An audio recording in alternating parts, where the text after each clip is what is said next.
Hey everybody, we're live here with the Summer EU 3v3 Skirmish tournament. This is the second day. It's Fluff Casting, joined here by Kempy. How are you doing today? Hey guys, welcome back. I'm doing very well, man. How are you doing?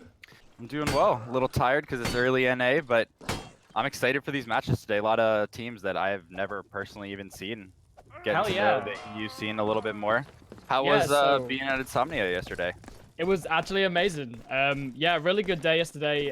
Seen a lot of names in chat that were there yesterday, so welcome back today again. It's going to be a great match. We had one group yesterday, so we have a lot more groups today. Obviously, doing Group G, Group A, and Group D. So a lot of content for you all, and some really good matches lined up as well. So looking forward to Yeah. it. Yeah.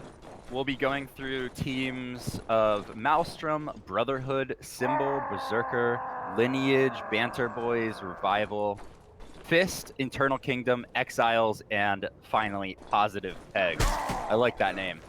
Yeah. Some really good, some really just strong names on that list. Fist in particular, just a really well-named Russian clan. Probably going to be performing really well today. Got Exiles as well, and yeah, it's going to be great. I'm really excited for today. Starting off with Mountain Peak. Yeah, first match, Brotherhood 1 versus Symboys, and we're getting right into it. Brotherhood in blue here, they're opting to fight right in the middle. Footing around here. So a couple of names on there we do know. Obviously Brodatuk and Midtits as well. Really well-known players. Kicking it off here. V-Dine straight away there. Box in a 1v1. Oh, Broda just with the Evening Stars taking that there. Strong start. Yeah, strong start from Brotherhood, ending with 3 people alive. You said we know those players, Broder and Mod. How would NA players might know them, or how would we think of them? Are they skirmish players, mostly duelers, what? Probably both, to be honest.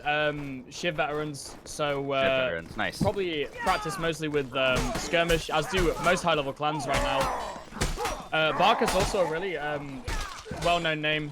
First kill going out for Brotherhood. 2 kills going out for Brotherhood. That's gonna be the round. Another quick round for Brotherhood right there. Calculated, man. But then, obviously, Symbol have quite a few teams in this tournament, and I do recognize their team as well. V and Thera in particular, I've dueled them quite a bit. Very strong players as well. So we'll see if they can bring this back here. Yeah, small little lead. It's maybe they're just getting their footing, beginning of the tournament, beginning of the groups for the day. Yeah. I know Brotherhood's going to be playing the next 3 matches after this, so we're going to be seeing a lot of them in the start. Okay. And they're doing strong 2v3. Yeah. Yeah, Brotherhood, despite the level difference, because I just checked, and boy, does Symbol have about 100 more levels than them. But yeah. Brotherhood getting over that experience gap, showing that they've got what it takes. I'm looking at the weapons you guys are using. What do you have to say about that? Honestly, looking pretty strong on the Symbol side. We've got a couple of 2-shot weapons, and Morax and Evening Star, and then a Bardish to finish it off. So really strong, actually. Seeing quite a similar thing from Brotherhood as well, though. Obviously, we always get an Evening Star in here somewhere. Yeah, of course. Brotherhood going to take it again. What do you have to say about that Bardish? You see a lot of that usually? Because I see maybe... Oh, yes. Okay, in NA, maybe a few of them, but not a super popular weapon. I honestly think since it got buffed slightly in terms of like its damage versus legs and things like that, being able to one-shot, and the fact that it is actually a really strong weapon duel-wise as well. See a lot of good players in the EU bringing it out. So I'm actually not surprised it's made its way into Skirmish as well. Brotherhood was clean sweep. Quick. Yeah, it was a quick 2v1 and then waterfalled into 3v2. Very quick round for Brotherhood. Brotherhood making a quick 5-0. Could be a fast match here. Only 1 kill. Yeah, on the Symboys side as well. Opting for a maul here. Snapper pulling out the maul, just trying to make something work, but again, just dominated. Yeah, Brotherhood's just cutting through them. These fights are lasting under 15 seconds. It's just death ball versus death ball, and Brotherhood is not losing. Let's see if they can 7-0 right here. Yeah, man, I think we're seeing some nice team play from Brotherhood here, just knowing the switches, good awareness, and they're just trying for this. They're not trying to duel. See Barker's just trying to switch off of the small, and he gets the hit in the back of the head. It's going straight down the 3v1. And just like that. Man, what a quick match. So many of those fights. Only 1 kill. Holy shit. Well, also 11-0 on Broda took there. A well-known name in EU, mostly because of his just disgusting stab drags and swing manipulation. So I'm not surprised we're seeing him do pretty well in Skirmish as well. See if they can pull it out in the second round, man. Yeah, not surprised. I loved watching the way Brotherhood kind of fights back to back, protecting each other on every swap. You'll see guys, you'll never see them riposting to the same person. They riposte and try to cover their teammates, and it just punished Symbol at every turn. Symbol tried to turn around, get in their backs, but Brotherhood had it all covered. So Yeah, let's see if Tourney can be a slightly different story. I want to see more than one kill come out from Symbol here. That would be good. I think they're probably still in the, finding their feet phase, just getting used to fighting a team that has really good team play. And we know that's one thing that just differentiates between good teams and bad teams. It's just the ability to work as a 3 and not 3 1s, you know? Yeah, absolutely. Let's see. Symbol taking the middle plateau there. Breaking into 3 duels. Let's see who wins. Brotherhood seems to have more damage. Yeah, trying to do the work here, but Snapper's 1 hit. So is V as well. V is going to go flesh wound. There you go. Does get a kill on Barcus though. The duels go the side of Brotherhood. 3 members stand. Well, Barcus goes to flesh wound, but it's the first round of Brotherhood. But it seems like it was a lot more even than what we were seeing last time. A lot more damage comes out from Symbol. I think if it is that 3 duel scenario, we're going to see a little more damage going out between the 2 teams. But if Brother can keep up this just like strong team play, they'll be good. But Mitt's just taking 70 HP straight away there. Snappo swapping weapons around a lot. He's swapping his Zweihander, but still not able to win his duel as Brother Tuck goes in 2v1, sweeping the round for Brotherhood. It's going to be easy for them, I gotta say. Clean sweep, man. Yeah. Still no kills on the Simboys side, so just 1 kill over both rounds right now, and 0 deaths on the Brotherhood side as well. Really strong start from here. Yeah, Brotherhood has only that flesh wound, as we can tell, was to his own teammate. I think so. Symbol really not getting any kills. Oh my god, what a flank from Mod Tits. In a 3v3, he was able to get that flank off. Symbol needs to be paying a little bit more attention here. I don't like to see that. The flank in a 3v3, they just needed to turn around. One of them needed to have peripherals. That is an alt grid battle axe as well, so everyone knows how fast that thing excels. If he gets in the middle of them, he's just going to do so much work. Yeah, man. Yeah. Absolutely brutal. Oof. Those insta excels. All right, they're flourishing their way into the center. They said they don't want to fight up top anymore. They said they want to run it back, try to fight as a group. Symbol not trying to take any duels here. Oh my god, Brotherhood just cleaving through them. Broad in a 1v1 situation is pretty much exactly where he wants to be, you know. Trying for the switch there, but he's just going to get taken down as V. Well, it's looking like it might be an absolute clean sweep for Brotherhood. This is a best of 3 situation, so Symbol needs to get around on the board. They need to maybe try to take this map. Otherwise, it's just going to be a clean 2-0 and a quick 2-0 at that. I think maybe they need to just think about what they're doing, think about how things are breaking down for them here, and try and combat that somehow. Do you see a longsword switch there? Which is I want to see them try to get the first hit. Brotherhood just walks up to them and starts massacring them. They just wrecked them, yeah. Yeah. The clean sweep, man. Do you have any deaths yet? Still no deaths. Still no deaths. On that side, jeez. Well, Brotherhood just looking coming strong, out with better play, just outclassing their opponents here. Even said it in chat, somebody on Symbol just said, just so much better. And hey, that's sometimes the way it is, especially in Mordhau, such a high skill cap game. You'll play a team that you might just not even get around on. Sure, and they do have a lot of experience, obviously, through Mordhau and then through, obviously, Chivalry as well. I know Midtet's put on a dual tourney not long ago, and he's got thousands of hours in Shiv, and I imagine that his clan has as well. So maybe some of that experience just coming out here. I mean, absolutely. So, yeah. Especially when it comes down to the comp experience in the kind of clutch tournament setting. It's much easier if you have extant thousands of hours of playing the game at a comp level. Well, that's it. Hate to say it, but triple zeros on the side of Symbol. It's going to be a very quick 2-0. Nice rounds by Brotherhood. Extremely nice rounds by Brotherhood. Insane, yeah. Showing pretty much precisely how you should be sweeping. Yeah, that was actually more dominant than the VK play yesterday, which is interesting. Yeah. So 1 kill the entire match for Symboys there, and 0 deaths in that second round. So yeah, really strong start for them. I think we're gonna see them as some pretty strong contenders throughout the and tournament. I would imagine. They're staying right now. We're gonna see them fight the first 3 matches. So let's see if man, this is gonna be interesting. I'm actually excited. It's Brotherhood the next 3 matches, so it's gonna be anybody trying to take down or do slightly better than Symbol just did there. I think we might have Berserker 2 and Maelstrom next. Should be Brotherhood matches. 1. It's like vertical, like 1, 2. Oh, where it looks like we're just oh, there we go.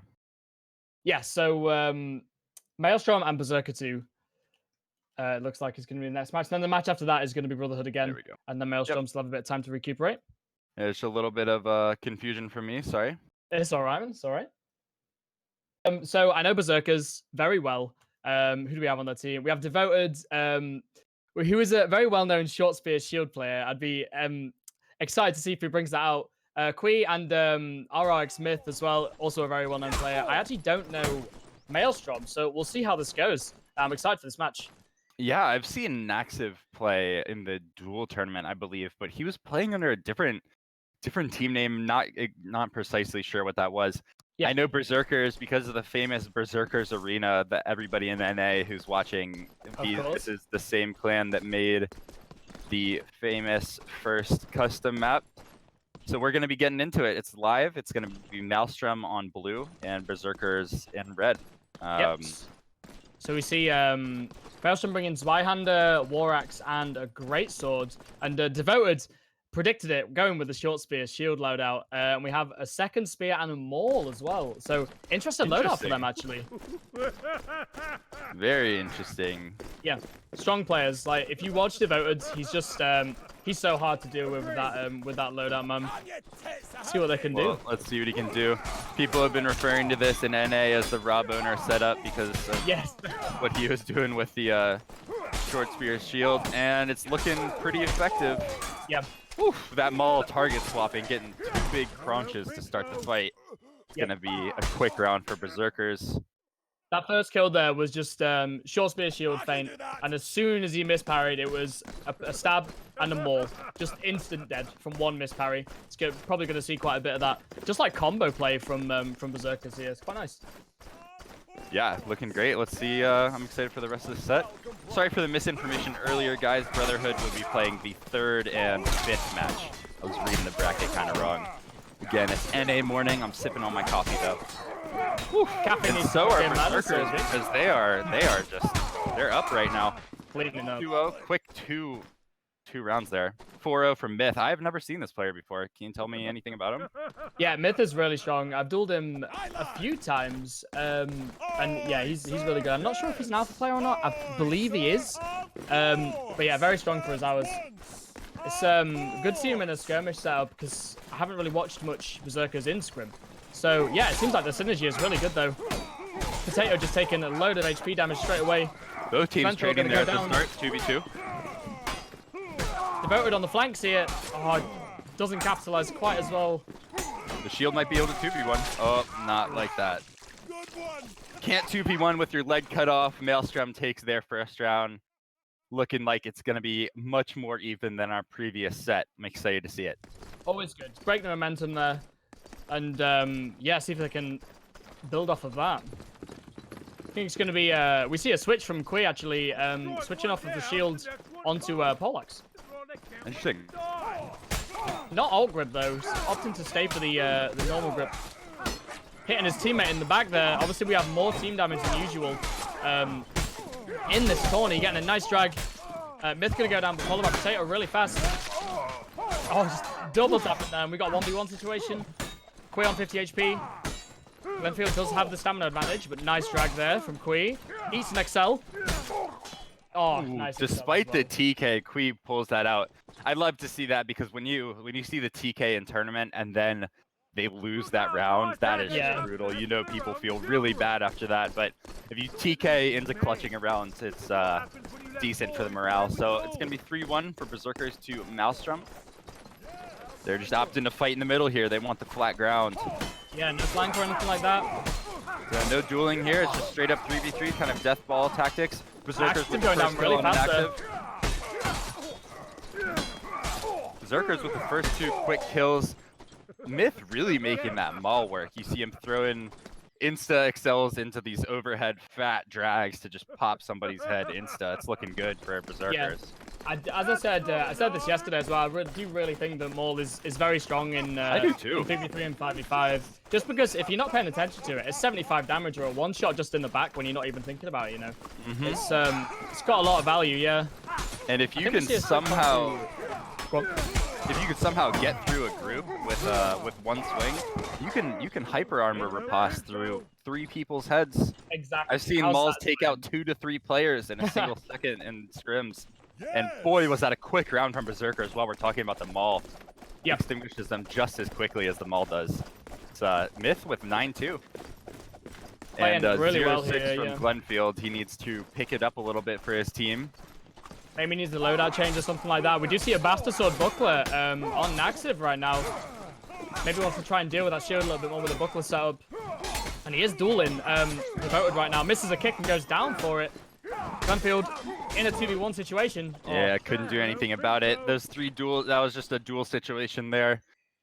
Everybody, and just waterfall. Berserkers take it. Myth 10-2, just letting free roam on this battlefield here with the maul. He's doing so much work, man. I think Maelstrom needs to shut down that a little bit.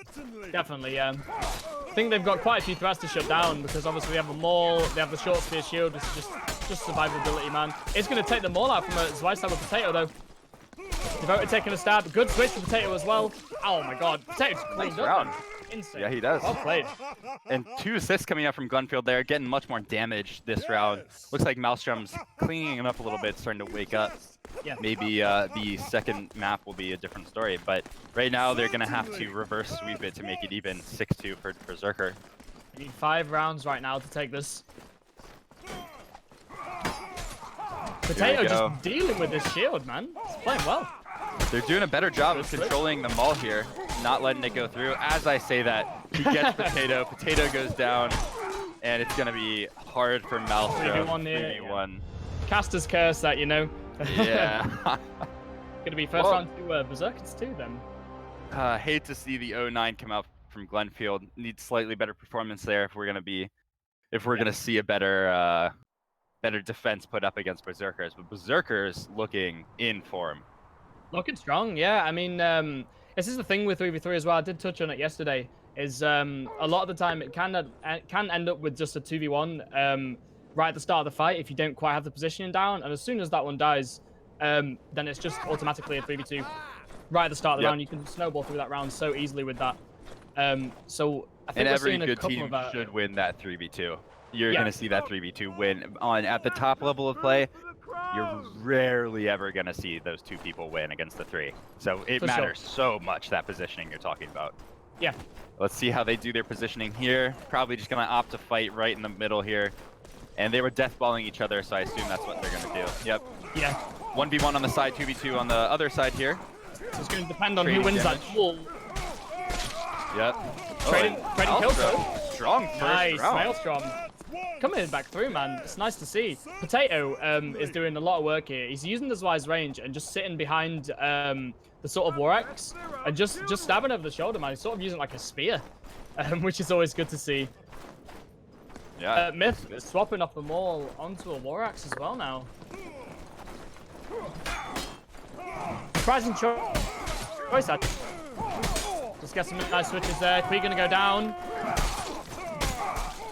Myth getting switched up onto 10 HP does go down as well. Yeah, 2v2 turned into Maelstrom's round incredibly quickly. Maelstrom looking good. They're looking more confident. They're running into the fight like with their little ball formation already, and they're just swinging first. They're trying to avoid duels at all turns here. I think that is a big deal for them. Definitely, yeah. Not letting the maul roam free as much. Well, there's no maul anymore, so. Still a war axe there, man. Still very dangerous. Potato dealing with the shield now from Devoted. Glenfield in a 2v1 situation, needs some help. Good switch. And again. Would have been a miracle for Glenfield to win that 1v3. It would have, yeah. 10 HP. But Glenfield already 2 kills, 2 assists, doing much better than he was this previous round. So maybe that's the difference for Maelstrom. All of their players firing, and if all of their players are firing, it's looking to be a really even game. Definitely. Love to see it. In. Got 3 duels right now. Probably going to be looking for some switches. Myth gets the first kill off the Zwei, gets another kill. Back as well. Nice. Sweeping his heels, going in for the 1v3. Gonna take a miracle for Naxiv. It's not gonna. He's trying. There it is. He's not gonna. Not gonna find one. Yeah, so much flesh wound again today. Just so strong right now for 2 points.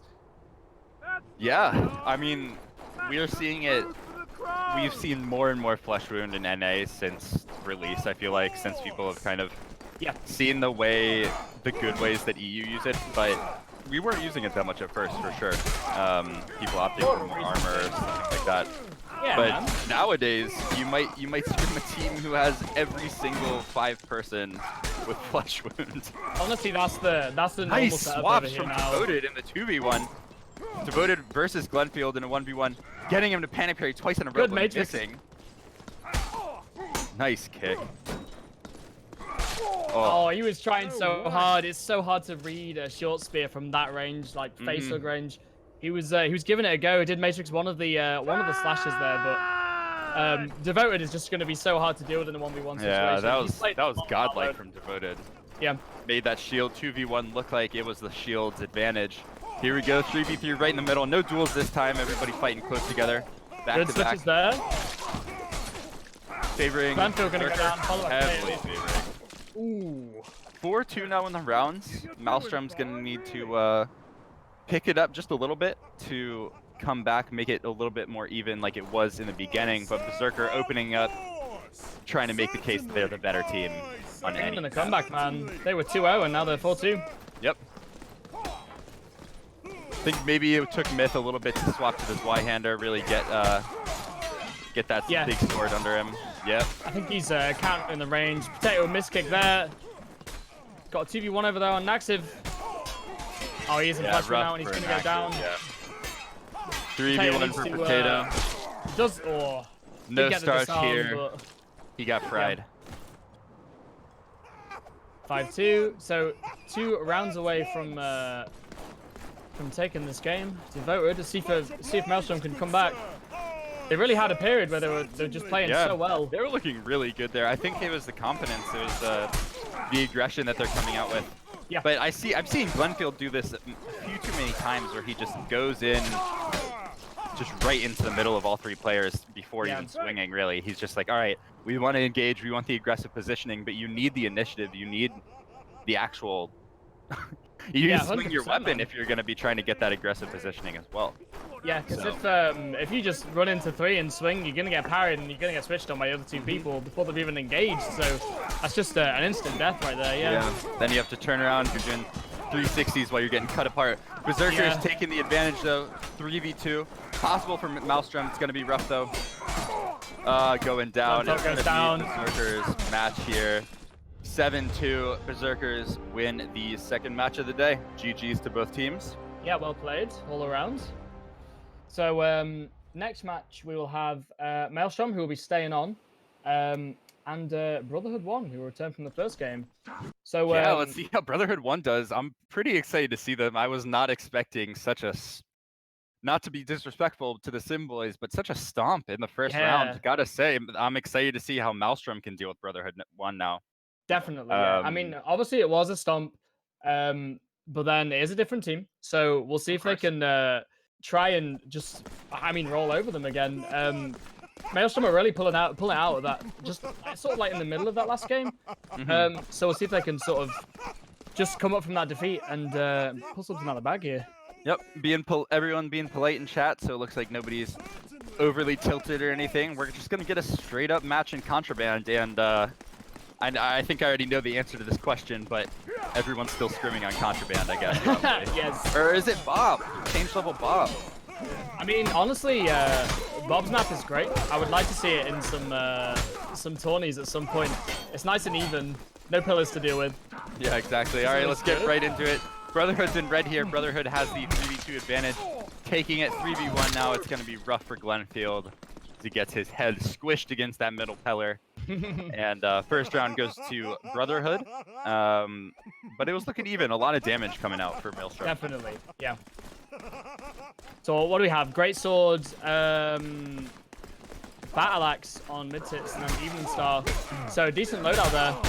Broder Tuck gonna get a really nice flank and just take Naxiv out the game, and then followed by Potato. These headshots, man, with Evening Star. Misses the kick, but his teammates are there to punish. Yeah, valiant attempt from Glenfield. Nice little short course and multiple parries, but can't win that 3v1. Broder Tuck coming out strong with that. He's such a good player, man. Yeah. I love to see the Evening Star getting those quick crunches on a combo nonetheless, too. That is just wild. And he's going for that flank again. I don't understand. Yeah, that was insane. Just getting so much value there. Naxiv gonna get a kill in Flesh Wound as well. Yeah, he flesh wounded somebody while in Flesh Wound, but didn't really do anything as Broder Tuck again sweeping, getting 2 more kills. 6-0 already, 3 rounds in. Already. And MS struggling to find kills against this death. They are. We do have one on Glenfield. Let's see if they can pull some more out. Just falling for a couple of neutral feints there. Do you see a switch to Halberd though? Not going to be enough. Bark so close to going down, and Broder just saved him. Damn, good team the play meat there. grinder. Right now, 4-0, meat grinder. Brotherhood's putting them through it. Maelstrom's going to need to get out of this one. Yeah, Naxiv has just switched off of Halberd back onto War Axe as well. So you have War Axe, Battle Axe, and Zwei on that side. So some strong weapons as well, but 2v1 on Naxiv straight away. Switching right into Potato and just destroying him there. Amazing team play. Naxiv going down to Broder as well. Oh. Yeah, and I hate to say it, but Brotherhood might even be BMing a little bit. I see Broder Tuck in the middle of the team fight just kick feinting maybe a few more times than is necessary. Maybe just styling a little bit, but hey, yeah, man. Sometimes you'd like to see the style in this, because it's not like Maelstrom are bad. They're really good players. Brotherhood's just really good. So they're a solid team, man. Yeah, Maelstrom got 2 rough matches in a row, it seems. Yep. Let's see if this is a winnable 2v1 for sure. Fox in Flesh Wound. Oh, he does get him in Flesh Wound though. He had him. If Naxiv had been able to not get surrounded, he could have won that 2v1. But Brotherhood, knowing that if they just stab, if they both just mouse wheel up on either side of him, he will die. What's he gonna do? Here we go. This could be the last round here. Broder Tuck 12-0, 6-0 for Brotherhood. Let's see if Maelstrom can pull it out, get around on the board. Barker's looking for the switch here. Oh, really good fake switch there. Just turns around with the 180 stab and does get the kill there. Looking pretty strong. Yeah. There it is. Quick 7-0. Broder Tuck looking terrifying. 3-0. Each player on Maelstrom only having a single kill. 1-7-0 on all of them. Yeah, looking rough. Those stats, man. 13-0 with Evening Star there. Just absolutely dominating. 13-0-4 nonetheless. 17 involved kills. Love it. So chat's almost about involved the rules. in every kill. Yeah. Chat's asking about the rules here. Pretty sure that it's limited to 1 shield. I'm not sure if there's a 50% rule in play. All of the here, I can link the bracket actually real quick. They're all in the description. There you go, boys. Some Kempy emotes in chat. Yeah, I was seeing those high quality Kempy emotes in chat. You should go check that out. But here we go, second map. We're gonna be playing on Tourney, and again, Brotherhood took the first map. You see Spear on Broder now, a loadout that he's known for. Look, just watch these stab drags, man. They're absolutely dirty. He's on 5 HP right now. That misses the kick and goes down. Glenfield looking for a switch. Really good parries there. Needs to help his teammate out. Oh, he's gonna get him in flush room. Come on, Glenfield. He turned so much, man. I feel like he needed to just concentrate on parrying more than footwork right there. Yeah, definitely. But it's hard. It's hard not to panic. It's really easy to say from spectator, hey, why you just parry? Why you just parry forehead? Just parry forehead, yeah. All right. No, the thing is with Flesh Wound as well. Yeah, it's just so frightening. You get a kill and it doesn't matter, man. You know. Potato looking for a switch here in the back lines.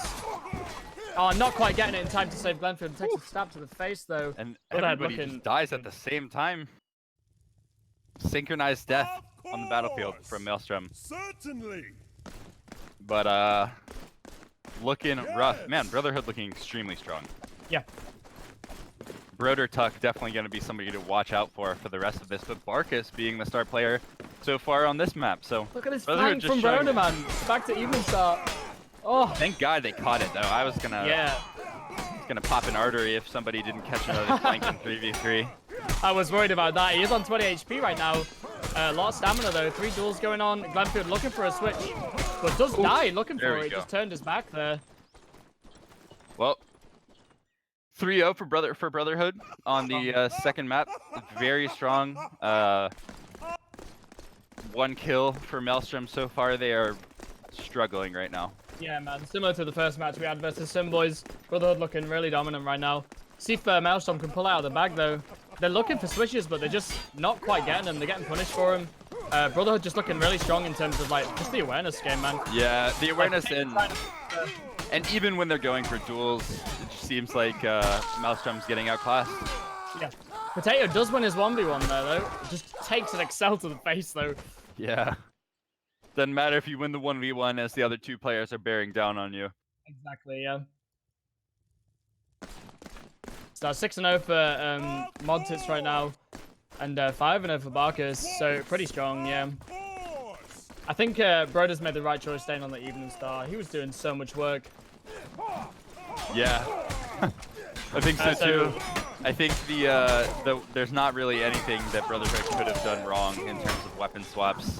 Yeah.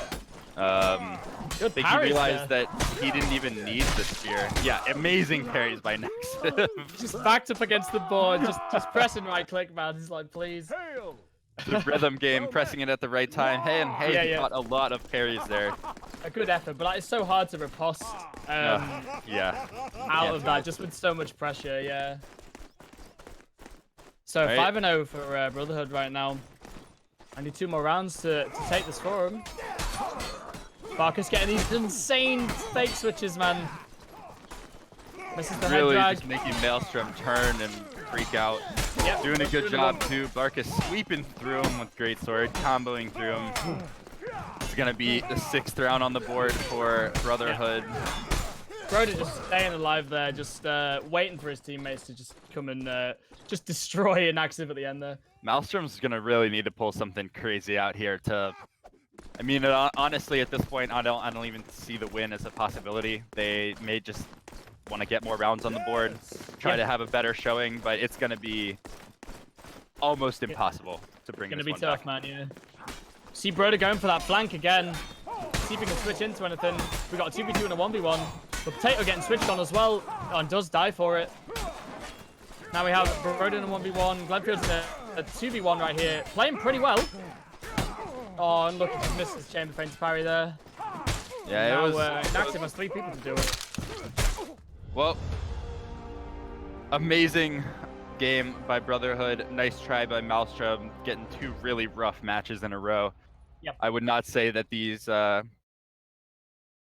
high-scoring matches are anything against Maelstrom. I think they just got kind of unlucky, to be honest, that they got such good teams in a row. We're gonna see the Simboys versus Berserker, and yeah, it is Symbol, but it's just another team, and so they're calling themselves the Simboys. Yeah, it's their 3rd team, I think. They have Symbol Omega, Symbol Ultima, and Simboys. So I'm pretty sure this is their 3rd team.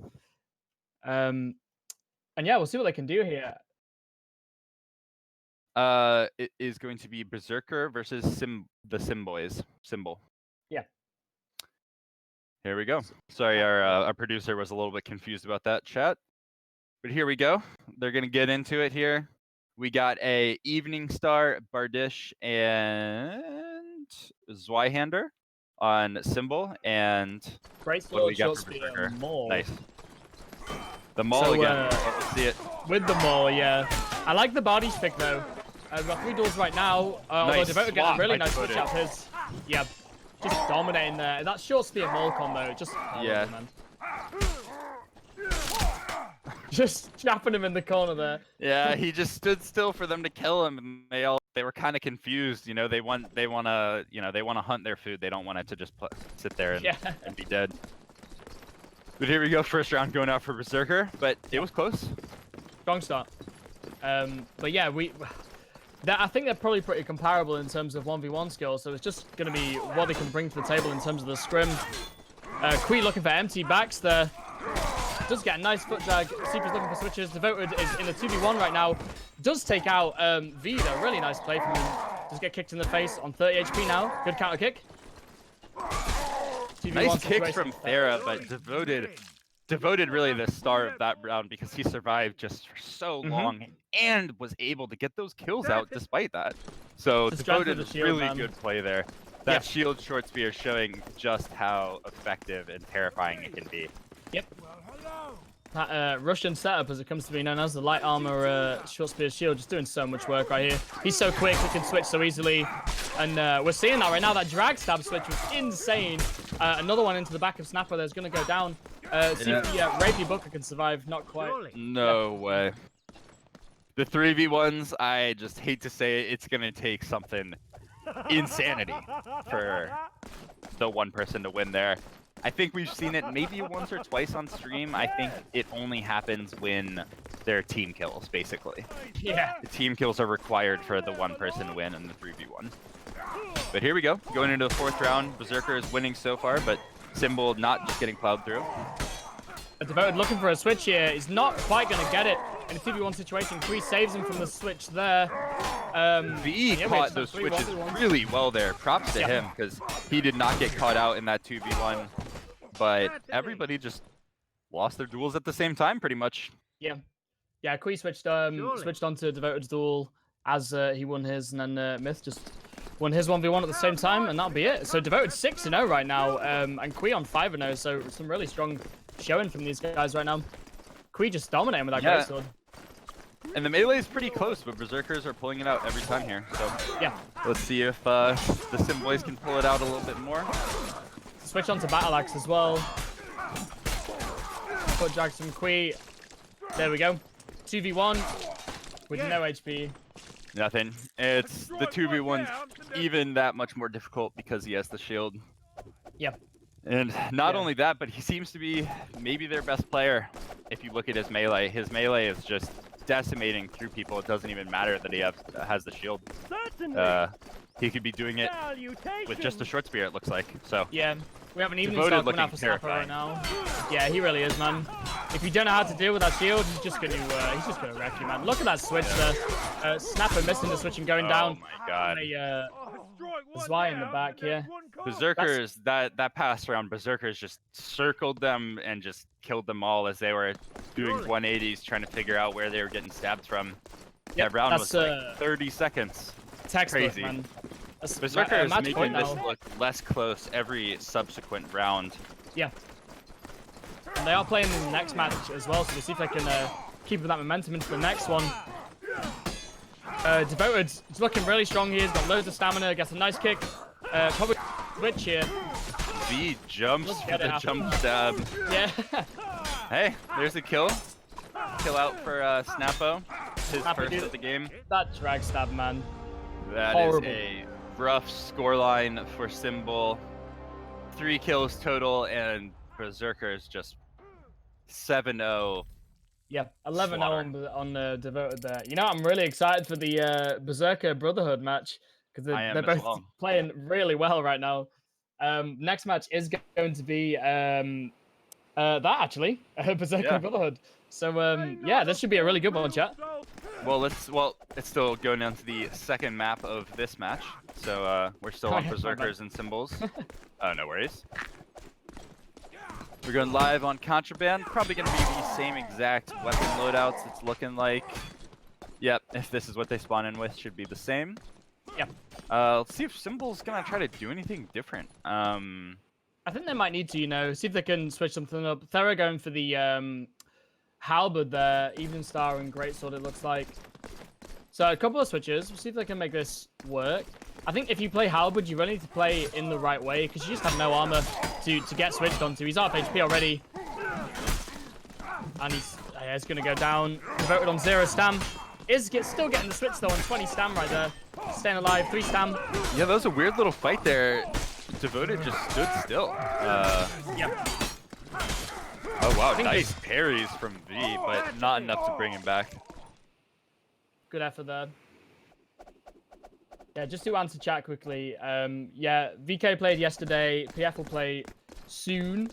Probably next weekend, I think. VK won their group yesterday.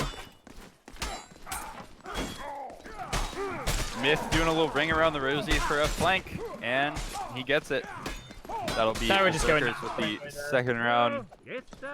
Yeah, it's looking like it's going to be more of the same, gotta say. I'm not even sure what Symbol could do here. It just looks like they're getting outclassed.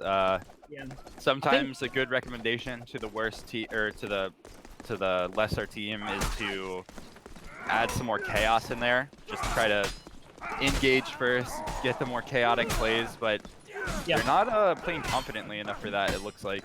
I mean, honestly, it looks like they're getting switched on from angles that they're not expecting. So they're running in. Well, pretty, this case right here, this hard. round, just duels right there. Yeah. The famous EU team meta. I know, right? I really wish it wasn't so. Like, people just need to get some team play. It's funny because it's like some rounds will just be duels, and then some rounds everyone will be actually target switching and stuff like that. Yeah. But it's not always as binary as just duels or team fighting. Oftentimes, for example, right now, people are mostly dueling, but they were swapping around, and that made the difference for Symbol as they look to take their first round. Isn't it a 2v1 right here? Oh, taking the kill though on Thera. He has way more stamina than V. Oh, he overexcelled there. Oh, insane. Kui overexcelled on his 2v1, almost killed V, but wasn't able to pull it through. But Symbol gets their first round in many. Maybe a start of a comeback. We'll see. That's 3-1 right now for Berserkers. Look at those switches, man. Just dying straight away there. Quick round. Oh. Holy sh! Oh my god. That was just a death ball through the middle. I barely had time to like fly into the fight and look what was happening before it was over. Whew. All right. Well, Berserkers are bloodthirsty. They are. They see the win and they want the win, man. Yeah, they do. Symbol getting way better swaps now. Yeah. But is it going to be enough? It might be Symbol. Whew. 3v1 here. Nice round. There's no way Dakota wins this. Yep. They had him surrounded. It's going to be 2 rounds for Symbol. Symbol getting way more kills on the board. They have 8 kills now in total, which is closing in on Berserkers. Thankfully, it's 2-4 in the rounds. And yeah, remember that Berserker won the first map. Yeah. Good kick from Theron to Devoted. It's going to be really low stamina now. He does have a back to him, but he doesn't opt for the switch. Just wants to duel Devoted and die for it. Myth got extinguished there, got totally punished on his swap. You need to swap carefully, make sure it's not as telegraphed, because if you telegraph your swap like that, a good player can just have a Excel waiting for you, and that is exactly what happened. Yeah, so Symbol bringing it back, trying to tie this up here, 3-4. Yeah, a bit of BM there, a little teabag when oh yeah, went into flash room, which is always nice to see. So we got a 1v1 on the 2v2. Let's see if they can mix this up. Oh, Myth gonna go down straight away, just getting absolutely just ganked in there, to be honest with you, man. He's voted now in a 2v2 against a 2v1 even against an evening start, which is not really where you want to be. So much stam drain, so much damage. He's gonna go down as well. See if Kui can clutch us out. Still in his 1v1 right now. Yeah, the 0 stam missing those combos. They're just looking at him. Oh no. Oh, that's gonna be it.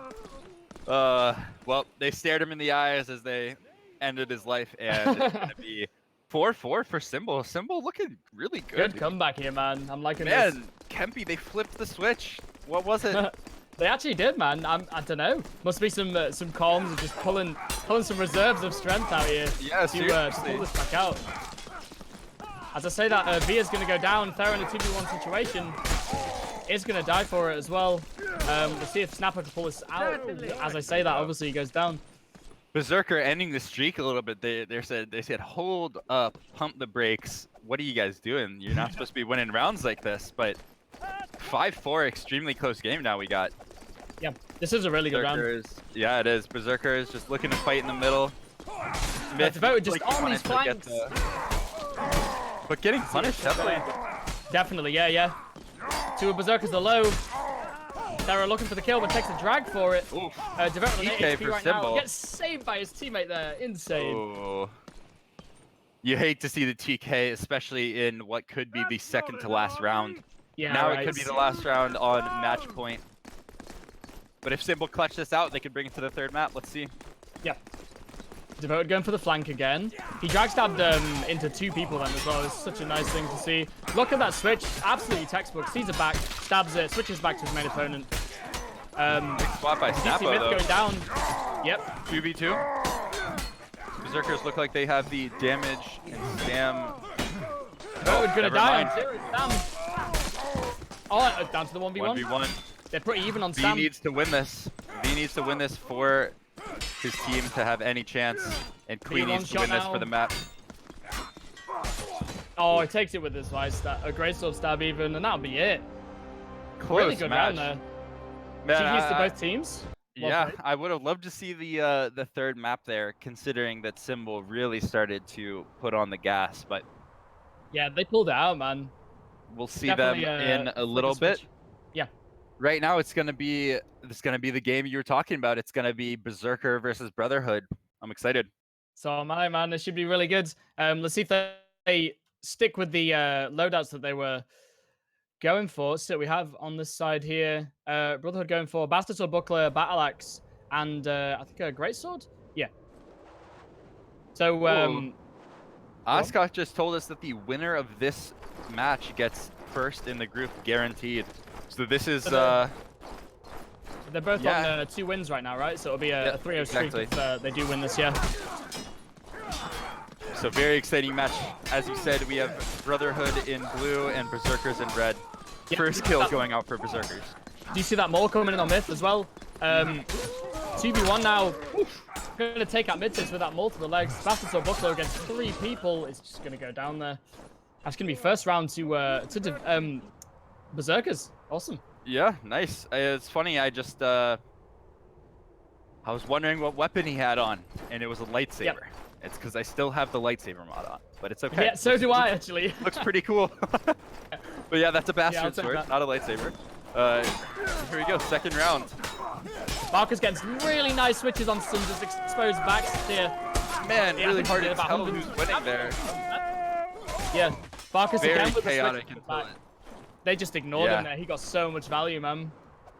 Yeah, just mouse wheeling up, letting it fly. 2 kills, 1 assist in that round. This melee is extremely close. I am excited to watch this. It's hard to tell who's winning in the middle of the fight there because these guys are just deathballing each other. They're just running in. Everybody's swapping. Everybody. Flash wall there. Yeah. No duels here. This is just a chaotic little ball of people. This is actually really nice to see. You can see the awareness of so Brotherhood know that there's a mole. And they know that there's a short speed shield, so you can see, just watching Barkus there, he's just looking around, keeping them both in his peripherals, and just awareness, man. If he knows where they are, he knows when he can switch, and he doesn't have to worry as much about that. Just more one shot. Yeah, that could be one of the most important traits in team fighting is being able to deathball like that, but simultaneously catch parries. You know, you turn 90 degrees, you know somebody's right there, you catch the parry. You're able to, be one with all of that chaos, and that's what both these teams are doing as they pull out melee. And it's 2-2, extremely even, closest match we've had all day already. Yeah, insane. Yeah, 5 rounds in, we can already see that this is extremely evenly matched. Yeah. So no switches from both sides in terms of loadout, sticking to what they know, which is always good. Oh, in fact, we do see no Maul right now on Myth. He's gone for Zwei instead. Yeah, swapped off. Why would you think he's doing that? A little bit more defensive? Yeah, maybe it feels like he's not getting the value, needs a bit more range to deal with the short spear and stuff like that. Mythis and Flesh Wound is going to go down. Myth losing his weapon, but not down as well. Brody not dead able as to well, make 1v1. that axe work. So close. Greatsword versus Zwei. Barker's getting the disarm. Damned out. Looking really good there. This is too close, man. Insane. Yeah. Yeah, so just to let you know what's going on, chat. Both of these teams are through to the playoffs, with them both having sort of clean sweep their matches. This is basically the match for first place of the group. Barker's getting a really nice switch there. And another. Brother Tuck Round. cleaving through Insane. with the Bastard Sword as well. Yep. Funny seeing somebody swap from the evening star to the Bastard Sword and see them just change playstyles so easily like that. Brother Tuck going in for the kind of rat-like Bastard Sword where you're just stabbing everybody in the back on riposte. Quite mind gamey as well, because you just have to change up your playstyle so much between like a Bastard Sword and an Evening Star. Myth's going to take some damage there, but going for the switch and misses it. On the to parry, he's low on stamina now. Myth getting a really nice foot drag there, but on 5 HP as well. This is so close. Does go down for it. And that's 2 kills for Brotherhood. Trying to get the last one right now. Yeah, just like that, but it's a 1v1 now after 1v1. two flesh wounds go through after a long 5 seconds. Oh, kills him with a kick. That was good. Brother Tuck, well played. 10-3, showing that he is one of the strongest players in the server. And yeah, he's doing really well. Berserkers losing some of their steam. Yeah, I think they've obviously they rolled through the other 2 games, and now they're up against a team that's actually really damn good. So yeah, just coming up against that brick wall and trying to adapt to it a little bit. It can be hard to spot. Yep, Brotherhood with the first kill. It's gonna be a 3v2. Brotherhood with the second kill, 3v1. Rough for Devoted. Even with the shield, can't really do this. Fuck, just trying to drag stuff with the shield, but just that. What a match. What a match indeed. 2-6. What map are we going to be going to for the second one? I think we're going to be going to Contraband for the second map, so that'll be nice and even. Not nice to and say that. familiar as well. Indeed. Brotherhood trying to take match point here with the first kill. Let's see if they can take the second one. Brother Tuck sweeping through. Mouse wheel upping his way to the victory on the first map. It's going to be Brotherhood with the first map. 7-2. Pretty damn convincing, too. After the 5th round, Brotherhood won every single round. It felt a lot closer than that, actually, watching some of the fights. 2 of them going down to 1v1s there, so... Yeah, sometimes the scoreline can be a little deceiving like that, you know what I mean? Like, it can be a 7-0, but that 7-0 every single round could have gone to, you know, a 1v1 or something like that. Definitely. Which is crazy. Really Mordhau's crazy like that. Yeah, this is extremely close. Anybody's game. Yeah. So see if Berserkers can pull this back out. Pretty sure the loadouts are the same. We see a War Axe on Modtits right now. Same for Berserkers. Yeah, we got short speed shield. Law coming back from Myth as well. Wants to do some work. Pretty much Barcus the same. Gets switched on. Yeah, that more aggressive maul might be actually the change that I think it's the way, man. Yeah. Berserker needed. Predator got back parried by Devoted there. Does get the poke there though. Nice. Oof. Just that patience, man. Devoted was trying to just do so much stuff to get him to parry, and just like, nah, I'm just gonna stab you. That was good. It's the much smarter move, honestly. Just throw a stab out, especially if you have a Bastard Sword and full health. You might as well. Don't let that flesh-wounded short spear kill you. That can be absolutely brutal. Right. Brotherhood just rushing in, quickly surrounding Berserkers. Let's see what they can do. Barker's getting so much value on these exposed backs, man. Myth almost able to take kills. Oh, but he misses. Myth so much value, his maul headshots. And it's just crazy how the fight can go so different if that maul just hits the head. Yeah. Yeah, if you get that early one shot, then you're just in such a good position, man. You got full stam, full health on everyone. Man, that that lightsaber mod is throwing me off. Yeah, it is. He looks like he's in the Sith here. Running in. Gonna get 3 duels. Lee is looking for a switch, but he's got this Bastard Sword in his face to deal with it. He's gonna go down to Broder there. Devoted going down as well into Flesh Wound. Can't deal with that War Axe. Does get some damage off though, but 3v1 there. Well, Brotherhood really looking to sweep the first section of this, not looking nearly as even as the last map started. Yeah. So maybe Brotherhood have the momentum that they needed, and maybe also Berserkers are like, hey, we're already in playoffs. We're getting outclassed here. Whatever. This is just like a win for status, you know. You want the first in the group sort of title. Oh, 100%. So strong right now, man. Yeah. Absolutely rolling through the first 2 players there.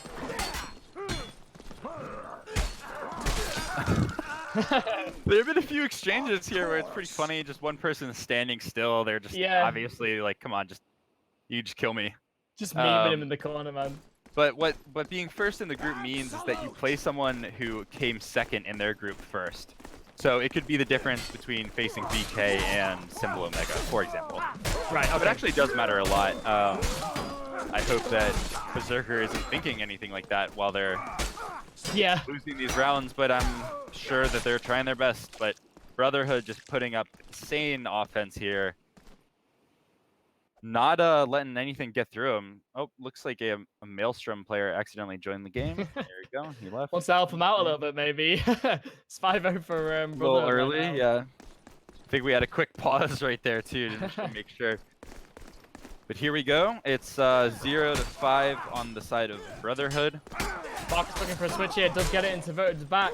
He's going to go help Brodo in the 2v1. Does manage to get him out of that. And a nice switch as well. Again, Brodo on one shot right now, but it's still getting really good value. There we go. Oh my god, it's going to be a 3v1 straight away. He's gonna go Yeah, down. it was extremely even. It's just two swaps that get through parries that make the difference there for Brotherhood. And it's going to be 6-0. It's been a really educated play here. Yes, indeed. Yeah. I feel like as soon as someone in Brotherhood is in the 2v1, they just call it. And they just instantly get help, man. It's crazy. Yeah, I actually thought Brodo was an Enigma, so has he swapped clan chat? Can you clarify that? Interesting. I have no idea. Well, GG, well played. That was the second to last match of that group. Brotherhood is going to be handily first of this group, and we will be playing what's next? The Simboys versus Maelstrom. Yeah, very well played. So some info from chat there. Thank you, Warlord. Appreciate it, man. He plays for Brotherhood and Enigma at the same time. Two top tier clans at the same time. What a guy. So yeah, as you said, last match of this group, which is Group G, is going to be Simboys versus Maelstrom. Nice. I don't think either of these clans can go through now, with them both being 0-2. Or do they have to win this for third place, I guess? Let me check. Oscar saying they can't go through. Unfortunate. Winner gets third place, but third is out anyway. So just going to be a match for the honor of third place. And potential seeding in future tournaments, but at least Symbol has other teams that will represent them further. Maelstrom, not sure about that. Hadn't even heard of them before this tournament. Not to say anything neither bad. would I. Although obviously I do recognize the players, so maybe a newly formed clan of good players potentially. But yeah, let's see how this goes. It's going to be live now. So we have what do we have here? Evening Star, Great Zwei, and Greatsword against Maelstrom that are running what we got? Greatsword, Warex, and I think Zwei on that side. Yep, and we got Symbol in blue and Maelstrom in red, and 2v2. Looking quite even on this melee, but a few swaps that make the difference as always. And Maelstrom take the first round. Good switches from Glenfield there. Really nice play with this Greatsword. It's gonna get take two. Predictions for this one, Kempy? You have any predictions? What do you think? I'm really not sure, man. Like, I don't know the players from Maelstrom as well as I know the ones from Symbol. I think this is actually a really even match. So, yeah, we'll see who takes this. Yeah, I'd like to say Maelstrom, because if Maelstrom aren't tilted, then they've gotten warm-ups against the best two teams of the group. So yeah, if they can make that experience count, then they should be pretty good against the Simboys. But 1-1. Yeah, as you say that, of course, Caster's Curse. Symbol just to get a clean sweep right there. Yeah, I think this will be another really close game. No lineup changes, or loadout changes, I should say. Still think the Evening Star's a really solid pick here. I'm surprised we haven't seen more Warex. I'd probably bring Warex over an Evening Star. I am also surprised about that. You see a lot of that in NA. Yeah. Probably at least one, probably 2 to 3, maybe even in a 5v5 total. Yeah. It's like we saw Naxif there, a duel in the Evening Star, and he just destroyed him. Like one hit, combo XL, like you dead. Yep. And then Exactly. Still sticking with the those Evening Star, weapons. though. Yeah. Here we go, 2-1, looking extremely even. Glenfield doing well for Maelstrom 4-1. The flank attempts or anything like that as well. Just want a death ball in the middle into each other. Some nice switches from Glenfield again there. Or Potato even with that Zwei. He's got 2 backs to him right now. Nice. There we go. Yes, Rag, I am sure. NA War Axe, I'm sure. If Master Jodo were casting here, he would be vouching all the way for the War Axe. It's a pretty strong start for Maelstrom. 3-1. See if they can keep up this momentum. Oh, V going down straight away there to just a double hit from 2 players. Snapper eating an Excel, 1 HP now. Yeah, Maelstrom just looking really strong here. Both their players 6-1, and Naxiv just playing nice support, standing there, making sure that the damage gets dealt out. But damn, is Maelstrom looking strong? I don't know if it was those 2 matches that really got them ready for this or what, but Simple should be just as prepared as they've played everybody else in the group as well. Yeah. So Maelstrom just thinking, you know, we've lost a couple of rounds, we want to come back strong and just show that we can play at the, you know, quite high level. Naxiv looking for a switch, so he's not going to get it, but a team kill from Thera straight through the back of V's head is going to make it hard for him to get an underhand there. Yeah, that really could have been Symbol's round, but yeah, what a brutal TK from Thera, and I gotta say, it was such egregious of a TK that I thought he was on the other team until you said TK. Yeah, that TK was really bad there, yeah. I'll run up and stab a guy in the back, and I was like, oh, nice swap. But it was a TK. All right, here we go. Going into the 6th round, 7th round. Maelstrom really making it work. Yeah. See, this is the thing, like, Naxiv just absolutely dominates Snappo. They're dueling on the flank between Evenstar and War Axe, and Naxiv is just winning with that War Axe every time. They need to switch that up, I think, to make the difference there, because Naxiv is just absolutely farming him right now. Yeah, he is indeed, and to be honest, Maelstrom farming Symbol a little bit here. It's going to be 7-1 on the map if they win this next round. So, map point, and this will be well, after this match, it'll be the end of Group G. There we see it again. Naxiv already got Snappo down to half health. They're just going to get 3 duels here. No one looking for switches right now. Snappo with a team kill onto Thera, yeah. You hate to see it, especially in the final round. It's going to be Maelstrom winning this map, and quite handily at that, 7-1. Yeah. Here we go. Maelstrom going to try to bring this momentum into the second map as well.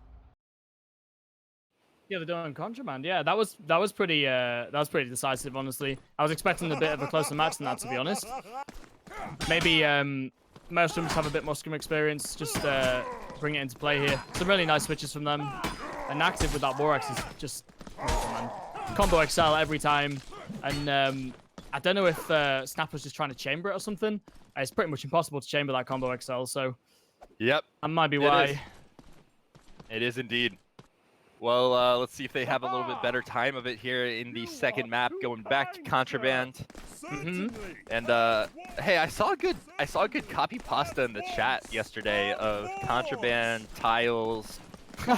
something about a chessboard. I don't know. That one was really amazing. Good. Hopefully we can see that one again.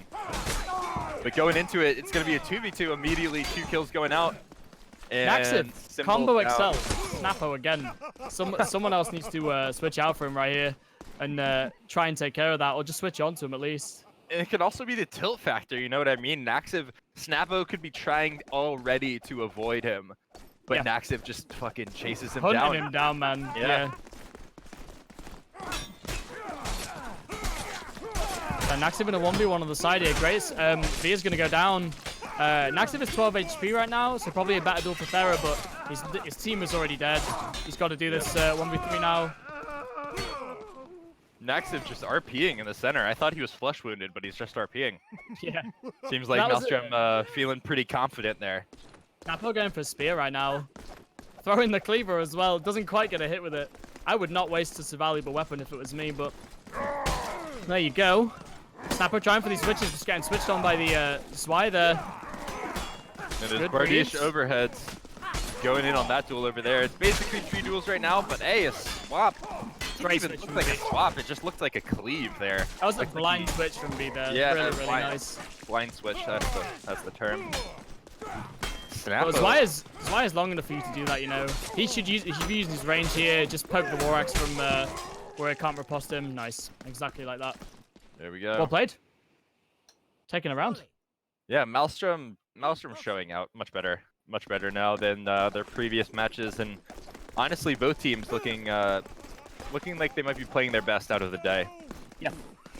Yeah, it's both teams trying to pull out of the bag here for the honor of third place. We've got 3 duels right now. Snapper is half HP, trying to look for a switch, but they're just too far away from each other. Snapper going to go into Flesh Wound. Looking for a switch now. He's literally already dead and dies. Almost got it. It was a close swap, but very telegraphed, so they knew it. Yep. Good players hear the Flesh Wound, and they get a little defensive. They know that somebody's going to probably try to hit some chaotic swap on you. And yeah, I think he's running. See a one-legged man hobbling at you with a long spear. You're definitely gonna try to parry that. I'm pretty sure he's running tier 2 chest as well, so he's gonna get 2-shot by pretty much everything in that lineup. He is round 5. Good switch from him, and gets the parry on Potato from behind. Yeah, see, this is a perfect example of what I was talking about earlier of the half duel, half actually team fighting, where they're like in a perfect triangle basically and just rotating, and then literally the only difference that gets made in the team fight is one person swapping, one person swapping, and that's what happened last round. Is Naxiv swapped once on a single riposte, got the kill, and then kept waterfalling it. So really need to cut these duels out a little bit. Most of what you want to try and do is just, if you do end up in a duel, you want to position yourself in such a way that the person you're dueling, their back is sort of open to the next duel along from you, I guess. So you can call an easy switch and get that. But yeah, seeing three duels is not optimal. Well, nice round from Symbol there. They won there with 3 players alive, so pretty convincing. We know that they can do it again then. Thera getting his first kill as well. 4-2 right now. Got thrown there. Was that a cleaver or what? Yeah. It was a cleaver. He's throwing at the start of every round, yeah. Trying to get some value of that. A huge cleave from Potato. Damn, quick rounds from MS. And very similar score lines too. 6-3, 6-2. A lot of assists. Yeah. All trying to pull away. Really having better overall play here. Yeah. Snapper sticking with the spear as well on Symbol's side. He's getting a bit of work done with it. I'm not sure if he might be better going for, like a maul or something like that. Insane Matrix is coming out for him though. So one of his teammates goes down. Still trying to clutch it out here. Potato actually really work though. Sorry, V just swinging that Zweihander, hitting several people at once, looking like he's just got a massive scythe or something. And it's a rough 2v1, and it's match point here, group point as well, since this will be the last match of our group. Yep. Yeah, Maelstrom plays to take this one, and they have the same exact score, all of them. 7-3, 7-3, 7-3. Amazing. That is, a lot of assists as well. Yeah. It's always good to see, Yeah, 7-3-3, 7-3-3, 7-3-5. Amazing. To be precise from Maelstrom. That is really good team play there. Everybody everybody doing something they need to be doing. Yeah, and it's gonna be Thera with a TK. Thera did get the kill there, but he died to the flesh wound. Unfortunate there. So that's pretty gonna sure be he TK'd his teammate who was already in flesh wound. Yeah. It doesn't really matter, but Symbol struggled there a little bit in that match, and Maelstrom clutches it out. Well played by Maelstrom, well played by Symbol as well. Yeah, well played by the whole group, yeah. Yeah, really absolutely. That was a great group. Fun casting it with you too, Kempy. I'm enjoying this. Yeah, you too, man. It's a good day so far. So we're gonna start with Banter Boys, the BB. And we're going right into it. God damn, we're schmoovin' today, boys. We got Group A. Good clans. We got Group A, starting with Banter Boys versus Revival. And then we'll go into Fist versus Lineage. I'm very excited to see some Russian teams start playing. Yep. And we'll go into Lineage versus Banner Boys. But to read who is in Group A, Lineage, Banner Boys, Revival, and Fist. And we will. Oh, we have a. We have a naked, I think. Spawn in. So yep, yeah, just about to do that. Yeah. In terms of the lineups, for BB we have Adam, Kawhi, and Table. And then for Revival we have DD, Thoby, and Traffic Cone. Traffic Cone. I like that name. It's a good name. So I know all the BB players. They're all incredibly good. I don't actually know the Revival players as much. So we'll see how this goes. What is Banner Boys? Tell me what Banner Boys is. I mean, it's just best clan of you, right? We'll see how this goes. Okay. Are they just they're friends right or all right? Oh wow, yeah, enormous copy pastas. Everybody coming out on the side of Banner Boys. Well, I'm not surprised that BB has better copy pastas, and boy, do they have better team fighting right now. Because easy there. Table cleaning BB. up there with Howard, man. Yeah. Flourishing a little bit. He's feeling it. He is definitely feeling it. Tabo with all of the kills that round, including 1 kill on his own teammate. Table's bloodthirsty. So Revival, we have Greatsword, Evening Star, and Halberd. And then on BB on the blue side, we have Halberd, Evening Star, and I think Warrix? Yeah. I think so. Well, Halberd versus Halberd here. Traffic, I'm going to go down. Oof. So strong, man. That was, it's a bit weird, like team fighting around the pillar. Usually it's pillar play between a 1v1, but yeah, everybody just kind of doing little circles around that pillar. It's funny. No kills from the Revival side yet. It's funny how Contraband falls out. Yeah. Insane flank from Traffic Cone there, but does take a halberd stab in the back and then dies to the Warx combo. Let's see if DD can pull this out right now. So hard to win that 1v3. Yeah, DD falling to BB. Banter Boys, quick 3 rounds. 6-0 from Table. Strong start, man. That's a strong Table. It is. Here we go. Yeah, they're just deathballing each other. Nobody's really dueling, but Banner Boys are going in. Banner Boys immediately attacking, looking for fights, and Banner Boys are not looking to duel at all. Traffic Cone has no head armor, and he just got one shot by that Warx switch. Really good awareness there. Yeah. From I think it was Adam that took him out. And then well played. Kawhi had the really good play where he sees that he's about to be pulled into a 1v1, just feints literally just once at the person in a 1v1, makes them back up, and then instantly goes and swaps. And yeah, the fake switch that round. Yeah. So good, man. These He'd be dominating that halberd right now. Just like a flesh wound. Oof. Good switch as well. Wow, 5 rounds already for BB. This is extremely fast. Yeah. I honestly sort of expected this because BB is such a strong clan. It's good to see them doing so well. They've been around for a while. Are these guys shift players? I think some of them are, yeah. Chat will probably know better than me, but I'm pretty sure they're a lot of them are shift vets, yeah. Traffic and switching into his teammate there and dying. All 3 big. Okay, we're getting word that all 3 of the Banter Boys are Shiv veterans. Shiv bots, Bruno. 2013 era Shiv vets. So yeah, and they are out leveling their. Well, they have just as much hours as in Mordhau as their opponents. Sorry. So if you've been playing melee games since 2013. Maybe I recognize the names. Yeah. That is quite the advantage. Traffic and taking the drag stab, looking for a switch there, doesn't quite get it. Really low stam, but gambles the stab there, was pretty nice actually. 2v1 now. 0 stam. He's gonna get the weapon drop on Adam, but Adam picks it back up. Goes into flesh wound. But gets a kill with it. And that other Banter Boy is so far away. Where was Kawhi? Where was he? I think he was dealing with oh, he was dueling over there. All right, I see the body. Yeah.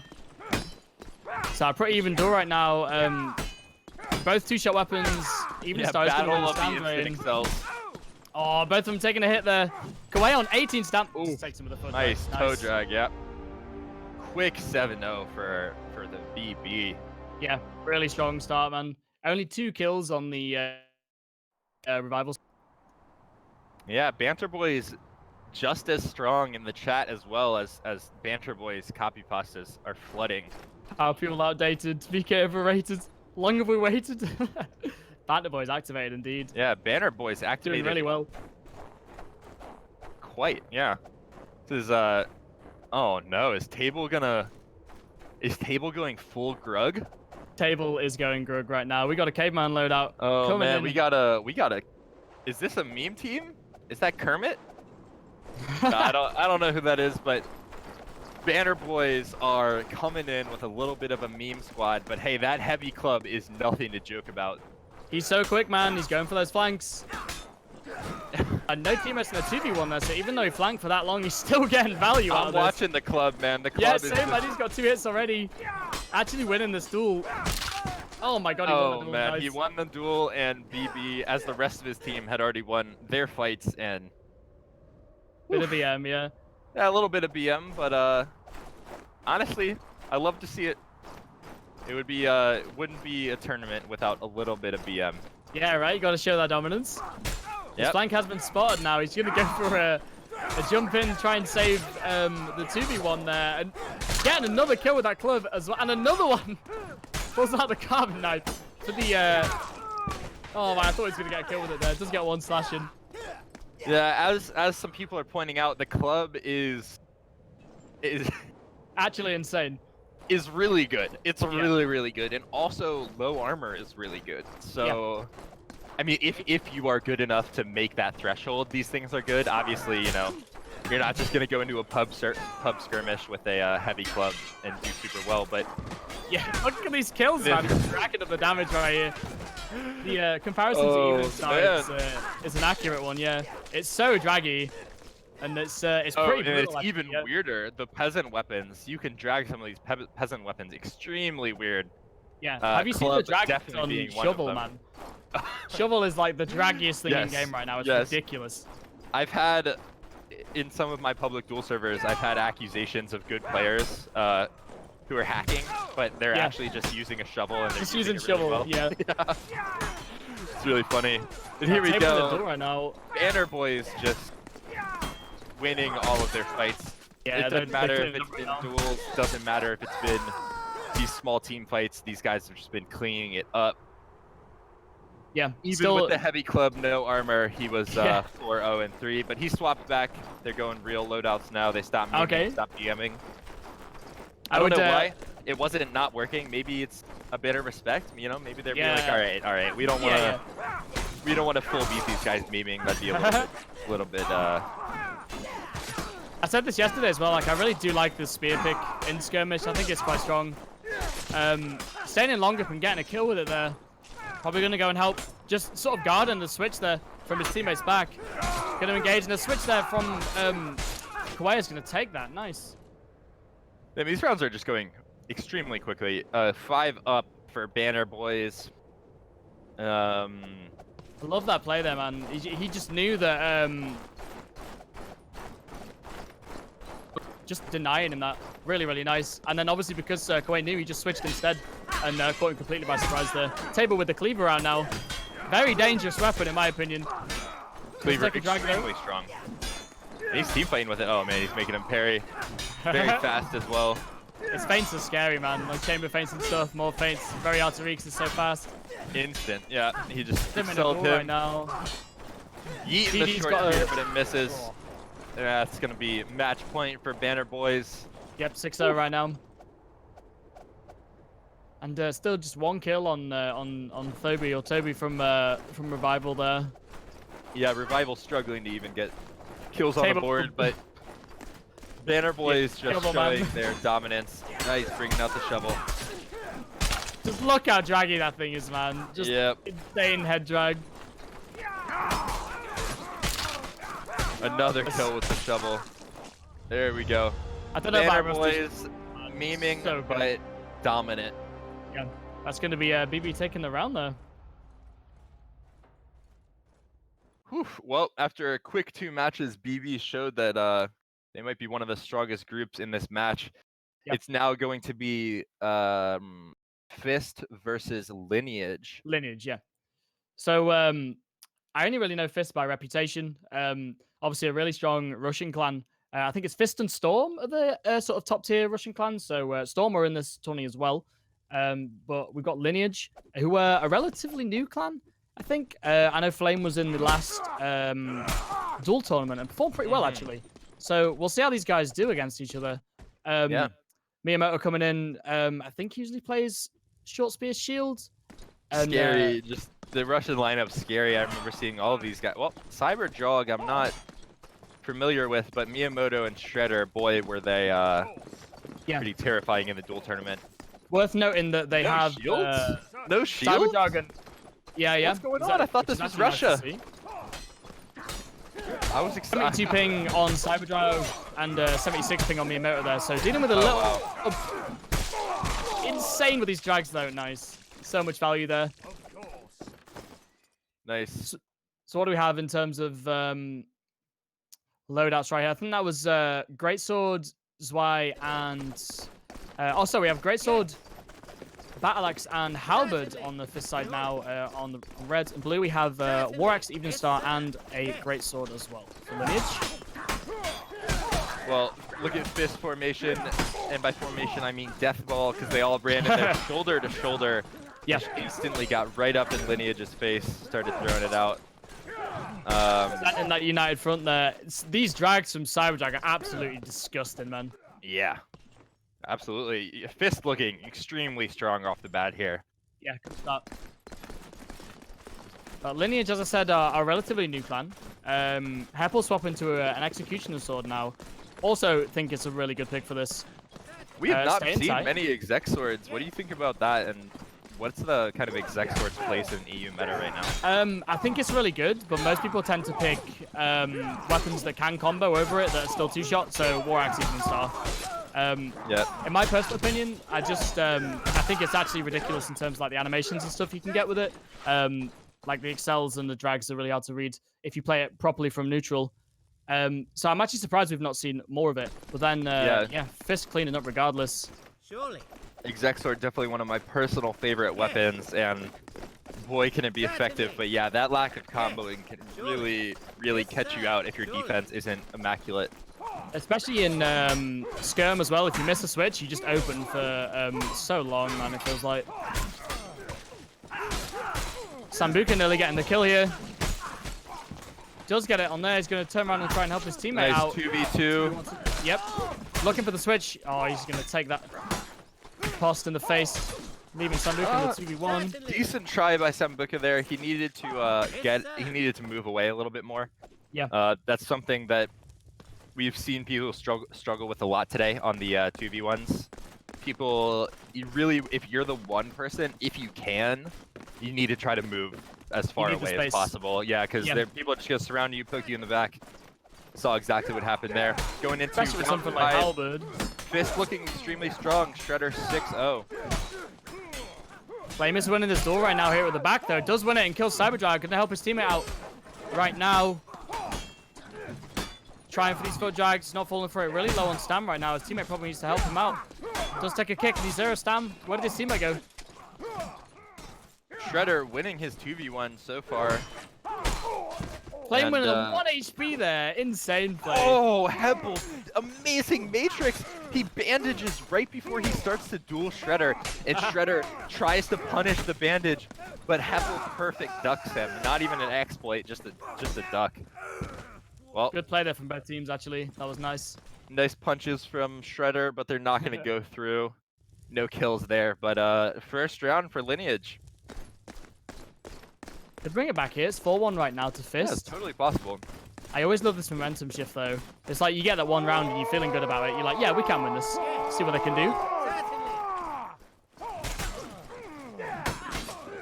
3 duels right now. A little bit of target swapping from Fist. Yeah, Drag winning the duel right now. It's going to be a 2v1 for Shredder. See that right there, the way Shredder's making space for himself. Yeah. And so it's despite actually the loss, it was a decent attempt. Yeah, the thing is with Tony as well is it's similar to Contraband, and there's quite a few sort of walls and obstacles and stuff around. If you're in like that 2v1 situation, you can sort of use the terrain to deny a surround if you're smart about it as well. It's like hold S and back yourself around the wall. Can give you a lot more space, especially if you have a long weapon. Yep. Cyberdark's moving to Evening Star now. 2v1s, Really good switches. but Lineage was not able to make their 2v1 count at all. Kind of looked like they were going for positioning the entire fight until they died, basically. Yeah, I'd like to see Heppel and Simbaka. How do you say that? Sambuca? Yeah, I'm just saying Sambuca, man. Yeah, I'd like to see Sambuca and Heppel struggle a little bit less on their swaps. Maybe they need to play closer to their teams or something, but I am just seeing way too many LMBs into the air. Yeah, Sambuca just missed. As you said that, yeah. Now in the 2v1 situation, though, my mistakes have a really good double parries. And Sambuca getting the... This is not going to be a true 2v1 as Sambuca flesh wounded his teammate. Yep. He's going to regret that one if he can't... Nice runaway from Shredder to get the stam. And the kick, so that's going to be advantage for Shredder. 0 stam on Shredder right now, though. Sambuca does miss as well. He can pick up his halberd right behind him. He's to go for punches. Oh, I think he could have won that if he picked up his weapon. Oh, he kills him! Oh my god! Holy... Shredder actually pulls the... What a god, I don't know what I just saw. Shredder with the punch. That's why you never give up when you're in a flesh wound. And that's why flesh wound is crazy. But why would you just turn your back and run? Oh, you hate to see it. Oh, left, right, man. Certainly. It's the Russian fist right there. Fist Russian poised to take the map. Jesus Christ. Oh, that's going to be a big mental blow as well, man. He's going to be thinking about that for the rest of the night. Absolutely, man. Oh, you can't not. You make that mistake. Flame doing pretty well in this one. Oh, man. I can't believe that, man. That was crazy. I also cannot believe that. Such a good position. Just threw it all the way with the back turn there. Yeah. Maybe he didn't realize he was in flash wound or something like that. I'm gotta put my head in my hands here a little bit for Lineage, because holy crap, was that just... Yeah, that was that round was theirs.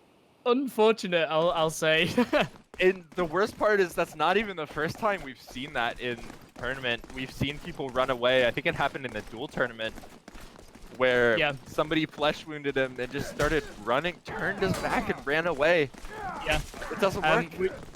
We do see a sub coming in for Fist right now. Spartacus is actually going to be playing. Hey, Spartacus, that's a name we recognize right there. Yeah, so Spartacus is the resident Shield player for Fist, I'm pretty sure. And we do actually see him on Shield straight away now. I'm not sure what... He's running Cat Shield Bastard Sword. It's going to be super annoying to deal with. Going for a flank straight away and getting into a 1v1 situation. Cyberdog in a 2v1 right now. 3 duels, people looking for the switch, but Cyberdog's going to take an Excel right there. Does land a kick. Heppel 50 HP as well. Really nice switch from Flame there. Yeah. Heppel quite nice Lineage. Yeah. Really nice. It's going to be a 3v1. I think one of the big things that happened there, and I'm not sure if it had to do with him typing, because Miyamoto was typing back to Oskov, just making sure that the swaps were correct. But not sure if he got pulled away due to that, but Miyamoto got pulled away and then one hit by a War Axe on the shield. So let's see what Fist can do, because Fist is... Cyberdog just taking him out with that. Look at these reads as well, man. Going for the underhand drag. Not falling for any of those War Axe feigns. Going to switch into the back. Takes out his teammate and Flame team kill, though. At the same time. 1v1 situation here. Nice. Cyberjog killing everybody. I actually don't know him, but he seems like a really strong player, man. Yeah, evidently. He's doing really well. Doing better than his teammates who we do know, and pretty terrifying squad there. Maybe so let's see, we got Spartacus with a little flank going to fight the War Axe again. Is that an S-Dog ult rip from Heppel? I think it is, yeah. Probably one of the floatiest weapons in the entire game. Its drags are ridiculous. It's gotta be, yeah. But yeah, but the Evening Star, Cyberdrug, just making that Evening Star look so good. Yeah. As I say that, gets another head squish. Two up for Fist. Cyberdrug looking like he's might carry this round for them. Yeah, so many just big headshots as well. Love that sound effect, man. It never gets old. Oh yeah, they did a good job on that one. It's gonna be funny when mod support releases like new head pop sounds and stuff like that. All I really need is lightsaber noises for that mod, man. That's all I want right now. Oh, they released that, dude. They already released that, yeah. I need to get on that. Yeah, after tournament, you can go check that one out. And just a reminder to everybody here, next weekend we're going to be doing the rest of this tournament, so be back for that. But getting into the 5th round here, Cyberdrog still pulling it out 7-1. And yeah, Lenny playing is really struggling to put up against this Russian offense. Just got to deal with that shield from Sparta because all the time he's getting so many stabs into the back there. Cyberdrog taking out Sambuca. Trying for that foot drag, but overdrags it a little bit. You see the other, you see Apple coming into help as well. And look at that 3v1, just lets his teammate die, but he has on 3 stam right there. Extremely well played by Fist there. If anybody's wondering, like, well, if you're wondering how to perfectly play that 3v2, Fist just did it right there. Made sure anybody who was low was backing up, but not out of the fight. That's something you see a lot where people are low health, so they back up too far out of the fight and make themselves completely useless. But it's that balance between it's that balance between you don't want to get switched on and give the enemy team health and stam. We also just want to be there to help your teammate, because you might just leave them to die, you know, and that's really not what you want to do. But yeah, Fist looking pretty strong right now with 5-1. Yeah, indeed. Miyamoto not even getting any kills. 0-2 and 4, plenty of assists, but yeah. That's all he really needs. And Heppel, on the other hand, -1, and that's not where you want to be. It's not where you want to be, yeah. Cyberdrog obviously just playing so well. 11-1 right now. Yeah, Cyberdrog just getting that kill as well for 12-1. Man, he's just comboing through them. Yeah. He gets a nice little team kill there as well. Yeah, 13-1 in 7 total rounds. That is pretty animalistic. Yeah. They need to, Lineage needs to do something to shut him down a little bit. And to be honest, it looks like they're not even thinking about it because Cyberdrog just runs 3 in the middle of the fight. They need to 2v1 him right now. Yeah, let's see how he does. does. In that situation, but he lands an insane kick there, and Spark is just going to help him out. Just with that light build, he can run into that so quickly and just get so much value with a quick stab. Yeah, this is going to be the Russians round. Cyberdrog carrying 15-1. Yep. The next highest score line was 5-2-7. Wow.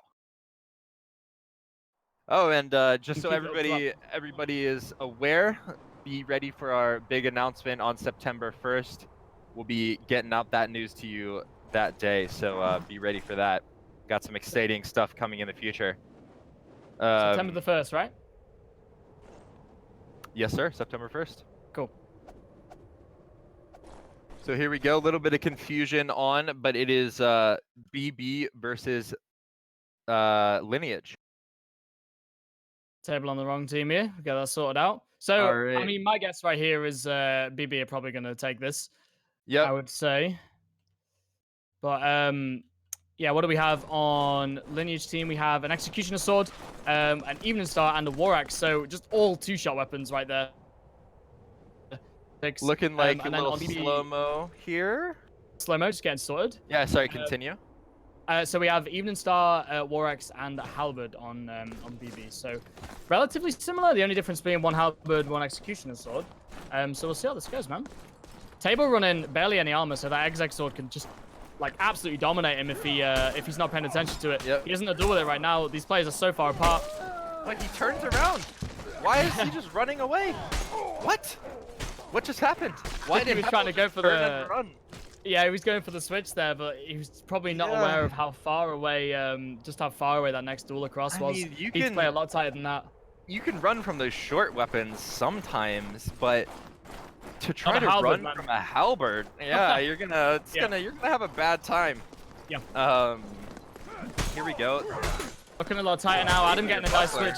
But eating the cell from Heppel there. Heppel going to go down to Kwei and return. Bro, really nice play. It's a clean sweep with Kwei with the War Axe there, getting 3 kills. Yeah, Banner Boys looking like... Well, Banner Boys are saying this is how we want every single round to go. Yeah. They're going to try to make this as dominant as possible. Definitely, man. They're definitely on course for it right now as well. Playing really strong. Such a good fake switch from Adam there, just watching that. In a 2v1 situation now. Kawhi gonna go down as well, though. Apple in the 1v1 there against a Rapier is gonna die to it. Yeah, that is a hard 1v1 for the exec player on the Rapier. Especially, you can't combo feint to parry. You can't do anything. You're just getting... Exec is just so slow as well, man. If he gambles that stab, it's gonna make him... has to parry it, you know? Yeah, it kind of relegates you to excels in that fight, and it didn't work, but it's gonna be 3 separate duels. You might not see any swapping here.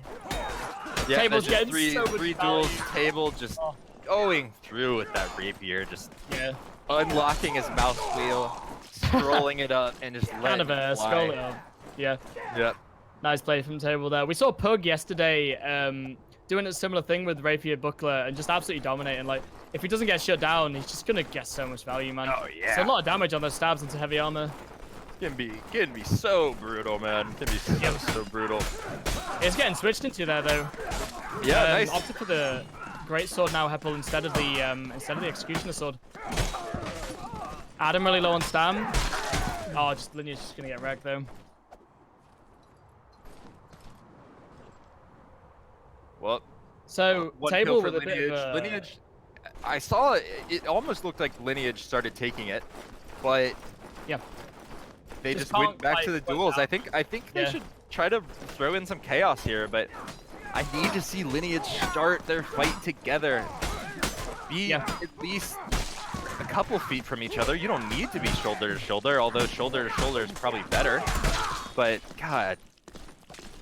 goddamn, Banner Boy's taking him out 6-0. Table running, Lineage struggling to even get kills on the board. It's I did think it would go this way. BB just such a good clan, man. Yeah. You did say that. Loadout. Yeah, the table swap and loadout again, going for a Meso instead. I really like Meso, so I always like to see it played in comp. Look at him just reading these fates, mate. He doesn't care. Yeah. Trying to body fight him. Yeah, trying to body fight him so much. In a 3v1 situation now, getting a little bit of BM, just throwing weapons thing, man, Hey, that's a good 3v1 though. Good try from Sambuca. It's gonna be 7-0 for BB though. You gotta realize for Kawhi. 9-1, 7-0, 7-0 with a plethora of assists. BB are looking strong and scary. I think this is just a little prediction, but BB and Fist might be the most scary match of the day. Yeah, I think that'll be a really good match for sure, man.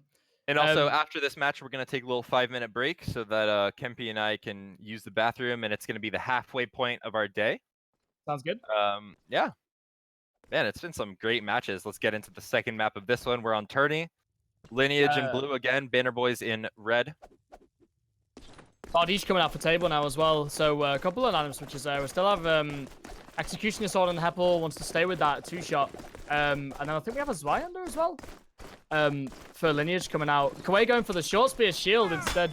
So let's see how he does with this. Really nice drag stabs. So many empty backs for him right now. Just, so much value, man. Gets a kill there. Gonna pick up another one. Really nice. They just ignored Kawhi for that entire fight, and he's got so much value, man. Going for the throw, just misses. Oh, this is man. The thing, I'm seeing a few things. Yeah, I've seen a few things from Lineage that you probably just don't want to do against players as good as BB, like just the neutral feints and stuff. They're just gonna laugh at you as you waste your stamina. Yeah, just dry feints them. Yeah, it's just not going to. It's just not going to work. And not paying attention to a short spear shield player as well is just the perfect environment. Oh my god, yeah, you gotta at least pay attention to him. You gotta keep your eyes on him as a team. Yeah. Okay, looks like everybody's gonna be fighting a little bit closer together. Immediately getting some swaps out. A little chaotic 2v2 going out for the side of Banner Blaze as Lineage falls. Both players for Lineage falling as Adam gets both those kills. Going in for the punch. 3v1ing. Sambuca is not going to have as much of a good time as he had in his last 3v1. Easy round for Banner Boys. Tables on Sledgehammer now as well. We saw just the neutral feints coming out from Sambuca again against Table, and he's just laughing at him, man. He's just not going to take that. So he probably needs to just change up his playstyle a little bit. See a Halberd coming out on that side now as well. Adam eating an execution sword shot. Gets the kill on Heppel though, even after that. As I watch them break into duels, you can just see that, you know, no disrespect to Lineage, but Banner Boys just clearly have them outclassed. Yeah. You watch the duels, and the duels end extremely quickly. The team fights are ending quickly. Yeah. Not sure what the best thing would be for Lineage, but man, I keep saying it, but chaos and just getting the first strike. Sometimes the first strike can be the most important thing, but you literally saw Heppel run up and feint, but not just let it fly. Why not just let it fly? Get the first attack in. Yeah. Table on training sword right now as well. Really going for the BM here. H-stand, but I think wall is a good pick. But it depends. That's definitely BM. Training sword 100%. is quite BM. Yeah. I don't like to see that. The heavy club is even better of a BM than the training sword, because at least it does damage. Yeah. But I guess BB feeling really confident right now, and I don't blame them. You know, I think it was 7-0 last round, 4-0 right now. But yeah, Lineage are a good clan as well. As I said, a relatively new clan, so maybe just outclassed on the experience side of things. Yeah, to be honest with you. It's not anything bad about Lineage, more than just Banner Boys are looking so strong. They are, yeah. But what this does say about the rest of the tourney, like, it seems like in the last group today and the group yesterday, there was always a standout team. So the next stage of this, when all of these just insane teams are going to play each other, it's going to be really good, man. Yeah, I'm excited. Lots of good content. Well, looking, pretty slow and steady. Methodical for when Banner Boys slow it down. It's just methodical. They just get the kills in. 8-0 Simply outclass their opponents. Get through. They're just man, you look at the duels in BB. You're just hard reading everything. Yep. Which you would expect from them as well. So yeah, they're really top tier players. Playing a 1v1 chaotic 2v2 next to the 1v1, but still going the way of BB. It's gonna be 6-0 on the map. One more win for them.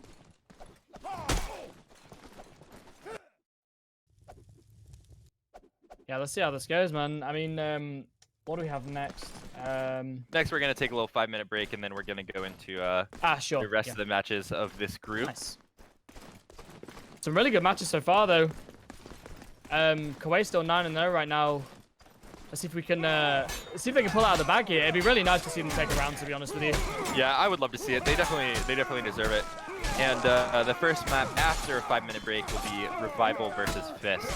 So that'll be a good one. Alrighty, well, a quick map for Banner Boys. Lineage struggling to get around or kills for that matter, but we will see you guys after a short little 5-minute break. Thanks for watching. Yeah. See you in 5 minutes, guys.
Welcome back, everybody. It is Fluff joined with Kempy and Roag now. How you doing? Hey guys, welcome back. Hi guys, how's it going? Am I pronouncing that, by the way? Am I pronouncing that right? Is it Rogue, Roag? I don't know. People tend to just take their pick and just go with whatever. And it doesn't seem to be very consistent. Definitely Roag. Roag. Alrighty, well, to start it off, it's going to be Revival on the red side and Fist in the blue. I'm curious. I know Revival is a international team. There's Revival in NA as well. Do you guys know anything about this? Like I Revival... did not know they were international. Yeah. No, the Revival is an NA team as well, so it's international, EU, and NA. Yeah. What do you guys know about the EU side? Yes. Honestly, not that much. Like, I think I was saying when it was the first match, like, I don't know Revival that well. I don't know their players that well either, but they have been putting up a good fight so far. So, definitely some decent players on their clan, and it's always nice to see a clan with a branch either side of the pond. Yeah, it's cool. It's honestly very cool. Yeah, I think they were previously Helios. Well, we're getting right into it. First round. Same lineup for Fist here. Better on Halberd now. Gets a nice switch into the back there. Clean sweep there. Oh yeah, let me go ahead and list off the players here. Helios is a clan that I know. See ya. Yeah, Helios is no longer a clan. I'm pretty sure. I think they rebranded into Revival. That's what they are. So we got Shredder, Miyamoto, and Cyberdrog on blue for Fist, and we have Didi, Det, and Thobi on red for Revival. Spartacus actually not on Spear Shield now as well, which is always nice to see. Just one less thing for them to deal with. But Miyamoto getting a double kill there with the Zweihander. And yeah, Fist gonna take it again. Cyberdrag obviously did really well in those early rounds, so we'll see if we can keep it up here. I feel bad for not knowing his name. I definitely will keep it in mind from now on. Playing so well. Yeah, absolutely. I also didn't know his name, and I don't know two of these Revival players, but I do know Thobi. Yeah, he was in the dual tournament. And Cyberdrog, not alt grip battle axe, and he's just dragging it and comboing. Weird, not usually what you see from backs. You usually see the alt grip insta excels. Yeah, honestly, I actually think the normal grip is a little bit better because you can still get just instant excels with like JPEG parries and overheads and stuff like that. And it does give you really good foot drags as well. So, and a bit more range for Scrim too, which is always nice. You see a flank there, but Shredder does catch it. 3 duels right now, maybe looking for a switch with the range on his halberd there. Cyberdrag nearly winning this duel. Miyamoto is super low as well, no stamina as well, but does get a poke and tries to switch. Oh. He goes down for it. Didi gets caught the switch there a little bit too telegraphed. All right, Fist going in 2v2. Oh, quickly a 2v1. Let's see if Shredder can pull this out. Shredder getting plenty of room for himself for this 2v1. And let's see what he does. 2v1 with the halberd. He's got an evening star if he gets stammed out, and he might get stammed out because he's just swinging and jumping. Jump was interesting. That all his stam right there. He started that really well, honestly. Like it's quite good practice to run between players if they're pushing you, just to make them sort of like reorientate themselves. Yeah. Try to get them to miss. Try to get them to mess up on the turn cap speed. Yeah, just a shame about the jump there, just wasting the stamina a little. Yep. Instantly down to 25 HP, but does get a nice switch into the back of the Fist player there. Miyamoto really low stam, but nearly wins his duel. Amazing kick from him. That not falling for these fates. And Thobi in a 1v1 as well. Yeah, just 3 1v1s there. It's kind of hard to commentate considering that they're all each in their own duel, but hey, all of the fights end very similar times. Man, it's such a weird phenomenon. I think about this often when I watch team fights. Yeah. It's so weird when it's 3 duels and then just all of a sudden one team just dies all at the same time. Yeah, it sort of shows you like which team is more like mechanically dominant. So, yeah. Again, they should really be looking for switches, especially with weapons with the ranges that they've got. Like, you know, you got halberd in there, you got plenty of great swords and a spear in there as well. That's easy switches, man. Yeah, and we do see one from Det there into his teammate. I was just about to say this. The one swap makes the difference, but it made the difference. Yeah, it made the difference because he swapped into his teammate. Yeah, it made the definitely not the the right swap. Not the most optimal switch there, yeah. That's Well, gonna be one Revival, if they could clean stuff up a little bit, if they could... Also, if anybody's wondering, Roag immediately crashed, basically. Yeah. Right after we introduced him, his computer crashed, so that's where he is. He's not just silent in Discord warm with us. Scottish tones in here pretty soon, I'm sure. Yeah, I'm sure he'll get back. Must have been a bad crash, but yeah. You know, I'd like to see Revival just clean it up, honestly. We know they can play better than this. They're going for duels when they really should be going for the team fighting, especially when it seems like they're getting outclassed. Yeah. I think you need to make that decision. They need to clean up team kills. If you're not winning the melee, you cannot be team killing. Yeah. You need to see that you're in like 3 1v1s, realize that you're losing those, and just stay tight, man. Try and force a team fight instead of 3 duels, and just see if you can swing it around that way. And it's looking for ironic because you see Fist doing that exactly. Fist staying information at the beginning and then just taking the fights that they want. And Fist, if you're Fist at this point, why wouldn't you keep dueling? You're winning. It's about to be map point right there. Exactly, man. Oh, 1v1, Shredder versus Det. 1v1, Halberd. Oh, Det gonna go into flash out. Still win this if he plays well, but Shredder just taking none of those feints, man. That's gonna be a 7-1 start for Fist. Still looking strong after the break. Yep. Oh, they didn't need the break because they are just warm as hell.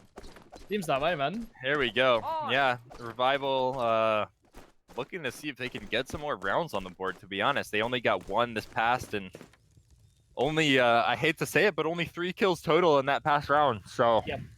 Fist looking really dominant, man. The next match is Fist Banter Boys. So, again, we're going to see in the 5th match, just the top 2 teams clashing. So, but yeah, anyway, 2nd round for Revival and Fist right now. Let's see if Revival can pull something out here. It'd be, again, as I said last match, it'd be really good to see them just take some rounds, you know? Yeah. Just come back in a decisive way.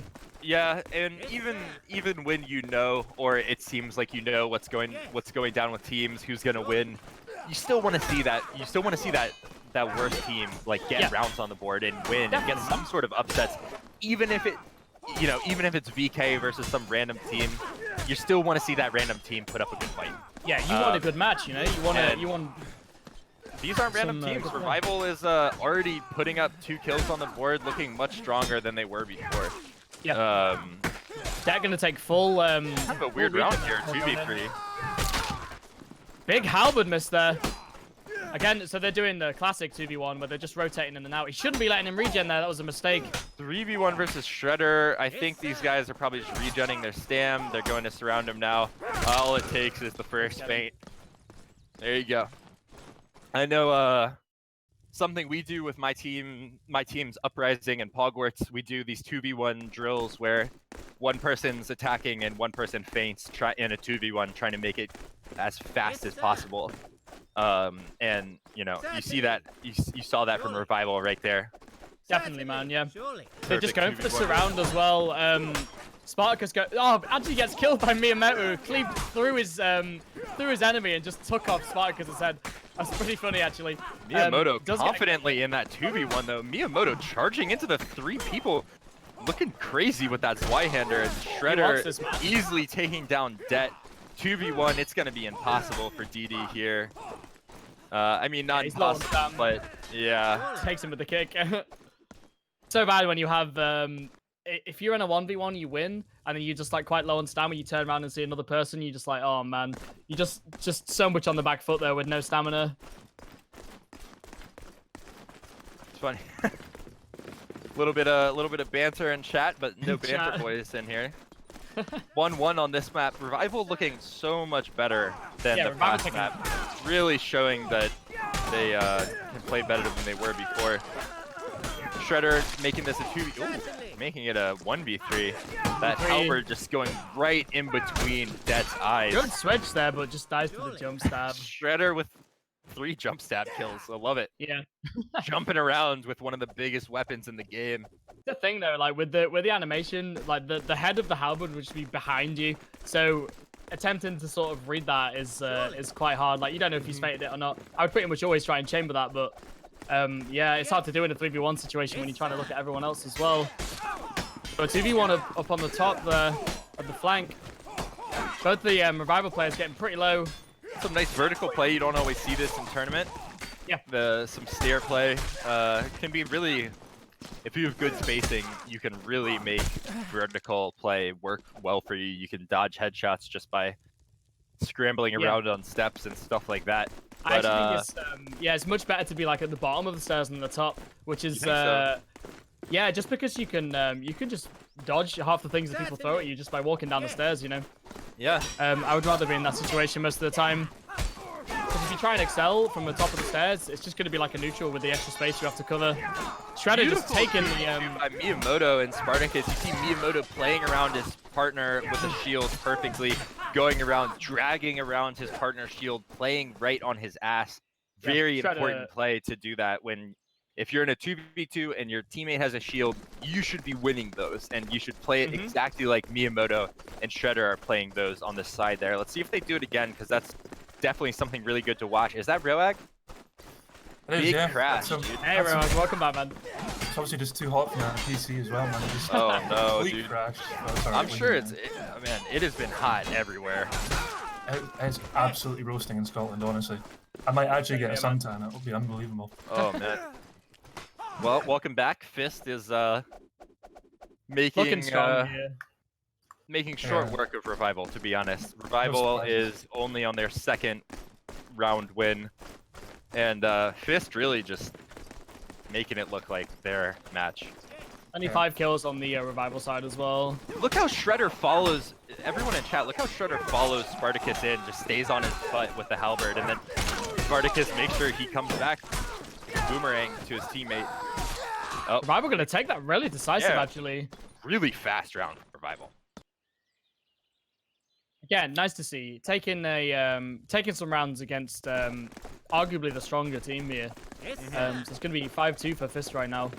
So a couple more rounds for them to win it, but obviously we're seeing some rounds taken by Revival, so maybe they can clutch us out. Yeah, Revival definitely has the pillow to take it. It's not too far gone. If it were 6 wins, I'd say that's a little too far gone, but you can reverse sweep from 5. They're gonna go down though. Shredder getting some insane switches here. Now it's gonna be rough for Revival to bring this one back. 2-6, Revival to Fist. Fist on their second map, so if they take this, it'll be match point. Yeah. But Revival making a much stronger showing than last map, so love to see it. Yeah, they played well. Certainly. Some big value from the spear straight away there. Yeah, nice poke. Miyamoto getting a good switch though. He needs to watch his back. Nice. Spartacus winning his 1v1, coming in, waterfalling, making that GG well played from both teams. Yeah. Fist is going to take that one, and who will be playing next? We're going to have Fist versus Banner Boys. I'm excited for this one, boys. Big match, man. Big match. Yeah, Ready this will be a close match for sure. Fists are scary, but I mean, both of these teams are veteran teams, so this should be a really close match. Don't really have any expectations on who will win, although I expect we'll see the classic short spear and shield from Spartacus. I don't think BB will run a shield. Yeah. We noticed last game that Spartacus was getting supported really heavily by I think it was Shredder. And that's really the best way to run the shield because it's strong on its own, but with a pole arm next to it, it just becomes infinitely stronger. Yeah, shield support is always just really strong play, especially if you do it well. And I imagine they have some, good experience in doing that. So yeah, we'll see if we see that today. I don't actually see a shield in their lineups, so it's interesting. BB's on Bardiche, Evening Star, and Warax. Fister on Battle Axe, Bardiche, and Executioner Sword. So big 2-hit weapons with really 2-hit meta coming out. Although I strongly suspect if Fist start to lose, they'll maybe swap Spartacus on with the light short spear build because he is really just a pain to kill more than anything. I would, I'd assume that they'd just come out straight out with a shield against their strongest opponent of the day, but maybe they're thinking something different. Maybe they want to do something very specific here. But let's see everybody engaging. Looking like 3 duels to start it out. BB may be expecting that short spear shield pick as well, going for the Bardiche, but taking the first pick straight away. Yeah. That's the 3v1. Nice double parries and some good value there. Just missed parries once and dies for it though. Yep. Problem there with the duels. Yep. Team that loses the first duel will lose the round really. We saw there that I think it was Adam on the left just lost his duel, and then Fist were able to get a 2v1 in, and it just snowballs from there. So, quick note to our viewers that these are both the winners of their group. The winner of this is the first, and the loser is second. So both these teams are going to make it through to playoffs, and yeah, well played up until now. I'll be excited to see the rest of this set. Man, nobody has done this to Banner Boys up until now. I'd love to see it. Yeah, this is insane, yeah. Some quality play here. Table trying to take that 3v1. As I said, like walking around the wall trying to give himself some more space, but it's not going to be enough. And that'll be 2-0 for Fist right now. Still feeling confident, still not bringing out the short spear shield. Adam going for an evening star now. Nah, the aggression is working out really well for Fist, and you see them keeping kind of a fighting next to each other in a 2v2, but doing a little bit of duels. Nice target swaps on the exec sword from Miyamoto there. Yeah, Adam looking for the switch, but he's gonna get switched on by Koei. First round. They won their Decisive as duels, well. waterfalled quickly from Koei, and it's gonna be a decisive round for BB. Yeah. Looks like we're seeing kind of the standards. Normally in a 3v3, at least in EU, you kind of see a 2v2 and then maybe a 1v1 off to the side. Looks like that's what's happening. We've got Table and Kawhi on the left, and then Adam and is that Shredder dueling off to the side. So yeah, again, it'll just be off to Jules. So it'll be first pick should win the round here. Like all these duels are really close. Yeah, really close. Adam BB takes his duel and Table takes it. Yeah. 3v1 now for Miyamoto. 2v1. Miyamoto does get a kill there. It's winnable. He could one hit. Oh. Never mind. Could have one shot the halberd there. Just unfortunate. Yeah, well, that's the thing with on the map. The miss parry. Yeah. Yeah. Look at those score lines. Everything is pointing to this being the most even set of the day. 2-2 so far. Let's hope we see it. A bit of posturing right now. Nice again, we see the from Kawhi and Adam, I believe that was just instantly taking out Miyamoto. Yeah, that looked like that swap might have even been coordinated, or it probably wasn't, but it could have been coordinated in voice. It was so perfect. They both headshot him at the same time, and it's going to be BB's round unless Cyberdraw can do something. Yeah. Hung on long enough for his team to get to him, yeah. That was nice play. I think he was struggling a little bit with Stam against the Evening Star there. He was at like 10 Stam at the end of that, but his team just came through and took the win. Survived long enough, which is all you can ask, really. Interested to see if we'll see Fist kind of group up here and take it as a 3v3. Doesn't look like they are. Again, 2v2 and 1v1. Table looking for a switch nice here. Switch from Table. He's playing the light halberd, so he can really just kind of rat around and get the assists. Doesn't really need to be full rat play, yeah. Being a rat with a halberd, it's so effective. I think it's gonna be a 2v1 for Shredder. It's gonna be very difficult for him to win this, especially when he starts out with a miss. If anything, he'll get stammed out. Nice parries. Really nice double parries here. He might have this. Good kick. Insane chamber to parry there as well.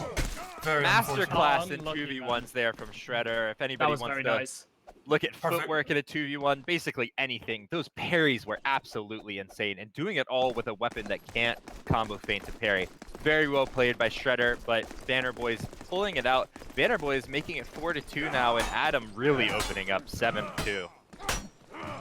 Adam looking like maybe BB's strongest player. Drog just took Adam out pretty quickly there. Table's now in a 2v1, but he's got the halberd. All he has to do is survive, and he can. He's nice and light, so looks like Kawhi's down. Good switch there. Unfortunate. Gonna take it out. I guess that's the problem with having a rat build in a 1v2 is you've just got no armor. You're gonna die so fast if you miss parry even once. Yeah. Absolutely, he's not got much chance of winning that, but he can absolutely kind of just delay them and backpedal and just hope Kawhi, wins his 1v1. Unfortunately, he didn't. So, Banner Boys and Fist look like they're taking this as a. Oh, never mind, they're dueling again. Looked like they were going in for a 3v3. Nice switch from Adam. Kawhi. Given Table and open back there. He's gonna get 2 hits in. Adam goes down. Flesh wins. Table needs to win this duel quickly. He needs to go for the switch. It was decent. But yeah, this is the thing now. Yeah. Fist just have all the options right now. They're just gonna sit back and regen. Yeah. Gamble there from Miyamoto, but he got away with it. 4-4, extremely even. Love it. That, Really that good light Venatus. alpha class is just so strong. I've been using it in scrims myself. You can just kind of backpedal and you're so fast. It's easy target switching. If you just play support, it's so much easier for Kawhi and Adam just to do their thing. All they have to do See, is like just his, fire. yeah, man, like his position as well. He's always trying to be behind another one of his BB players, just so he doesn't take a lot of damage with that armor build. Getting stuck in a duel is probably not where he wants to be. One hit from the execution sword is 90 damage there. So much. Kawhi on 10 health right now. Nice switch though. Takes the drag. Nice attempt.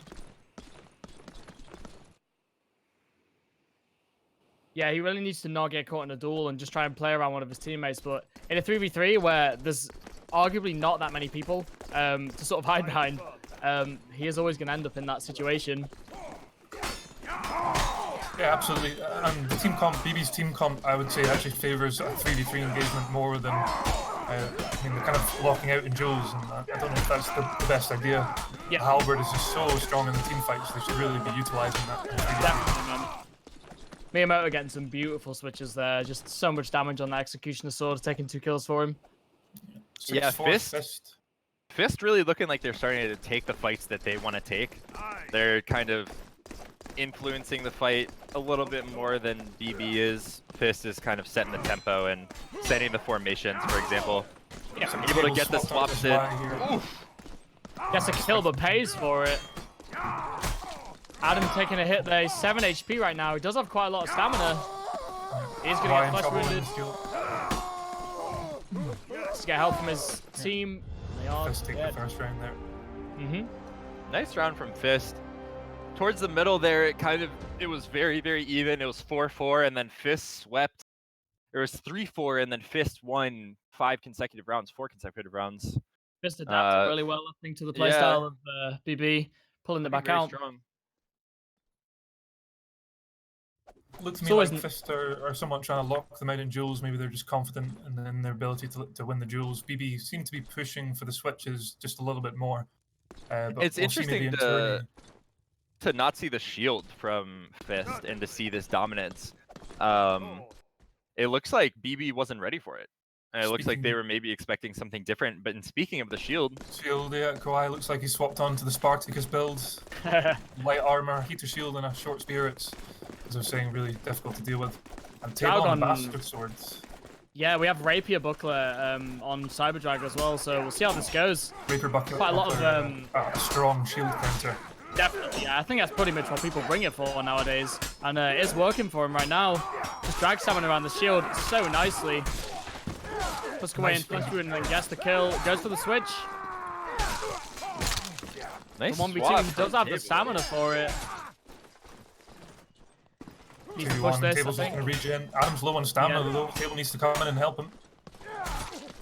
Let's take a hit for it, and another. That was a mistake from Table, just letting his teammates go down now. Yeah. Obviously confident he can win the duel. Yeah, very even on stam as well. Cyberdog one shot now. I mean, Bastard Sword's just the better rapier, really, so... I agree. Should win this. Nice double parry from Cyber.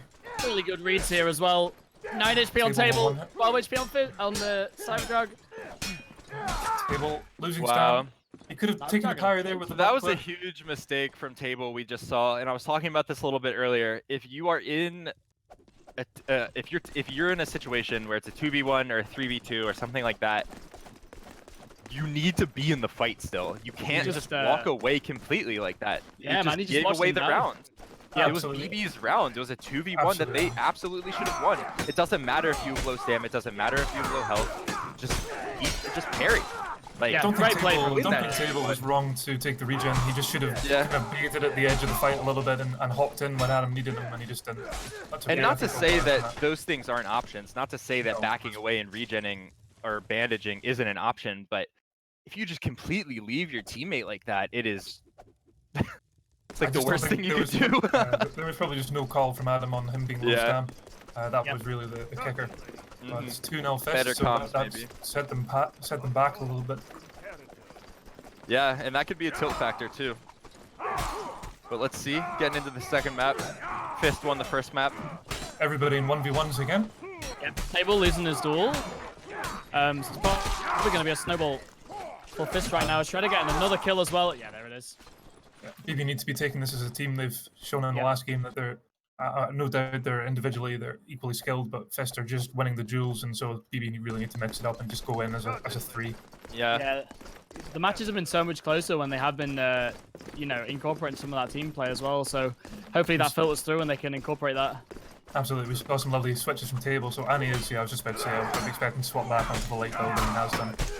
Yeah. And Kawhi is swapping from the shield back to the War Axe, instantly 2-hitting Cyberdrog like that.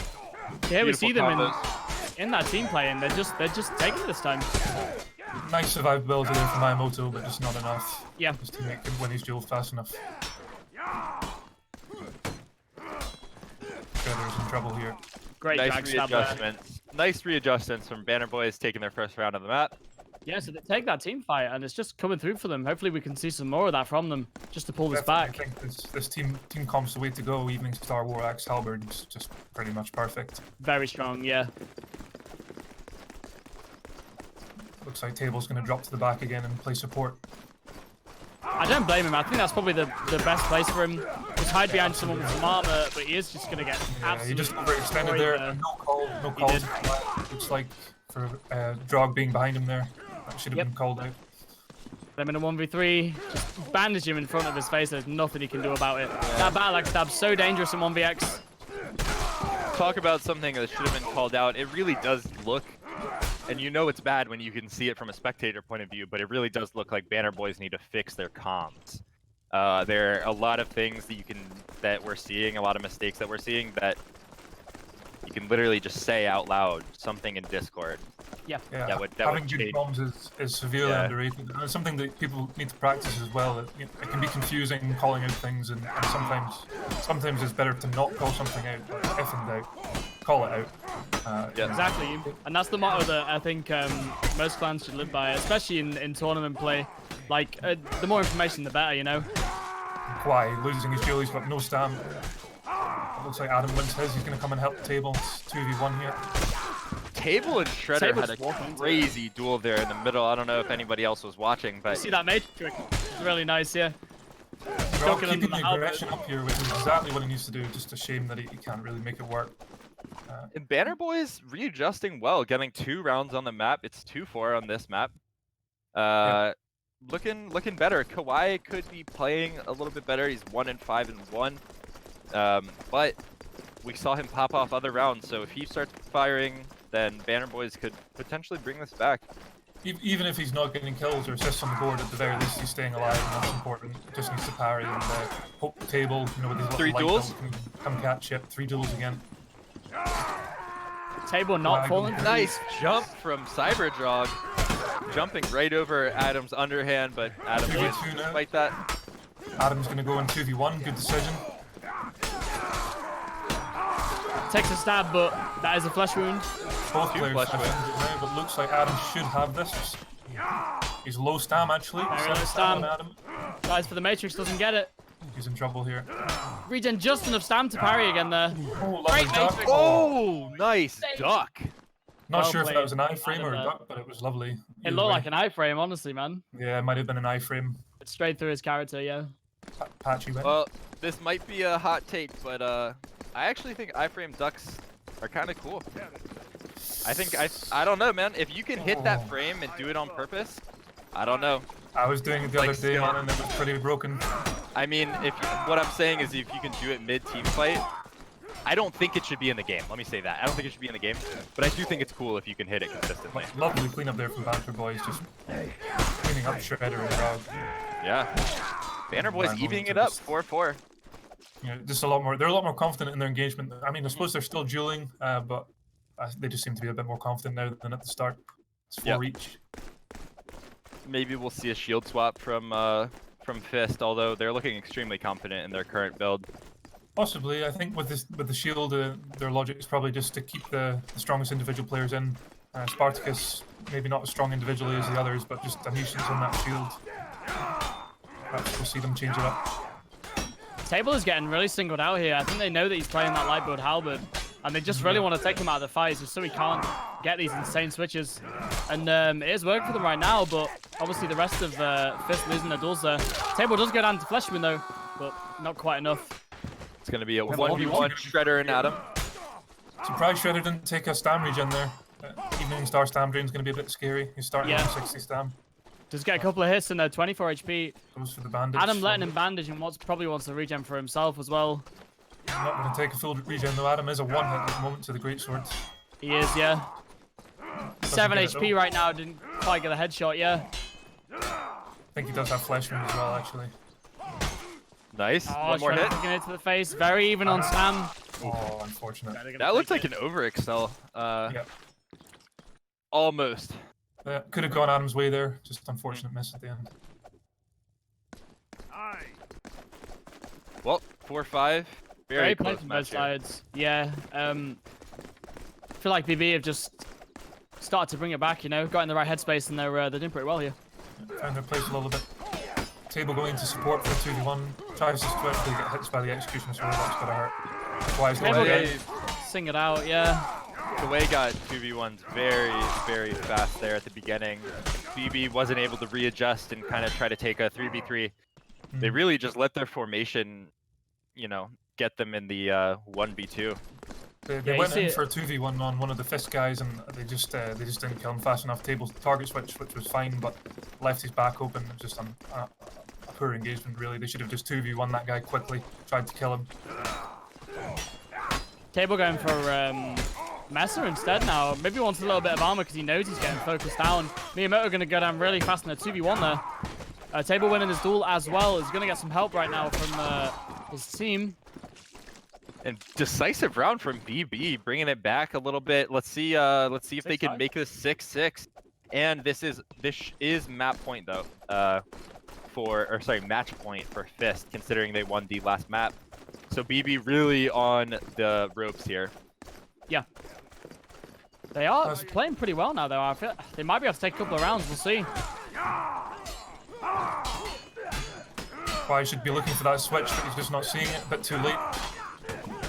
Tries for it, but big switch into the back there. BB with the advantage. Doesn't matter though, it's a 2v1. Adam's low stam though. There we go, 6-6. Either goes to third map or this goes to Fist. Let's see what happens. One of the most tragic things ever can be when it's a 1v1 in the end for 6-6. That is just rough. So let's hope it's a bit more of a decisive win. I hope the BB can take this. I'd like to see a game 3. Looks like we'll see the same again. Adam and Kawhi in the 2v2, Table in 1v1. Table winners 1v1 so far. Miyamoto goes instantly down. Shredder's in 2v1. Oh, lovely. Going down. Miyamoto does as well, 2v2. Table wasting all his stam. 0 stam right now. Good matrix for him and gets the kick as well. Quick bandage. Needs to help his teammate in the 2v2. They just swapped duels. Big feint from Table. Insane fist kill from Kawhi there. Another two fist kills to take it. Lovely. Kawhi Lovely with the Kawhi. fist swaps. Insane play. Amazing. Yeah. That was a very good round. Very unfortunate there for, I think it was Shredder. Did a lovely 2v1. Took Adam out, but just wasn't able to kill Kawhi fast enough. I think Kawhi just carried that round there in the end. Yeah. That was such good play there. Getting 2 fist kills. Just switched into one, switched into the other. Yeah, Mountain Peak scrims are pretty good actually. I like this map. It's gotta be my favorite map. Probably an unpopular opinion, but I love this map. No, I agree, man. I agree. I really like it.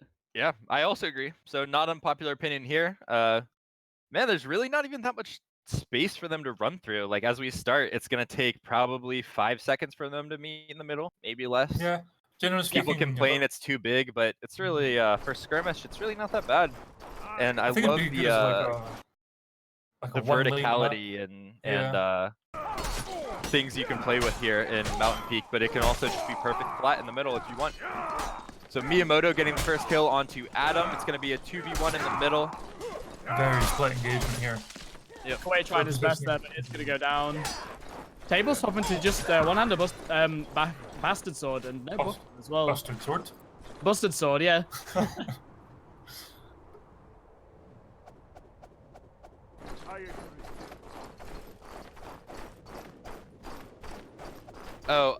For anybody who's confused about the team names up, our producer is just lazy, so he put up the next match early. But right now it's the third map of Fist versus BB, and BB's red, Fist is blue. You're seeing Shredder again. Oh, sorry, my motor surviving level in 2v1, but just not able to hold out long enough. Seeing very split engagements here. I think it's just the more open map. The teams are splitting. Yeah, I'd like to see 1 to both 1. teams just group up a bit more. This is just gonna be such a close, such a tense match here, as it's probably gonna go 1-1, 2-2. It's gonna climb even, and it'll be crazy to watch the final few rounds of this. Yep. Getting into the third really round. good match so far. Couple Table of swapping back 1v1s. onto the light halberd, but gets one hit by the battle axe there. I think. Yeah, that was insane. Big headshot from the overhead there. The way getting flash wounded and just going straight down. He maybe landed a stab that I didn't see, but it certainly looked like a one-shot to me. Just a bit It was, unfortunate. yeah. Oh, unless he got switched on in the back, but he went down super fast there, yeah. Just got deleted, unfortunate. But definitely a good swap back onto the halberd, because BB were just so split the first 2 engagements. Looks like Table again going off on his own. Never mind, he's gone back behind his teammates. Table getting some good really damage nice there. switches there. He needs to get in there and help Kawhi. Yeah. Adam wins his duel, comes to help. Table's doing a Support lot of from Adam damage. there. Finally gets a kill. Man, Table's just Table cleaning up. MVP. Table stab drags literally every player multiple times there. Yep. Really, really nice swaps from him, utilizing the full length of his weapon there. Halberd, scary. Nice brat halberd play. You don't see that super often. So much value as well. Like if they don't focus him and get him out of the fight, he's just going to be switching all the time, and he knows it as well. There's some really good switch play here. You see it again, trying for the fake switch with the stab drag, not quite reaching that time. Tries to switch up the clash there. Yeah, unfortunate clash. Table now 2v1, he just has to... Oh, he's dead.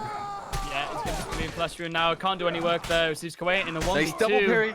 This is winnable though, he's doing well. Oh, Good just damage there. couldn't parry again there. Part of the problem, he just had his back to the rock and was kind of a bit uneven surface there and just kind of pushed them up. I don't think he could parry properly. This set has been really good. There have been some extremely good 1vx's where people are just surviving way longer than they should. It's awesome to watch. Some good play for sure, yeah. I think he probably did like R&B to parry that last one, but it just didn't come out in time. Maybe a red parry even. Looks like Table swapped onto the spear, which is interesting. I would say the alt halberd in a lot of respects is just a better spear, at least in a 3v3. Yeah. Spear's great, don't get me wrong. It's just Came out winning the duel there, which is taking a switch straight away. It's going to be a Kawhi just 1v2. came in and swiped through him. Man, Cyber that battle does axe. work here. Good footwork for him. Oh, it just Nice misses miss 2 from parries Kawhi. there. That Big purpose- miss, yeah. So I don't know if this is a thing in EU, but the on-purpose misses in the 1vx makes it impossible for the single player. It's a If- huge if- thing, yeah. If those Sometimes two, you if just the have to two throw out a players, gamble. if the two players know that on-purpose missing, like if they know how to do it correctly, it is close to impossible for the single player. Yeah, you just got to throw out some gambles, try your best to get through it. Absolutely Good not. matrix from Table Shredder there. pulls away for a bandage, and Kawhi 2v1s for a little bit. Some insane parries from Miyamoto there. He was in a 2v1, but he just wasn't phased by that. Comboing all his stamina away, but does get a kill onto Table. Trying to help his team. There we go. I think Table Nice really round should swap there. off the spear here. He was doing a lot more work on the halberd. The problem with the spear is he's going to struggle to win the duels with it. It's just not a great jeweler weapon. In a lot of respects, halberd's just better for winning duels. Yeah, Spear has pretty bad stam drain, especially compared to Halberd, which has actually a hell of a lot. So you're probably right there, yeah. A little bit more armor on the Spear, but Halberd's probably just a better choice. I do just like more Spear as well, versatile. so yeah. Amazing fake switch from Adam there. Just getting to the duel as well. Unfortunately, Oh, Yeah. might cost him You the could round see there. him looking. Yeah, you saw Table looking for the swap there with the spear, but right as he went to swap to help his teammate ran right into his spear. So it's going to be It's extremely easy rough to- for Adam. And Fist opening up the lead just a little bit. It's 3-5 for Fist. 2 more rounds, and they will have won the set. I think it's easy to judge when it comes to team kills like that, but when you're playing spear or halberd and you're behind someone, it just happens sometimes. Unfortunately, Oh, where you yeah. stab and you walk into it, especially on 100% team damage. 100% team damage is huge, yeah. Probably a lot of players in here not used to that No, as we well. don't play at EU as standard. Yeah. Table going down. Kawhi's going to be in a 2v1. Going to splash him straight away. It's going to be match point for Fist here. Fist looking really strong in the second half of this match. Pulling Been a through close on game, Mountain though, Peak like, extremely hard. Yeah, some great play on either side, especially with some really nice 1vx's coming out. Let's see how this goes. Interesting that Adam's on the alt poleaxe. We normally see him on Evening Star, which I think is probably a better choice, but Yeah. looks like he's sticking with it. And table swap to the Bardiche, taking a lot of damage early on though. Lovely switch there from 30 Shredder, I think. Tip out his teammate here, does go down. And Table's on 0 stamina. I think he was a little bit indecisive there about whether to help out or not. Does get a nice head drag there. Table just doesn't know there's somebody behind him. Yeah. Goes down. Oh, the final 2v2 going to the way of Fist. It's going to be Flesh Wounded Kawaii going down. Nice map from both teams, but Fist brings it out. GG, well played from everybody. It's going to be Revival and Lineage for the final map. Great game. Wow. What a close Played match. both I think fronts. that was probably one of our best matches of the entire day there. Yeah, really close. Really looking good. Fist, scary. So Lineage and Revival will be the last match of this group. I believe they'll just be going for third place again. So similar setup to the last group with two clans going through, which are, I think, Banter Boys and Fist. And then these guys are just hoping for that third place. Yeah, we got two release teams here, so interesting to see which kind of release team takes it. I don't really have scrim both these teams. Don't really have any expectations of who's going to win. I think Lineage really showed up actually, or at least in the when I was watching the stream earlier, really showed up against Banter Boys earlier. So hopefully, see some more of the same. Looks like we've got alt S stock. Yeah, we saw that last round as well. From I think it was Happy. It was on that. I mean, it is very draggy, but I'm strong. Revival just taking that, not even close. Yeah. I like alt S stock as a dual weapon. It has its place, but in scrim, I'm not so sure. It's very, very short. A bit like longsword Mordau grip, to be honest with you. Could probably switch onto a different weapon and get more value out of it, but we'll see how it goes. Yeah. Looks like he has, though, actually. Yeah, just a strange choice, but if it works, it works, I suppose. Yeah. Is he on Executioner now, I think? Yeah, better choice for sure. Sambuca just absolutely fainting. Just constant Traffic fainting. going there.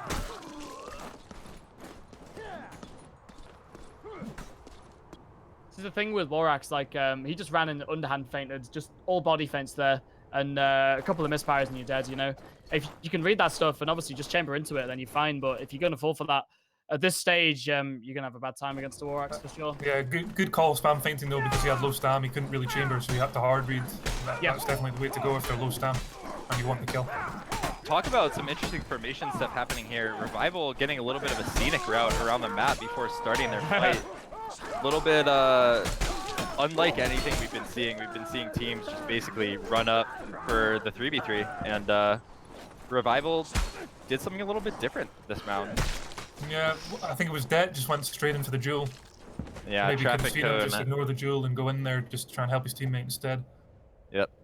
Moving into the 4th round here. Looking good for both teams, looking pretty even. Lineage with the slight lead. Yeah, they're all pulling the weight as well. Advantage.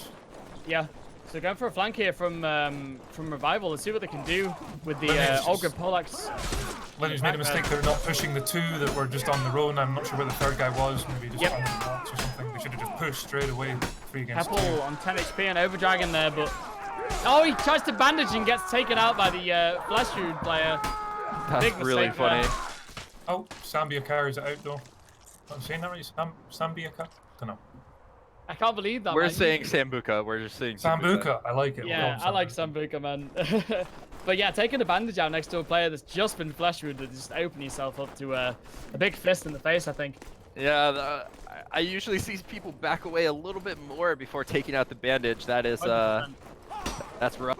Or just get the kill and then bandage. That probably wouldn't. Yeah, So we right, got the classic 2v2 and 1v1 on the side here. Looking like looking for the switch there. He's going to look for the switch there, getting chased by the Executioner so he knows he can one-shot his legs. Oh, he falls for the feint but misses. Good footwork. This is winnable here for Heppel. Yeah, he just needs to... Oh, needs to parry him. nice liking round from Revival. Traffic Cone. Using the rat halberd kind of thing that we saw Fist doing so well. Yeah. See what he did there is he sort of isolated one player and then could just run back to the team fight, and then that one player was just left there for so long in heavy armor trying to get catch-up mechanic to get back in, and it just gives them so much room to get a lot of value with that light halberd. Yeah, turns us back in executioner sword though. Lovely damage there from the halberd. Yeah. Halberd just swiping through so many people. Man, Lineage needs to catch those parries. That is, oh my. Did you guys see that iframe duck? I think that had to have been an iframe duck. Or was it a matrix? I wasn't looking very close, but or I wasn't zoomed in enough on comment or on the spectator, but boy did that look like an iframe. Very nice play, yeah. Yeah, I know that is light halberd. You can just kind of dodge in, distract somebody for a second, then go for the target switch, and they just can't catch you. You really need to either lock it out in 1v1 or just try and 2v1 it quickly. Yeah. See Heppel every round is just chasing this halberd, trying to get that one shot on the legs. There you go. He just did. Let's see if that makes a difference there for Lineage. Yeah, obviously Spear Player running 2-3-1 as well, so Execution Sword is a great pick here. It's going to be doing so much damage with each attack. Needs to get involved here. Nice try from Toby. That was pretty close. Yeah. He had pretty good spacing there, just pressing S, some nice double parries, but wasn't able to take the 2v1. 5-2 for Lineage on the map. It's looking like Lineage's map here if they keep it up. Revival, I'm not sure. What do you guys think they need to do? I'm not sure, honestly. Go on. I was just saying, I just think actually Revival's team comp is better. They just need to use it to their advantage a little bit more. They've got the halberd and the spear, and they should just be playing those two in support, have the evening star or the war axe up front, and just take one person out quickly as fast as they can. Yeah, I feel like they're really trying to play these. To do that. Yeah, they're trying to play. I'm not sure what the guy with the halberd there is doing. He should just get in there and help his teammate. Yeah, he could have lost that 1v1. Luckily. Yeah, he really could have lost that 1v1. Was making me nervous. Didn't want to see that happen again. Yeah, the regen's fine, but if you want to regen, you do it just at the edge of your weapon's range, so you can dart in and dart out if you need to, but still take the regen. Well, everybody's playing well here. We're not seeing anybody with 0 or 1 kills. It's a very chippy game. It's always nice to see that as well. Like, everyone's playing well. No one's really feeling bad morale-wise. Good switch from Apple. Engagement very well here. Nice 3v3. No target switching yet though. Lovely drag. Insane drag, yeah, really, really nice. Probably just looking for that switch onto the halberd here. Trying for these drags again. Goes for it. That's 90 damage to the body right there, but doesn't manage to get the kill. Revival able to bring it back a little bit. They've won 2 rounds consecutively here, making it 5-4 on the map. Saying, hey, this is an even game. And it is quite even. Yeah, I think we're seeing better team play overall from Revival, but maybe just stronger individual players from Lineage, because you just look at the assists on the board. Evening Star and Maul coming out for Lineage now. Really trying to bring in some quick kills, I think. Flame in the door right now is going to be in a 2v1. Tries for the switch. Not quite going to get it and gets taken out to Flesh Wound. It's a 3v1 now. Revival just winning on all places right there. They won their duels, won the 2v1. Looking good. Revival might have the steam here to bring it to 7 rounds. Yeah. My opinion, the Maul's definitely a mistake against this team comp. You know, we've got a Revival on Halberd, Spear. Yeah, they swapped off with the Maul. Better Maul. Yeah, you can just walk out of the way if nothing springs at you, yeah. Back onto the Evening Star, better pick there. Both teams hesitant. They should just be pushing that guy on the right. They just need to kill him with the War Axe. Yeah. But they don't.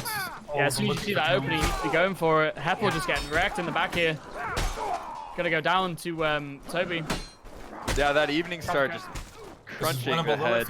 Wins this 1v1 quickly. Big damage, but unfortunate. Yeah. Not quite. I think we're just seeing better switches and team play from Revival. Yeah. In terms of individual skill, seems very equal. But it's not the same Revival we were seeing in the first couple of rounds. Seems like they really picked it up and adapted to Lineage's play.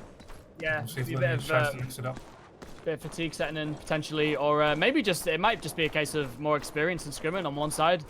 Can make a huge difference just in terms of awareness and stuff like that. Again, the posturing up here.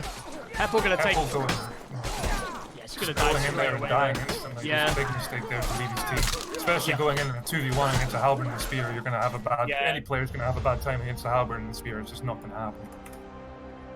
Revival gonna take that. Yeah, it could have been a little bit of tilt from Lineage, considering that they had the steam before and then totally went the side of Revival. Revival just won 5 rounds in a row to end it. So yeah, let's see if they can keep this momentum going into tourney on the second map. And if they can, then it'll be their rounds and they'll get 3rd place.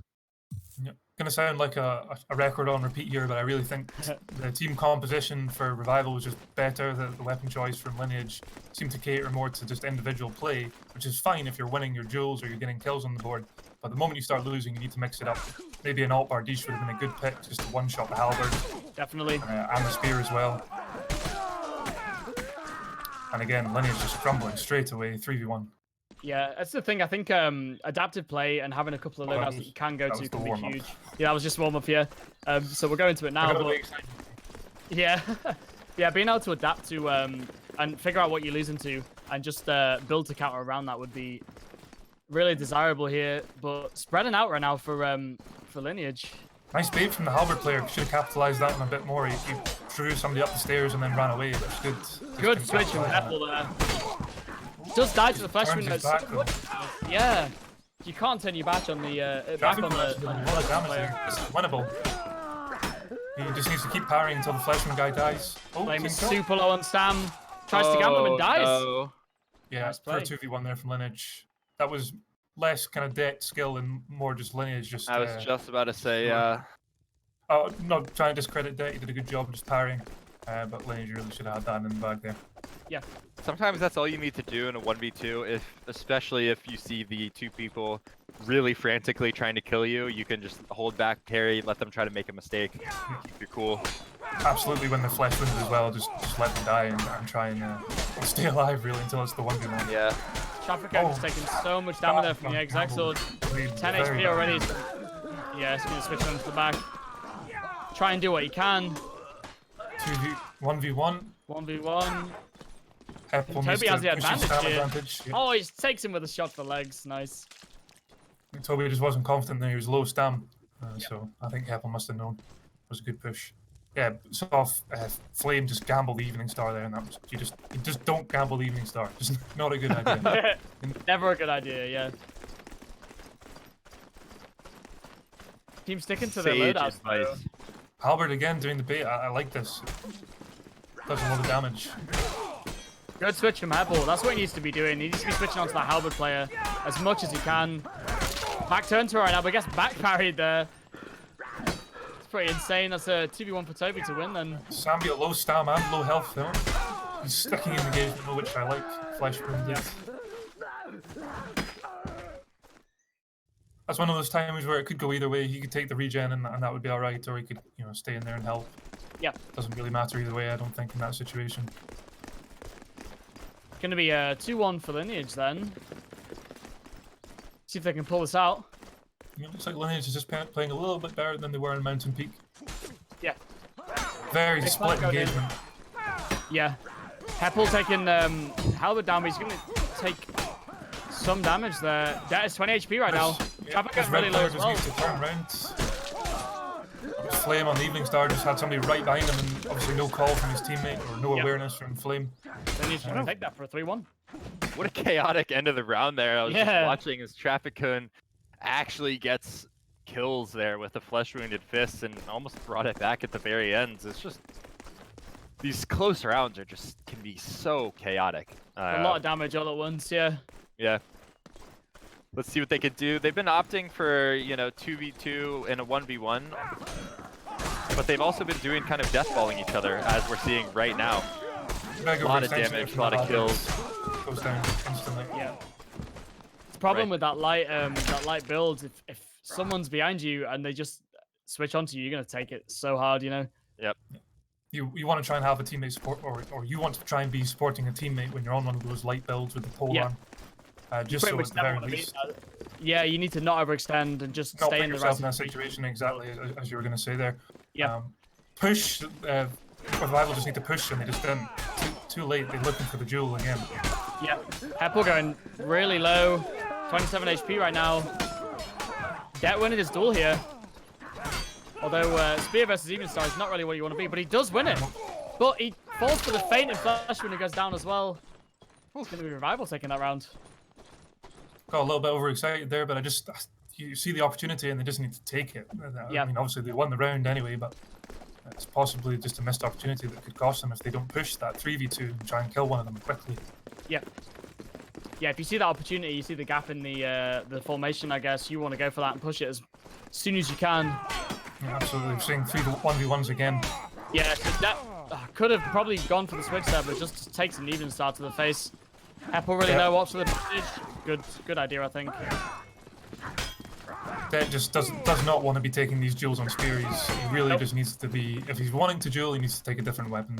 Otherwise, he needs to be with his teammate at all times. Yeah, I feel like he's going short grip as well, so he can take duels maybe a little bit more efficiently, but it's just probably not the play you want to see. And he does switch to poleaxe now, probably realizing that he's getting dueled quite a lot. Not though. Normal. Lineage and Revival really needs to do something here because Lineage just has the read on him. They've been just swinging through him. Great. This is what I've been wanting to see from him. He's been doing this bait and just not capitalizing on it. Like that was textbook, man. Really, really nice play from him. But it didn't Very really quickly, it becomes match point for Lineage. That was actually a lovely 2v3 there from Lineage, even though they capitalized on the easy pick quickly. Revival killed Lineage. One of Lineage's really fast, it just wasn't enough. 13 for 4 on Sambuca right now as well. He's really pulling his weight this time. He's going in more X, right? I actually think Sambia's in third person from the look of how he's playing. Not very standard to see any third person players in comp. He's definitely in third person. Definitely in third person. Yeah. Look at the way he's looking at the floor and doing his... Yeah, his camera work is a little disorientating to watch. Yeah, if you were playing that in first person, you'd probably get pretty motion sick. Yeah, definitely, yeah. We're 1v1 at the end here. Traffic Cone is one shot to the Warx right now, but he's gonna take it. What's the paint? Takes it with the flash rune. Nice. Wow, saves his team for another round. 6-3. You gotta be looking for that feint with flash rune. Yeah, we could, yeah. If they just try and capitalize on this Lineage, again, I've been saying it, but they're late to the engagement quite a lot. If they just capitalize on that 2v3, they can maybe turn this around. Yeah, let's see. Halberd's overextending big time, waiting for his team. Yeah, it's not where he wants to be, man. He needs to be behind that poleaxe. He needs to go in and help. No, that's Lineage taking the early lead. Yeah, it's... unless something crazy happens. Yeah, 3v1. There it is. Oh, big carry from Sam. 16 and 5 for Sambuca, yeah. So that, going to the third map. I think he's in third person scary Warx. Feel free to correct me if I'm wrong, but it certainly looks like it. I don't know, you're right, man. I'm pretty sure he's in third. It's, playing like that in first, you could not do that for very long. In third. Yeah. Maybe see if Revival are able to change their tactics a little bit, but it looks like we're seeing the same team comp again. It's one each. I think we are live, but both teams just chilling in the middle. There we go. They're getting ready for Kendo. Kendo, when? Please. Kendo or no, competitive Kendo, please. Yeah. If we had time, I would love to do Kendo before every match. That'd be awesome. I love Kendo, man. It's good. Maybe when they bring out a proper, objective mode, that's when Kendo's actually... I mean, we used to do Kendo in tournaments and shifts, so it's definitely possible to see it. Although maybe it'll just be like a captain beat captain kind of thing. That's probably the best way to do it.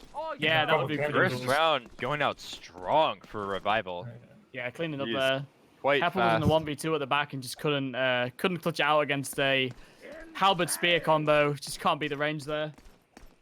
So let's see if Contraband forces these teams to kind of play closer together like we've been trying to get them. Yeah. One of them needs to target switch or should target switch. It doesn't. Traffic Cone takes his duel nice and quickly. That's the great thing about the halberd is you can duel, you can team fight, and you're always really in a good position to win, regardless of what you're doing. It's 2-0 Revival now. Lineage going to for Lineage. Happel switching to wake up. Yeah, Happel switching to Greatsword now as well. Maybe realizing he's not quite getting the value out of that Execution Sword. Traffic Cone doing pretty well, looking for a switch there. Does manage to get it. Just gets switched on in return though. Gets the kill in play from Traffic Cone. Yeah, amazing play, amazing play. Is it going to be enough though? We've got 1v1 at the end. That is low on 1v1 stamina right with now. the- Oh, just too big riposte stabs, man. Yep, that's gonna be it. If you're Yeah, not used to definitely. dueling spear, it can be really hard to read because it's a very fast weapon in terms of animations. So Yeah. Yeah. if you've not fought it a lot, it's going to be hard to deal with. Yeah. Yeah, absolutely. Not saying it's bad in duels. I just don't think it's as versatile as other weapons. So Oh, I agree, man. Yeah. Yeah, I still really think just halberd is shines the as a best. switching weapon. Yeah, definitely. Nice switch Gives to you the traffic. range. I just feel Yeah, like well, Dead's 2v2. too much. Goes to the switch, but just completely ignores. Yeah, bad switch there for Dead. He should have just stayed on the guy with the great swords. Yep. 1v1. That's 50 HP, so should be a 2-hit. See if you can clutch it out with spear again. Nice Takes a kick. kick though. That's He's probably in going to win trouble. him the He's duel used That there. kick should... Good Ooh. gamble. Gambles the stab. Oh, really nice. Trying for these drag stabs. That overhead excel is actually dangerous on spear as well. Really nice stab. Oh man. I think gamble's coming out, but they're working. And well, we you've talk got the about speed of those stabs. this. Yeah, I was Patience, just about to man. say the speed of the stab. You talk about how Yep. fast that spear is, and we literally saw him kick feint, and then Flame went to stab to punish the kick, and still after the kick feint, the stab came out faster. Yeah, Okay. it's so quick, man. Just put your mouse on infinite scroll and just go for it. Yeah, right? I can Unlock say that I've done that in scroll wheel. scrims before, and it does actually work on the short spear. Yeah. You can definitely on the alt spear, I should say. But again, Dead just locked out in a duel. Well, here we go. It is This is a mistake. Trabuco 3-2. really low on stam, just trying to run away from Sambuca, and he's going to manage it because he's light build. He's on 3 stam right now. Hasn't managed to regen. Gets a little bit with a big miss, but he's Sam in is low a stam. bad situation now. Oh, unlucky. Good try. Got a couple of hits in there. He got a nice like double, triple parry, just one, but Yeah. looks good while doing it. But he's gonna fall. So hard to Lineage, 1vx when you have no armor. Yeah. It's 1-4 revival. We saw that earlier. Even in a perfect situation and you're playing perfectly, you can still go down in 2v1 even if you do everything right. Yep. So we see Heppel on spear now, probably trying to counter that spear, and he is doing so. Yeah. Quick 2v1 there from Traffic Cone and Dead, which is what we want to see from those two weapons. Yeah, Oh, definitely. team Yeah. kill. Should be Traffic okay. Cone is well. doing a really good job, despite that one TK. Traffic Cone, I think, is having some of the Playing most well. impact on That revival. though is 8 for 1 right now, so he's obviously doing really well as well. Putting in Yeah. the effort. Definitely. I just think look at this is a- Traffic Cone's swaps, the way he can, cover so much ground so quickly with that halberd light build and just stab people in the back. You don't see Traffic Cone getting caught down by these duels as he goes to swap successfully. Cat is playing so well. Yep. Insane fake switches, doing really well with that spear. If he's taking the duel again, he must just be confident dueling with it. Fair play to him. Definitely, man. His opponent is 1 shot right now. Nice bait there from Traffic Cone. Nice. Gets down to the spear. It's going to be 6-1 for revival here. Yeah, It's this is gonna the take revival a- we were seeing earlier. Miracle from Lineage to come back from this. Yep. It's not, or it is possible, but it would be quite something. Yeah, I gotta agree with Spear Fluff here. to, great sword now. Perhaps second while they're comfortable with. Nice switch from Dead. Yeah, Traffic Yeah. gets so much value here. Yeah, I gotta agree with what Fluff said earlier. I think Traffic Cone really putting in the work, even though he's not at the top of the scoreboard. He's definitely carrying the team here. Because thing every with, time he turns with that halberd and rears it up, good game, well played. Every time he rears up with that halberd and you see it coming back, and you see that he's swapping, it doesn't even matter if he misses. It doesn't even matter. He's there, ready to hit you for potentially most of your health, and he's so fast. So really well played by Det and Traffic Cone. Well played by all teams.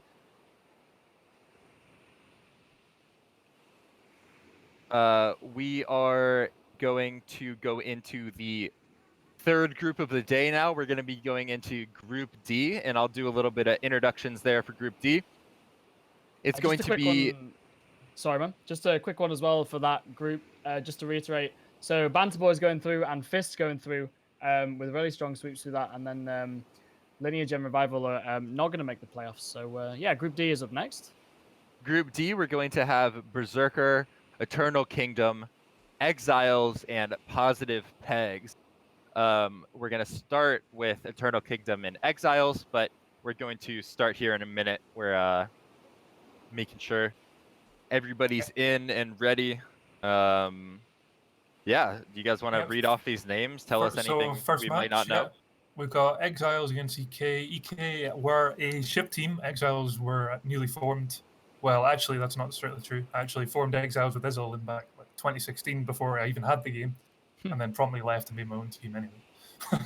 And in terms of players, I think EK have the veterans. Exiles is all release players, but Exiles scrim a lot, so I think this will actually be pretty even. Yeah. Interesting pings on the EK side. I believe they're actually a Russian team, or at least from that region. Yeah, so I wonder how much that's going to affect them. It's pretty nasty playing with kind of, I think, 80 pings about where it starts to get pretty wonky. Okay, so they are a Russian team, and one player is going to be playing with about 80 constant ping, and another player is going to be playing with about 100 to 110. Yeah. See, a good team coming out from Exiles, Mayo, Skymage, and Warlord. All pretty well known in the community as well, I think, as just pretty strong players overall. And as Roic said, they do scrim literally all the time, so I think they're going to be pretty experienced here. I'm not sure how much 3v3 they've done, but definitely a lot of 5v5. Yeah, I think in terms of expectations, I think Exiles might take this. It just depends how they deal with the shield. My team scrim both of these teams, and I would say Exiles is normally closer, but to say we beat one team and they won't beat the other is not true. It doesn't always work like that. So I think it's how they deal with that shield actually more than anything. Looks like they've got a shield, kite shield with a mace. It's going to be interesting to see how effective that is. Definitely, yeah. Oh man, I have a lot to say about this mace, as it's kind of one of my main weapons. I really think mace severely underrated. Mace in team fights could be insanely good if used correctly. I mean, the 2-hit kill, it's also one of the fastest 2-hit kill weapons you can use in that respect. EK taking the first pick though. Nice switches from EK. 2v1 against the shield. Good luck against that. I think he's going to have a hard time. Shield's close down though. Unfortunate. Nice try from Mayo.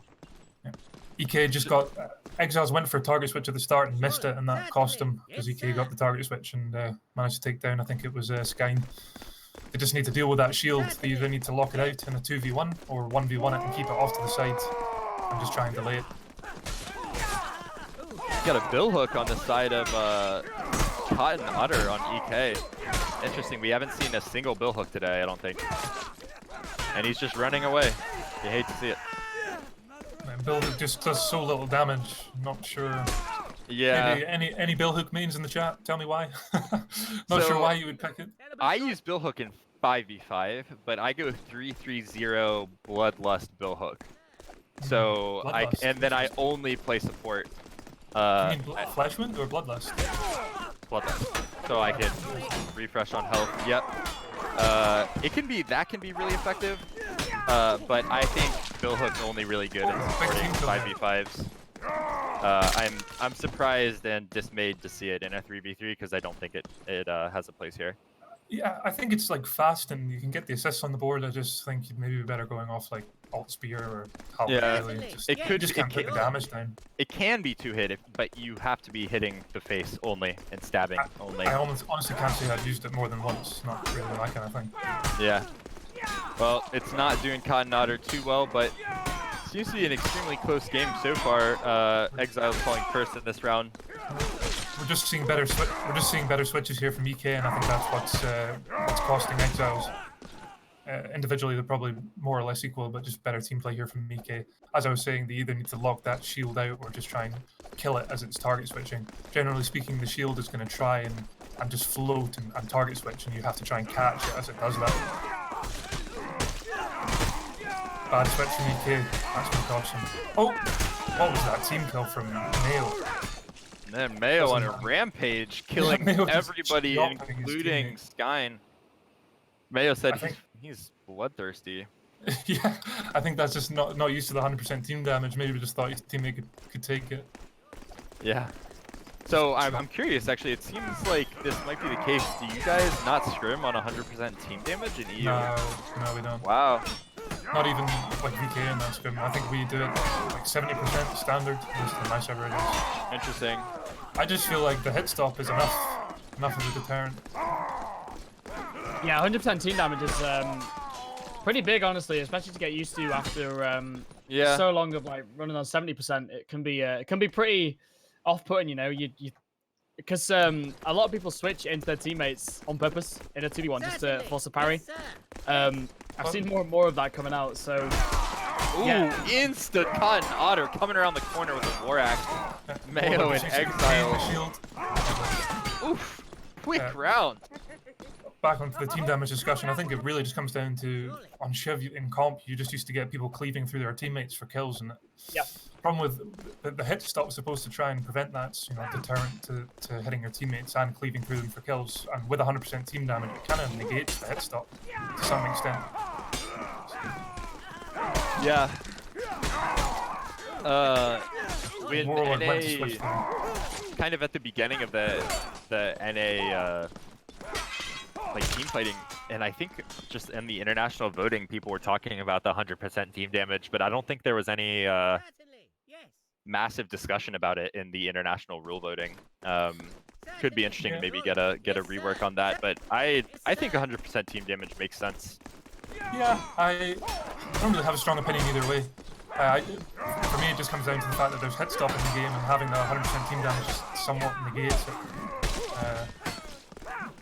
Yeah, but I think... I'm told that any tournament mode, Oskop just said any tourney mode would have team flinch and 100% team damage, or that is what we are told, at least from the higher ups. I guess it's always good to get used to like tourney rules in a sense of probably not used to 100% team damage, but it's always good to play on that just to sort of feel the experience and adjust to it. That's what all of NA does. Yeah. The problem with the 100% TD as well is I played in 100% TD scrim the other day. As I said, we don't normally play 100%. A couple times, you know, swing through an enemy with my war axe, and because I have a teammate right next to him, I kill the enemy and also kill my teammate. Yeah, we had that earlier actually. Just a Zwei headshot going through an enemy and a teammate who was running the light build at 100 HP. Just took two people out in one Zwei swipe, which was definitely an interesting one. Absolutely. Even if you're trying to be really careful, it just forces accidental team kills. Even if you're as careful as you can be, they just happen. 5-5 on this map, looking really close, and nobody's underperforming, nobody's overperforming, extremely close by everybody. That seems like the well, haven't seen any bill hook yet today. Yeah, that's what we were saying, and he's still he hasn't swapped off of it from we were talking about it earlier. He's kept going and made it work, honestly. I mean, if you think about bill hook in a 1vx scenario, all you're trying to do is footwork properly, and bill hook's just going to deny that, right? So probably quite an educated pick, I would think. I feel like it's probably. I feel like the bill hook picks come down to more preference rather than actually being a good pick in the team fight. Yeah. Then again, he's able to do some really good support. If you're not ready to play against a bill hook, if you're confused and you get the hit displacement, because the actual movement, I'm not perfectly sure what it's called. The pushback, I think, and then it's negative pushback from a bill hook is technically what it's called. But when you like hook them back. It's really significant. If you're in alt grip, which I'm pretty sure he has been in alt grip the entire time. Yeah, if you stab, it pulls, and it pulls pretty significantly. So if you're in the middle of a team fight and you get bill hooked in the back of the head, kind of like pulled randomly back, that could be really disorienting if you're not ready for it. So yeah, maybe that's part of it as well. Yeah, that's sort of what I was trying to say, is like it could be quite an educated pick in terms of just denying people good footwork and just disorientating them enough with the pull to make it more effective than you would think, because bill hook is quite low damage. So it's interesting to see it in a team. That's what I would say. Would just rather poke him in the head with a halberd and get that big damage. Get that. Yeah, I agree. Well, EK won the first map 7-5. It's gonna go to tourney on the second map, and again, one of the EK players playing with 112 ping. Yeah, brutal. Great 1vx there. For not seeing that guy on the shield with the higher ping. Yeah. He's going to be having a lot of red parries. He's going to be having a bad time. Yeah. First time I've seen EK play, and they're actually pretty solid. Some really nice 1vx coming out there from Cotton Otter. Don't pronounce my T's properly. Sorry, chat.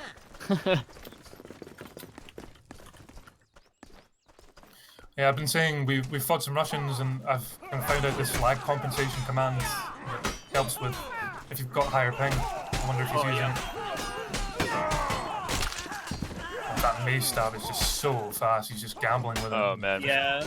One-handed mace is an underrated weapon. Yeah, it's so good. He should take this 1v1 no problem. He's got the stamina. Good Even kick. after the kick, he's still got the stamina. This is the thing with shield. Might be in trouble here though. Oh, misses. It's lower stam. But Yeah, Sky Sky's Chamber is lower. probably not the best thing to do. He's gonna kill him though. Nice. Very close. Very close. Kind of good player. Yeah, that kick sealed the deal. Yeah. Really nice play. I always think Chamberlain at low stam is a bit of a gamble, to be honest with you, because it just takes so much. But he made it work. It's good. Yeah, shouldn't be chambering shields, but at the end of the day, he killed him. So Yeah. Clearly able to 1v1 the shield. Maybe should be trying to force out that 1v1 and just delay it. Definitely. Yeah. You don't really want to be 1v1ing a shield, but if you're confident against it and you can kill it, then that's a different story. Big stretch from Carnot there, just running all the way across the Yeah, map. I was just about to say, and that might be part of the billhook strat, is making sure that the billhook is always trying to support the shield. And if Yep. you can literally pull people off of the shield with the billhook, damn, that's a pretty good strat. Yeah, I'm liking this play. It's a little different to what we've seen. And it's always nice to see people pick things that aren't necessarily regarded as, meta picks. And make them work this well. He is running tier 1 head though, which is always just so dangerous in Scrim, I feel. Just Yeah, right there. Exactly. Yeah. That's funny, right as you said it, you summoned the headshot. Saw it coming, man. It's just like, yeah, it's so dangerous to do that. Man, look at Virus. Y'all see him snap around for that 180 parry. Very nice shield play by Virus there. It's very important that if you're playing the shield, you need to be able to have that situational awareness, so you know if somebody's about to creep up on you and you can parry them. Certainly. It's just Yeah. that I think a third lot person of awareness, maybe. yeah, a lot of shield players need to be in third person. AO going down really fast there. Virus looking for a switch into the back. Gets it with the insanely fast stab there. EK just cleaning up. Yeah, really fast round from EK there. Yes, sir. Close game though this. Certainly. It's 3-2 in favor of Exiles right now. EK seem to be switching better, but Exile's just kind of holding their 1v1s and winning their duels. Surely. It seems to me anyway. Certainly. Surely. Obviously Not Exiles really. need to pull this one out to force a game 3 as well. Not really a dominant team here yet.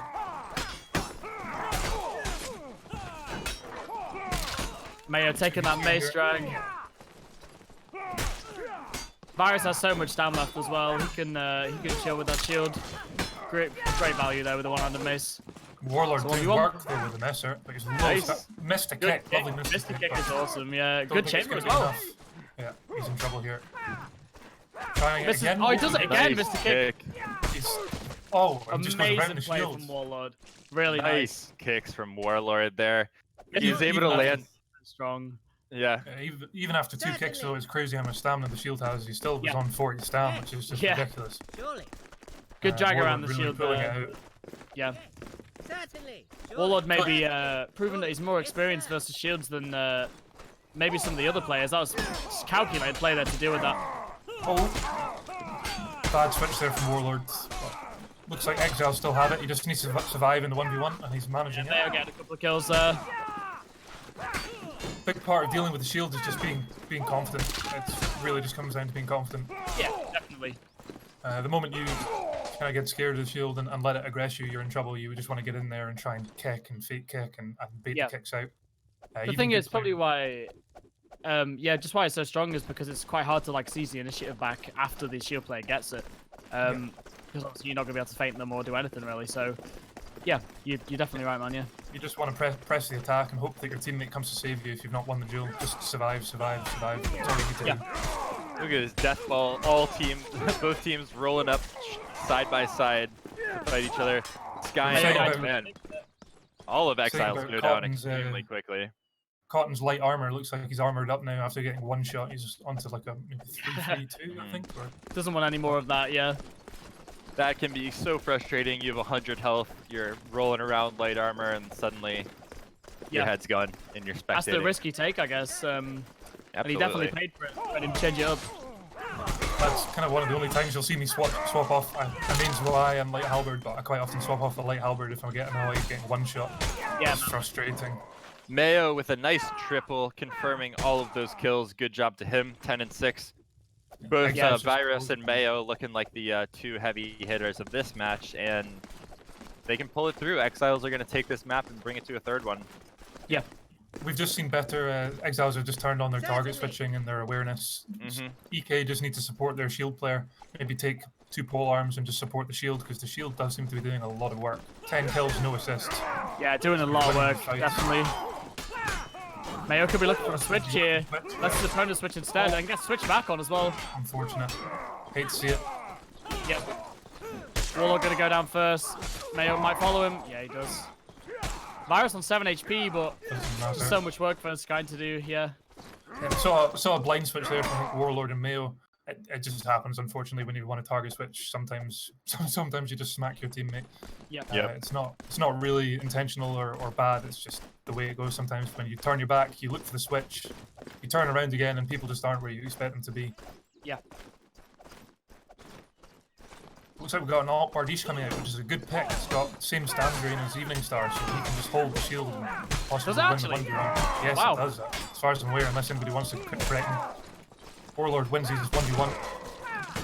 Vegas goes down in the 2v1. Looks like the shield's winning its 1v1. Look at this pressure just walking at him, man. Mayo's just trying to... Gets gambled though. Yeah. Mayo was winning on stamina quite a bit there, just that alt Bardiche, like I was saying. It's actually a really good shield counter. There we go. Good job by Exiles. Bringing it to the third map. 7-4, decisive, yeah. Good job. I'm happy to see this go to the third one. It's going to be a nice third map. Yeah, Exiles are a really strong clan, so it's good to see them pull through like that.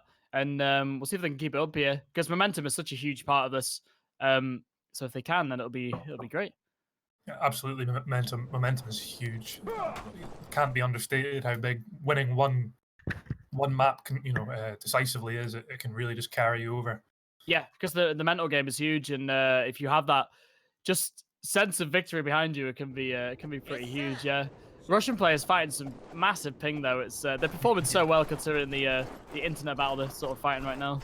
You gotta feel bad for them. Anything above 80 ping is pretty irritating to play on, even with the lag compensation command that you can use. It's just, things just don't go where you expect them to go. Parries don't work like you expect them to work. Yeah, I guess this is consistently over 100 ping as well, so feel pretty bad for him right now. We saw a good team play there from Mayo and Warlord. They just denied the shield and swapped onto the bell hook. Just the way to just deny the target switches from the shield and just kill its support. Yes, sir. So we've got a swap onto Spear from Cotton, who was playing Billhook. Better choice in my opinion. Choice. Yeah, I think so too. He's got to watch out for that alt Bardiche though. He's running Outgrip as well. He just gets killed straight away. Yeah. Alt Spear and Shield is just a great combo. Very strong. Yeah. Oh, lovely face. Take him out, yeah. Flash rune on someone there. Mayo's got a 1v1 on the shield now. Good stab. Another good jump stab. He's got the stamina. Yeah. Oh, man. Yeah, interesting strats, but they're working. Man, I came back from the bathroom to see that amazing 1v1. Love to see the jump stabs from Mayo. Warlord types, whoa, ... Can be really good to do that, obviously, because you want to get around the shield hitbox as much as you can, and a jump stab is probably the way to do that. So, yeah, nice play from him. EK making a sub. They've subbed on Hello Darkness in place of Vigist. Vigist is the leader of EK, so interesting to see him swap out. Maybe he's going to try and offer some advice from above. Same ping though on Hello Darkness, like exactly the same. Hello Darkness is the only EK player I remember from Shiv, so I know he's got experience. Running massive teleport. Massive teleport from Hello Darkness, just straight into the fight. Yeah, Vega's saying that he switched because he's lagging.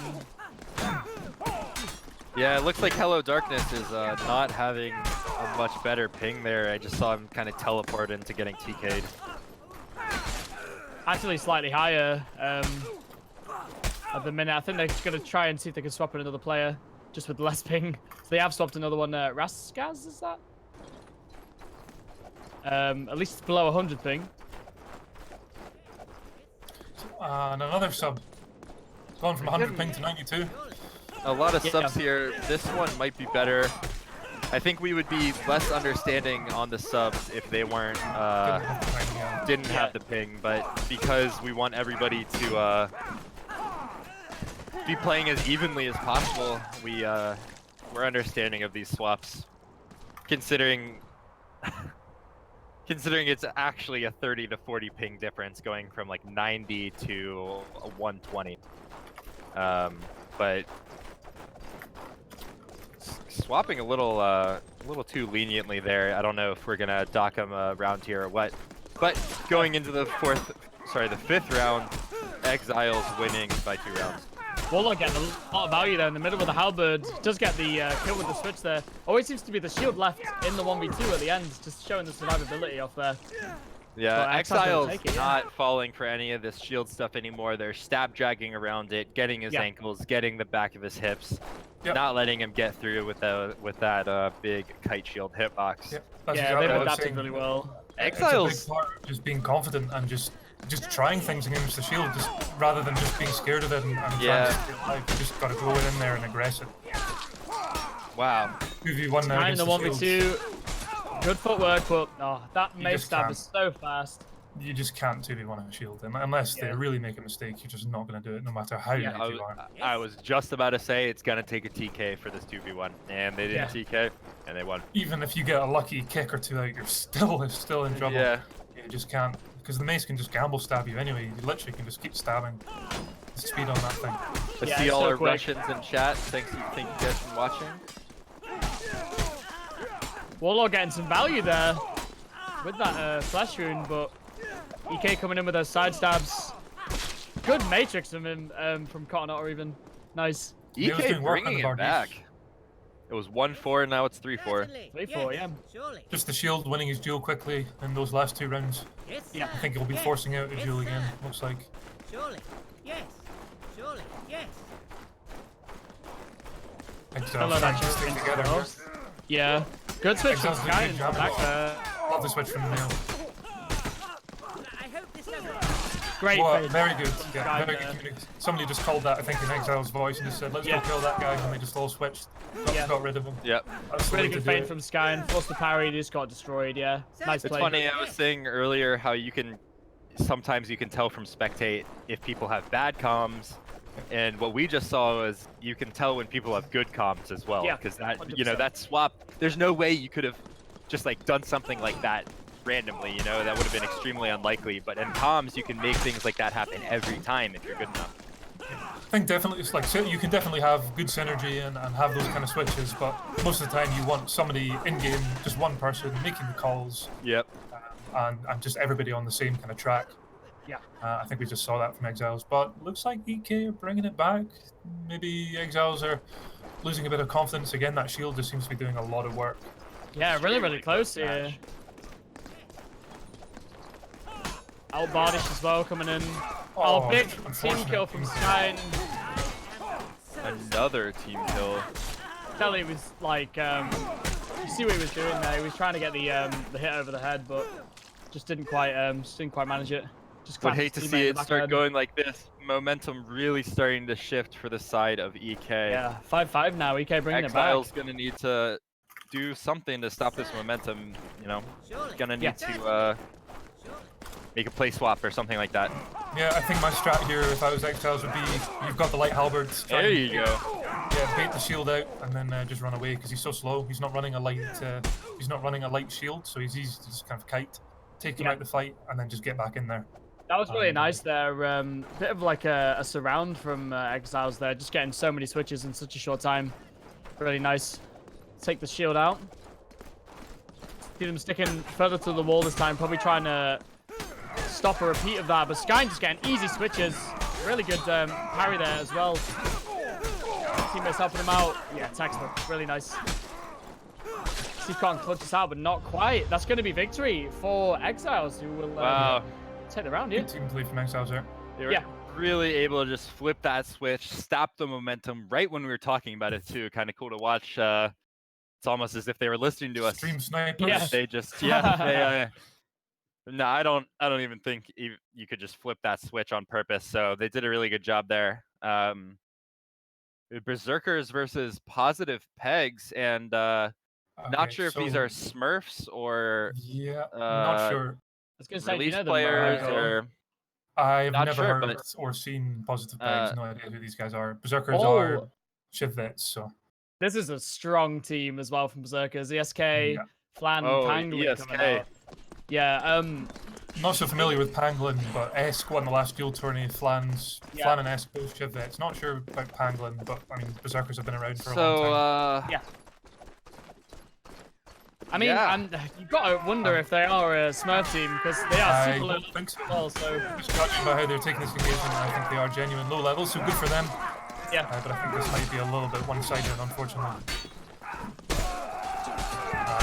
Hey man, good for them though, getting out here, coming to play in a comp tournament. yeah, 100%. Absolutely. This is what we want to see. We want to see new teams getting in here and just.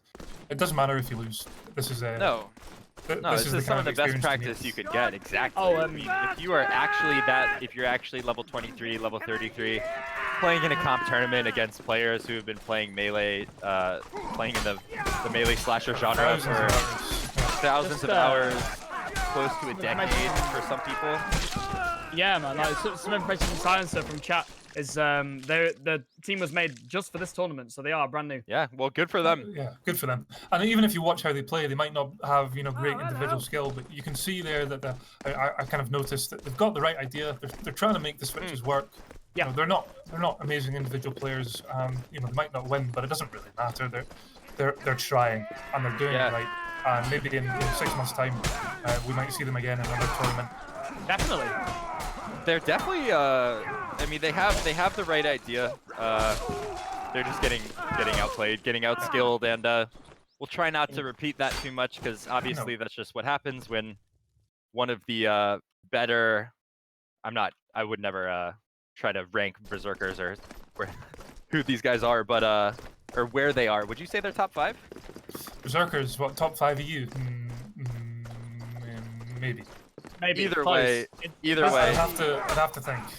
Yeah, there's so many good clans shit that for, are positive good. pegs. I think there's a lot of clans in EU that are quite similar in sort of skill set. Yeah, for those The for like the top upper 10, middle so- tier. Yeah, upper man. middle tier, very close. Yeah, so it's quite hard to sort of rank them. I feel. Yeah, I would say, Silence, you say they're at least they're definitely top 10, but maybe there's only 10 clans in the EU that we don't have a massive comp scene at the moment. Exactly. Yeah. But this is why it's nice to see these guys, like Skirmish, Moon Spaghetti. It's nice to see these guys playing. I remember playing in my first tournament back in Shiv. I was like level 20 in the dual tournament. Did terribly, but it got me into comp. I wanted to win next time, and I did. So. And hey, these guys they totally have the right idea. They're going for the right swaps. They're going for decent formations. I'd really like to see them take a round. Yeah. Yeah, absolutely. And they swapped to the shield as well, which is a good pick for their level, just because the shield is just a bit easier to control the fight with. And I'd like to see them play just a little bit closer together to kind of damper the mechanical skill gap that they're definitely suffering from. This fight, for example, a little bit closer, more damage out on Berserkers. They have the right idea. They're going for the target switches, but unfortunately just don't have the mechanical skill yet. But that's fine. They'll definitely get time, there. Yeah, as you said, it's really good to see newer teams getting involved in the comp scene. One thing I'd maybe like to see from them as a newer team is it would probably be better to play, rather than playing to their strengths, it would be better to play support weapons, 2 halberds, a shield, or a spear and a halberd and a shield, and just try and make that work, because they're not going to win the duels, but they might just be able to win it with a few switches. Good switches from legs coming out there, though. They're really trying to make the switches work. Nice parries! Nice parrying, Yeah, Moon Spaghetti, good stuff. You couldn't ask much more from level 38, level 20. No, I was just about to say, for what it's worth, these are some of the best level 23s, level 33s I've ever seen. So they're doing stuff that makes them look like Smurfs, but it's clear they're not, so really good for them. And team fighting's a whole different beast as well. Oh my god, you it can really duel is. until you're level 70 and then go into a skirmish match, and you could be a great dueler at level 70 and then go into skirmish and just get no kills on the board. So they've got the right idea. They're going for the switches, and that's what's important. They're not trying to jeweler boy, which is maybe what you might expect from newer players. They're really making an effort to play together, which is very respectable. No, it really looks as if they might have been like new players who watched comp play and they're trying to emulate it, and that is the best thing you could do, is watch 100%. The teams who are doing really well in tournament. Look how they're playing, look how they're doing their formation, look what weapons they're using, and try to get in on that. And we see a spear swap, so maybe they're trying to get the support. Oh, that was lovely from Moon Spaghetti. Good awareness, just unfortunate again, they just can't, they just need to avoid dueling at all costs.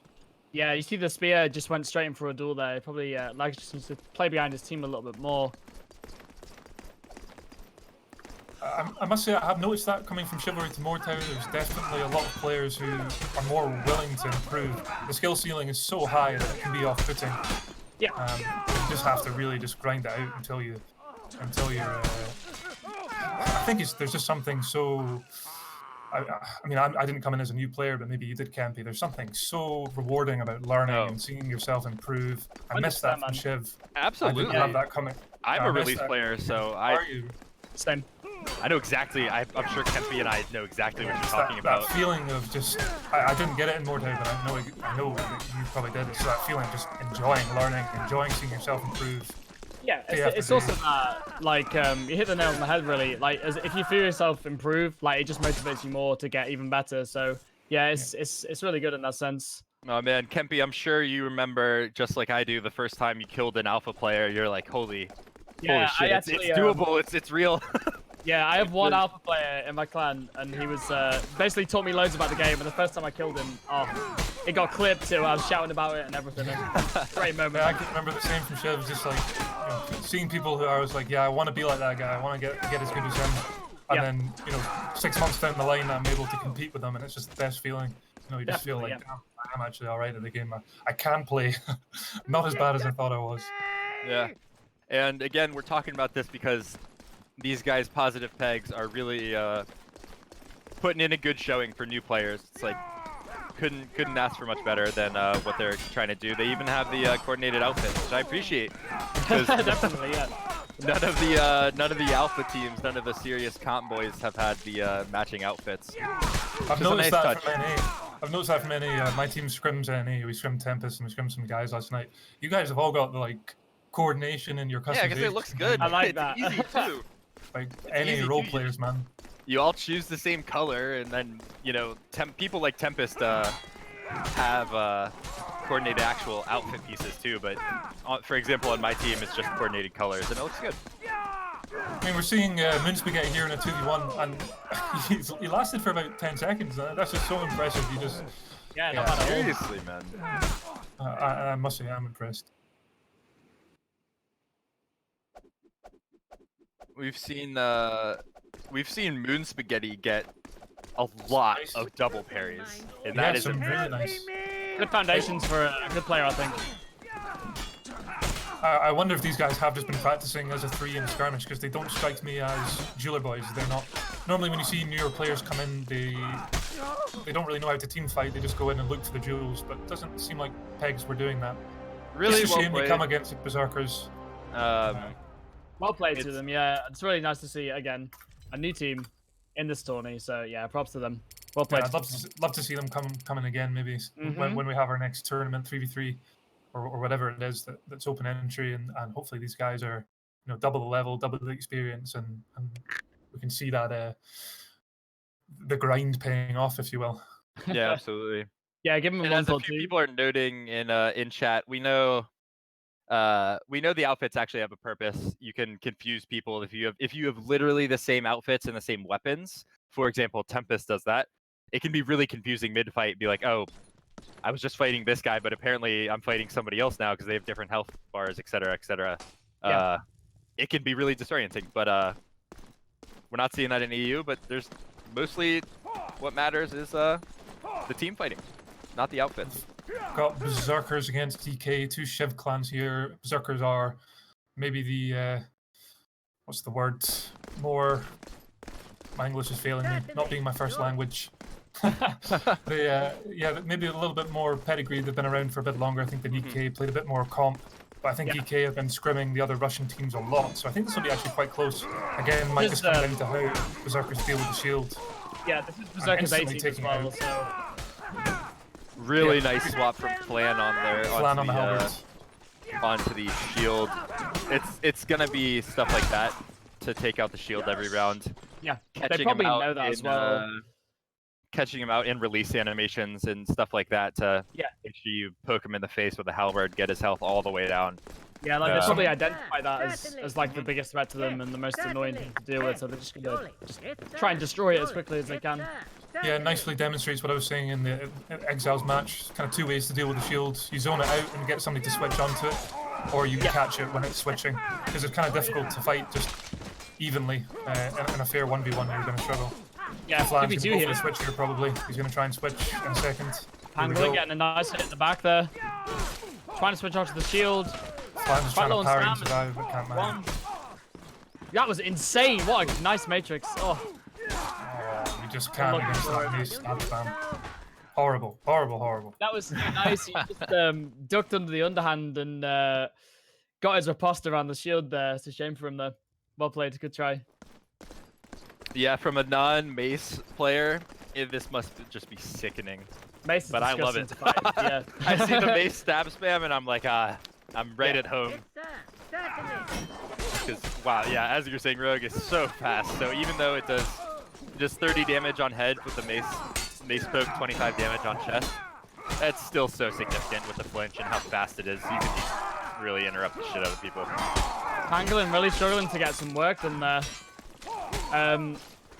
Virus is on 20 HP right now. What can I do, man? He's just... Yeah, he's in the middle of the ball, just parrying for his life. Carries. Get a kill. Oh! He did everything he could have done there and just still can't win. And it's just everything, yeah. Because EK just backed away. Yeah, you see him in the impossible. In the 1vx situation, he's sort of looking up and parrying, so his parry box covers a little bit more area from where he might get attacked from. But yes, good try from him again. Somebody in chat saying, I'm glad every team isn't playing a shield. Yeah, I must confess, I'm surprised we've not seen more shields. Yeah. I would have expected almost every team to be rocking a shield. I can't complain about not seeing shields. Definitely. I think it's like the respect thing, right? You don't want to be the team that runs a shield all the time. I think we'll maybe be seeing some changes to shield next patch. Yeah. That P word. Don't even talk about Patchy. Patchy when? Patchy please. You're gonna flare up my Patchy madness. It's a serious, on for that subject. Serious disease running through the Mordok. We're all gonna be seeing red. We're all gonna be seeing red. Anyways, back to the match. Going on the 8th round here. Oh wow, I don't know why I just said 8th. I saw 5, but it was actually 2. Flan's just gotta survive here. Tries to, but just can't manage. The shield is so hard to survive against. Vegas is half HP, but he just needs to... Oh yeah, he's not going to take that. Good try from Pangolin. That passed in the chat. Jax316 said that Patchy so loved the world he gave only his begotten mods that whosoever believes in him shall not gamble, but have eternal thanks. Amen. Amen. Certainly. Yes, certainly. Here we go. It's 2-3. Very close match. I love to see old like Shiv vets, like these people have just been swinging swords in game for such a long time. Yeah. I'm still I'm really impressed with the EK's performance on ping as well. Like it's such a big deal in this game. Playing really well. Vegas was trying to run away from his opponent there and just not really sure about that decision. Pangolin just in a 1vx again. It's like 3 rounds he's been at the end of the round there with the winner's duel. Good headshot. He could win this duel here. Got the stamina.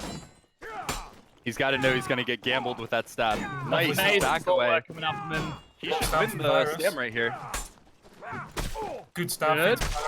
Nice play. Insane play. There you go. Disapprove. The little finger at the ground. He said no shield today. Extremely well played. Yeah, we see that kind of stab feint to parry just to avoid having to read the feint. That's what we used to do before chambering was a thing. Yeah, played that perfectly. Put himself in a position where he wasn't kind of vulnerable to the feints or Virus's offense. Couple of examples of some really nice footwork as well. Just moves out of the way of those mace drags. Yeah, great play. Shield, 100%. Flan just deletes the shield. Lovely kick into stand. England taking out both players there as well. Really good play. Yeah, chat pointing out that it was 1vx against a shield as well, so even more respect to him for that. Yeah, absolutely. Really well played. It was a good fake switch with the overhead. Caught them out, I think. The chap next to the shield just wasn't ready to parry. Yeah, 8 for 3 now, Pangolin. He's playing really well. Flan doing work on the halberd as well. Seeing 3 1v1s, and I think Flan's maybe going to go for a switch. Vegas down to 8 HP, does go down. Yeah. Pangolin with the switches as well. Just going to be switching into the back of the shield. Yeah, There it is. switch off the shield, it's slow, especially it's not running the lighter armor, so you can just kind of run away and get the switch. That's what they need to do. It's 5-3 Isolate for the shield and then get away Berserkers from right it. now. Certainly. Great play here. But, yeah, it looks like Berserkers are just stronger mechanically here and dealing with the shield well. As I said, deal with the shield and that's more than half the battle for them. Yeah, you can see the as well. Berserkers are thinking on their feet, like mid-match, making actual adjustments, thinking about their play. Because they're looking really good right now. Good Nice 2v1 swap. control there. Yeah, Vegas just getting switched on just 3 times in quick succession there. Gonna go down. It seems like EK don't have the awareness we saw from them earlier. I think they're maybe just feeling the pressure now. Once and on it's 6-3, you just have to really double down. Still on the bill hook as well. I'm just not sure about the bill hook choice against Berserker's team comp really. Yeah, possibly considering a switch. We'll see if he sticks with it or not. Well, this will be final round if Berserkers take it. Yeah. And Cotton just taking so much. Cotton's so just much getting damage. wrecked. Yeah, man. S just superior jeweler. And we know Esk is really good in his 1v1, having won the dual tourney the other month, yeah. And S going to the shield, and that looks like it's mapped to Berserkers. So a switch from Virus onto the Messer from the maze spot, it's just not going to be enough. Yeah. Well played to both teams. Berserker's going to take it. Decisive 7-3.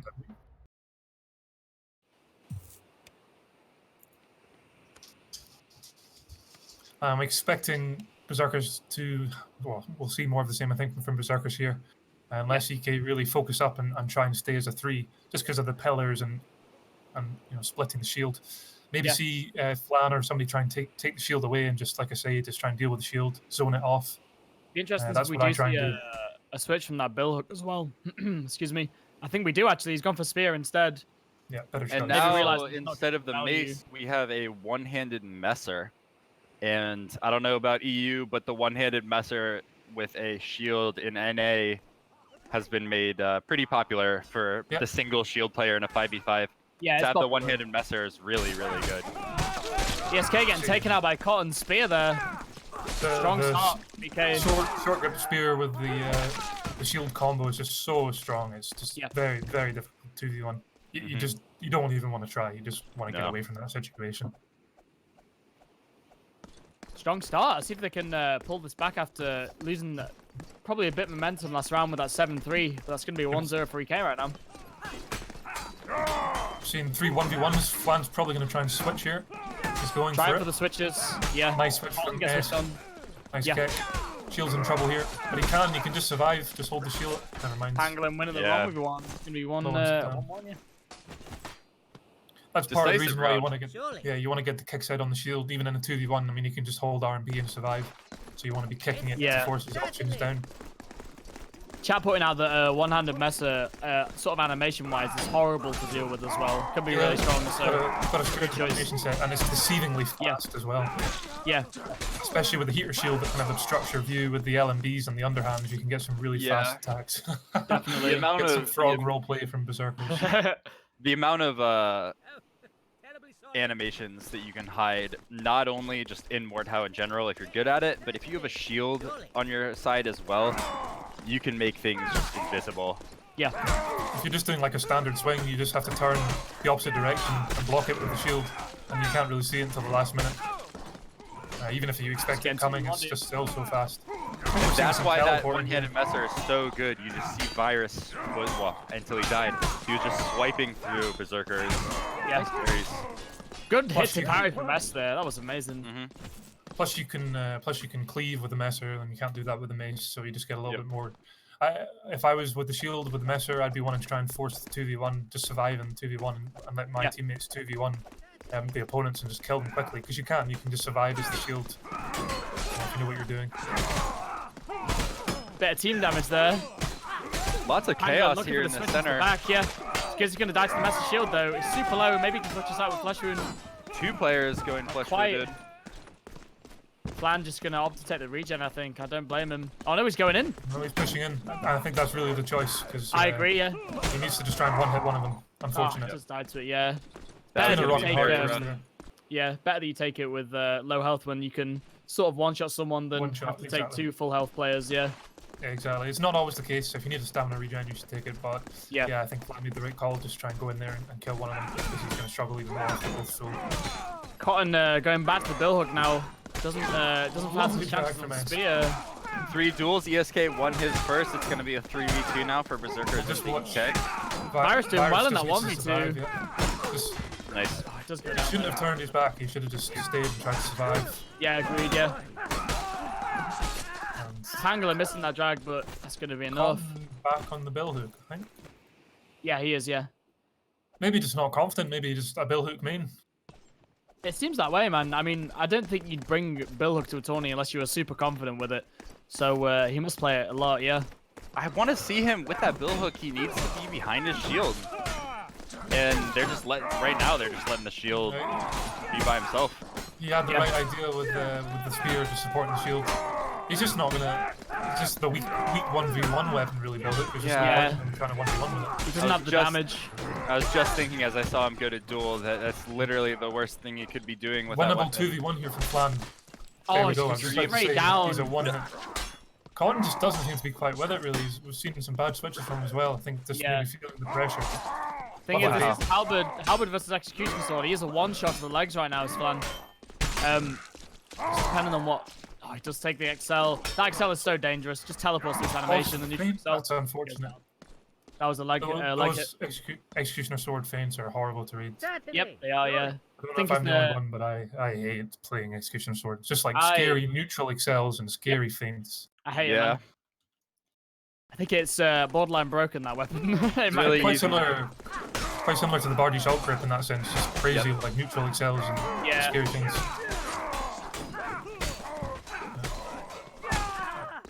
Yeah. I just can't help but to think if all of Cotton Otter's hits have been with a different weapon, if it would be a different scoreline right now. Yeah, definitely. If it was a halberd, he'd be getting he'd be confirming a lot of kills, I think, or even a spear, to be honest with you. So people can play any weapon they want as long as it's working, but it's just not working. Especially not working, you gotta I agree with that. I agree with that. He's going for the duel again, just a mistake. Yeah, especially against the battle axe, like just superior. Just at a disadvantage as soon as he enters that door. He's not even looking for a switch either. Hopefully he just Flan's just so confident. Flan's just so confident. Yeah. I don't know if the stream got that. Just so confident in the duel against the shield, that's what I'm saying. He just goes in there, doesn't take any of the shield shit, and just shuts it down quickly. Yep. Yeah. Well, ESK and Flan and Pangolin looking to close this out. It's match point. Let's see if EK can say anything about it. Take this occasion as a team, utilize the shield. He's in a 1v1 again. Pangolin looking for a switch. Better switch. Man, better team play. Vegas going down. Yeah, I agree. Yeah.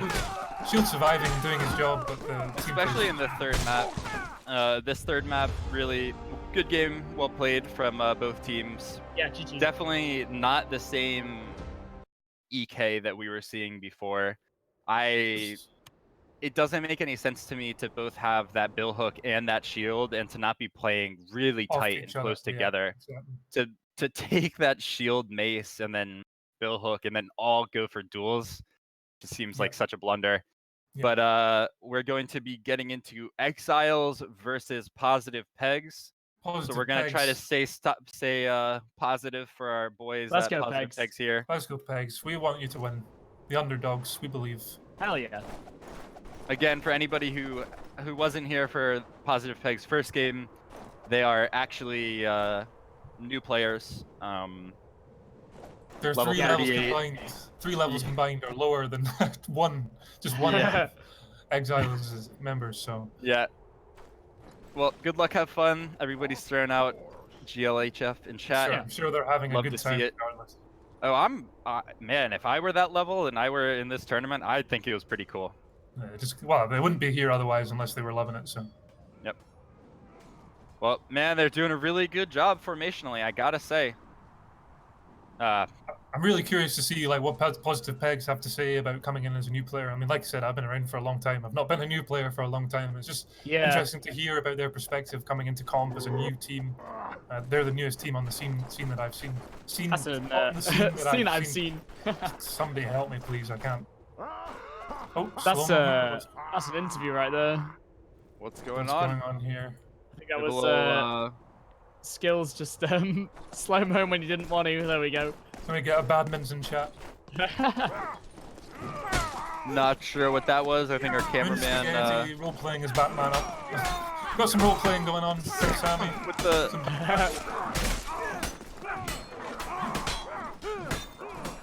Oh, picked up. Come on, positive pegs. Close round. Moon Spaghetti is actually playing so well. Man, Moon Spaghetti's moving. I love to see that. Man, that guy can really 1vx quite well for a level 33. Some really nice. Impressive. Yeah, man, some really good double powers there. Good pass. Yeah. These guys are going to be scary in a couple hundred hours. They're going to be really, really scary. I'd love to see some teams or help positive pegs take the initiative here and get some contacts from the teams they're fighting today and just get scrimming and get active. Hit me up, positive pegs. We'll scrim you. Yeah, so will I.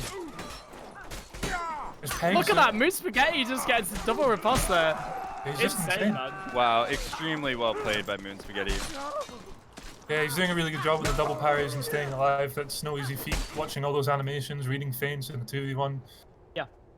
It's funny, man. Moon Spaghetti's taking 2v1s better than some players who I'm pretty sure are alpha players. Yeah. So really impressive stuff here, despite the scoreline. Yeah, doing everything he needs to do, just parry, stay alive. That's all you have to do in 2v1. And obviously winning is nice. Nice fake switch from Moon. Doesn't get it though.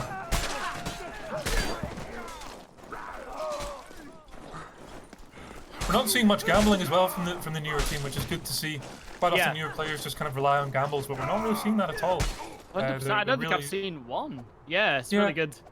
Seen a couple gambles, but only when they're kind of in flesh wound and stuff, and that's perfectly fine. And gambling in a team fight's nowhere near as bad as in duels. Yeah. Because it can actually work.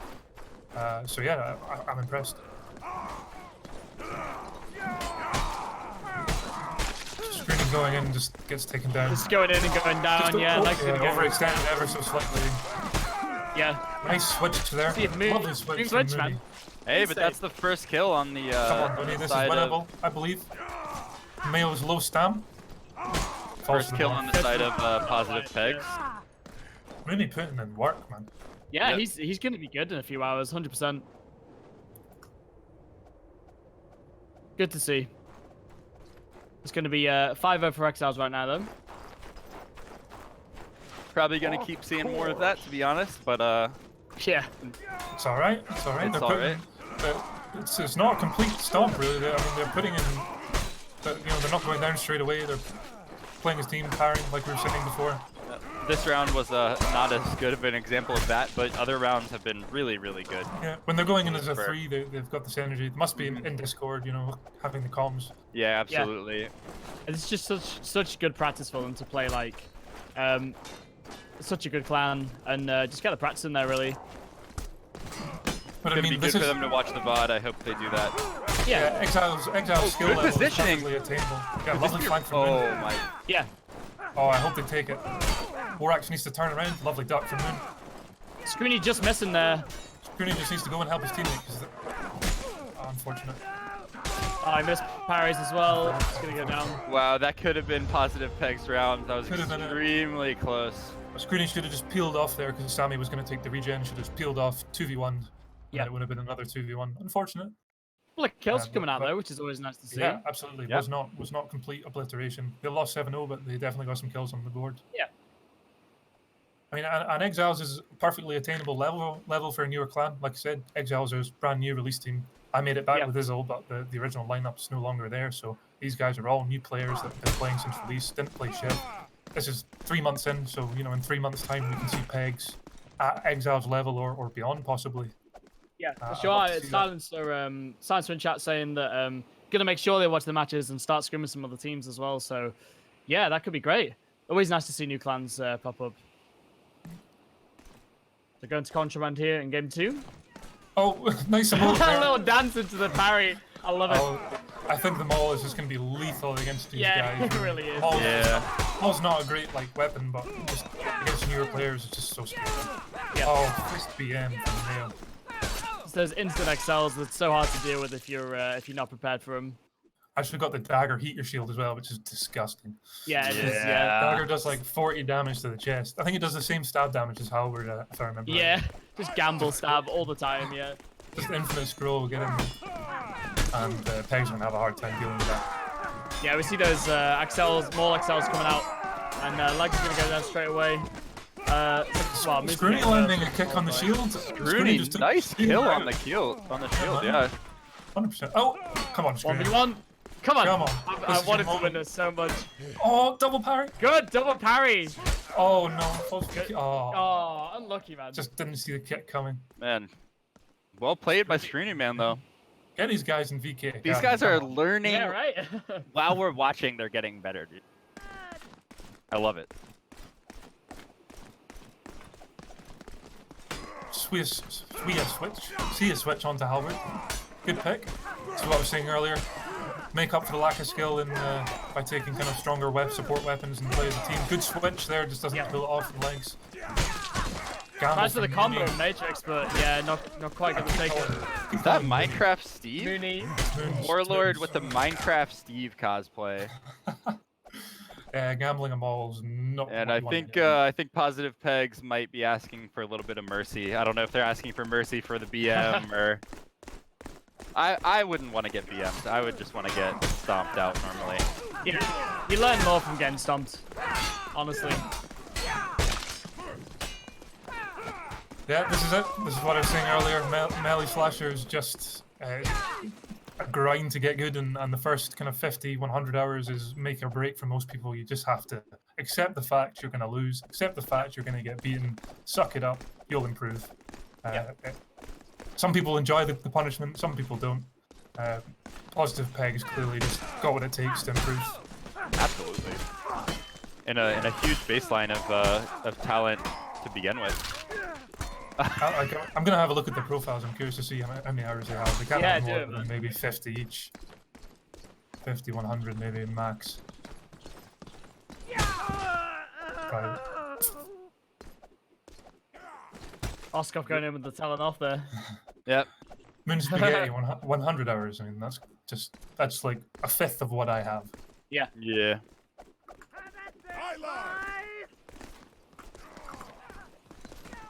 Screwy level 23. Lex just going down to that mall there.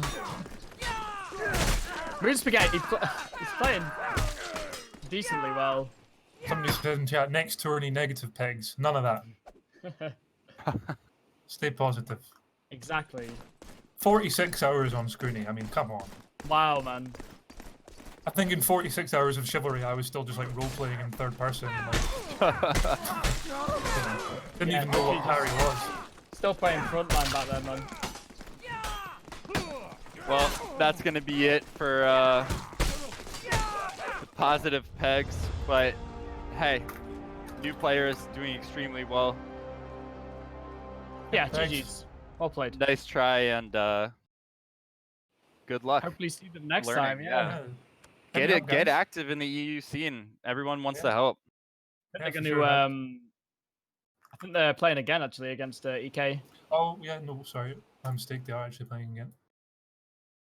This time it's gonna be the Pegs versus EK. Yep. And then last match after that is going to be Exiles and Berserkers. So that should be a pretty good match actually. I'm looking forward to that one. Yeah, lovely to see how positive chat's been. This is what we need. We need more teams in EU comp, people that are just willing to get in there. 100%. Like seeing a new team / new clan pop up at this point is really encouraging. And yeah, just props to them for getting involved. Any new players that are watching the stream that want to get into comp, you're struggling to find a team, make your own, guys. Like, Yeah. it's not that hard. I made my own plan for Mordell, and it's definitely doable. Yeah, I made a big one back, right now, so. back in 2015. Used to play for a good clan and had enough, and I was like, you know, just make my own. Yeah, it's worth doing. Make your own, register in the MCG, and start using that Scrim matchmaking channel. That is that is how most people have gotten good in Mordhouse, straight up. Just using matchmaking against other good teams, figuring out how to play at that level. It's imperative. And Positive Pegs are doing that, except they're doing it with even more courage. I was gonna say something else, but they're doing it with more courage because it's in tournament. Absolutely. I don't think many low levels could come out here and do what they're doing. I know of some release teams that haven't registered for the tournament, you know, just because they don't feel like they're good enough, and that's just not the mentality you need to have. You just you gotta get in there. 100%. Screwy man with a double. Oh, that was one teammate. Well played, nonetheless. The shield is just going to be coming in full play against these guys. I think they're just going to have a bad time. Yeah, absolutely. I've seen a team comp switch here from Pegs. It's good that they're thinking about this as well. Swap onto Evening Star for Legs, which is a good choice. It's up the stam drain. And they're all holding on in their duels. Nobody goes down quickly. Legs doing a lot of damage. Lovely kick there from Screeny against the shields. He's actually doing so good. He's beating it. We need to close out this 2v1 quickly. Yeah, Moon playing pretty well there, but it's going to take an Excel 5 HP there. That's a nice switch into... nice. That was so well played, and they just couldn't quite close out. Really unfortunate. This is the kind of stuff that they can go back and look and just see where they went wrong, because they had it perfect, and then just missed on one switch, and it cost them. But we saw, I think it was Screeny just really doing work against the shield there. Like, completely taking it off. Moon just taking these 2v1s. Screeny showing up just here. going for it, yeah. Yeah, goes for the gamble, doesn't pay off. Look at that switch! Insane! They've got the right idea, man. Good stuff. Sure. No, they really do, dude. It's so obvious that they've watched Comp Mordhau, or that they know somebody. Or if this is all just natural talent, them practicing playing together, they've really got what it takes. I think they just want it. They just want to do as well as they can, and they're just getting in there and getting stuck. And they're obviously big learners, because we've seen them adapt even while we've been watching. Like a player with 100 hours taking on a Shiv Vet level 81 in Mordhau with a shield and winning, or almost winning. It's pretty crazy. Pretty crazy, yeah. Yes, certainly. Yes, surely. Yes, sir. Certainly. And like I was saying, good awareness with the weapon choices. Legs in the 2v1 here. He just needs to parry, and he's doing so. Yeah, you can kind of thought about the loadout as well. Not even panicking. Not even a single panic. Screeny made a mistake there. Yeah. Should have just gone to help his teammate. Yeah, it's going to be EK's round. Again, but not a 7-0, but not a stomp. Well, a stomp on the scoreboard, but not in terms of actually, you know, they were putting up a fight, holding on. Yeah, doing lots of damage. That's one of the things that actually spells out the stomp, in my opinion, is the exchange of damage. I don't, as we were saying earlier, like it could be a 7-0, but be a really, really close game. If almost every round, every player dies, for example, then, you know, it was anybody's game, even though it was 7-0, for example. I think it would be a stomp if they were taking it in duels, but they're not playing the team, and it's paying off. Yeah, it is. It's funny, like their formation and their team play. If they had, it's seriously no. So that's exactly what I was gonna say. Is like if they had the amount of experience necessary, their ideas are really good. Their ideas would beat other teams' formations and stuff, but they just don't have the mechanical skill. And hey, that's fine. Yeah, it's like how many they'll get there. How many games have we cast today where it's been like, oh, 3 duels, and it's just not what you want to see, you know, and they don't seem to have that mentality, which is a really good building block, I think. And they might be getting a little bit lost looking for the switches, but they're trying to be aware, they're trying to turn to them. Yeah. I'm getting flamed in the chat, help me. I think they're hitting on you, actually. Is that a flame? Can't blame them. Shoutouts to Mayo. Yes, sir. Certainly. Surely. Yes, sir. Certainly. Here we go. Cotton Otter Yes, still got the bill hook. The weapon dog, yeah. I can't say I can criticize. Again, English failing me. I can't say I can criticize the bill hook. No, I mean not in this here. match. I I just want to see Pegs take a round, man. I want to see him take a round. want Yeah, to see so him do I. take a run Really so bad. I mean, as we've said, like some of them have been close, so you know, we can dream, see what happens here. Probably struggling to deal with that shield quite a lot. Yes, sir. Certainly. Yes. See, if Yeah, even- the shield's even just a start- big barrier. Yes. Surely. It is, yeah. Certainly. Yes, sir. Certainly. Going at for the the very least. interesting engage there. Oh, leg just getting stuck in with the damage. Falls for the stab feint. Again, Scroony doing work against the shield, but just Yeah, can't, it was one hit there. just can't quite survive. Oh, Moon! Oh man. really well we've played, seen man. we've seen some great 1vx from Moon Spaghetti. We've seen some great duels with the shield from Scroony. Yes. Maybe if they can just tie it all together, they can get around.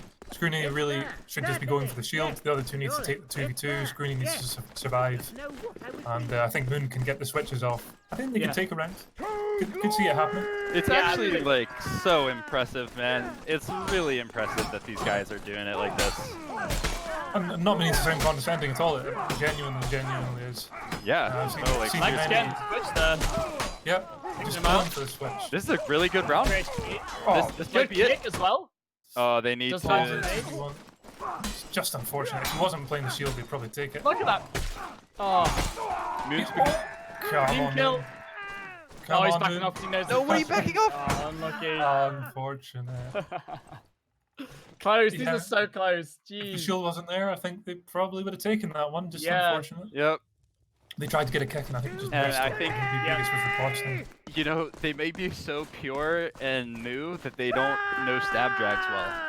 Like coming Nah, in. stab So, drag. because I saw them struggling to get around the shield, and even though they had like for sure hits on him, they were just missing because they didn't know how to drag around the shield.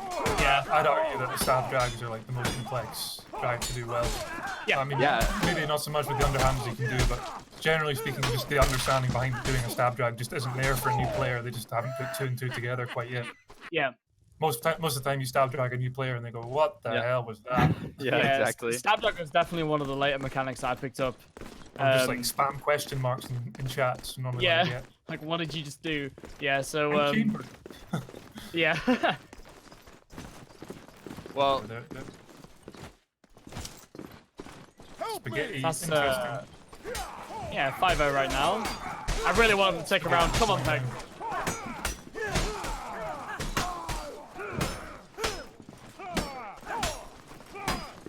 and then at the same time, I'm sure EK is simultaneously thinking, we don't want to be We're the not gonna let guys that who run. lost a round to Pegs. I don't know, man. If it was my team fighting Pegs right now, I'd like to see them get around as well. Yeah, definitely. Certainly. You just yes. you want them to Surely. win. You want the Yes. underdogs to Yes, do well. sir. Certainly. Yes. Yes, sir.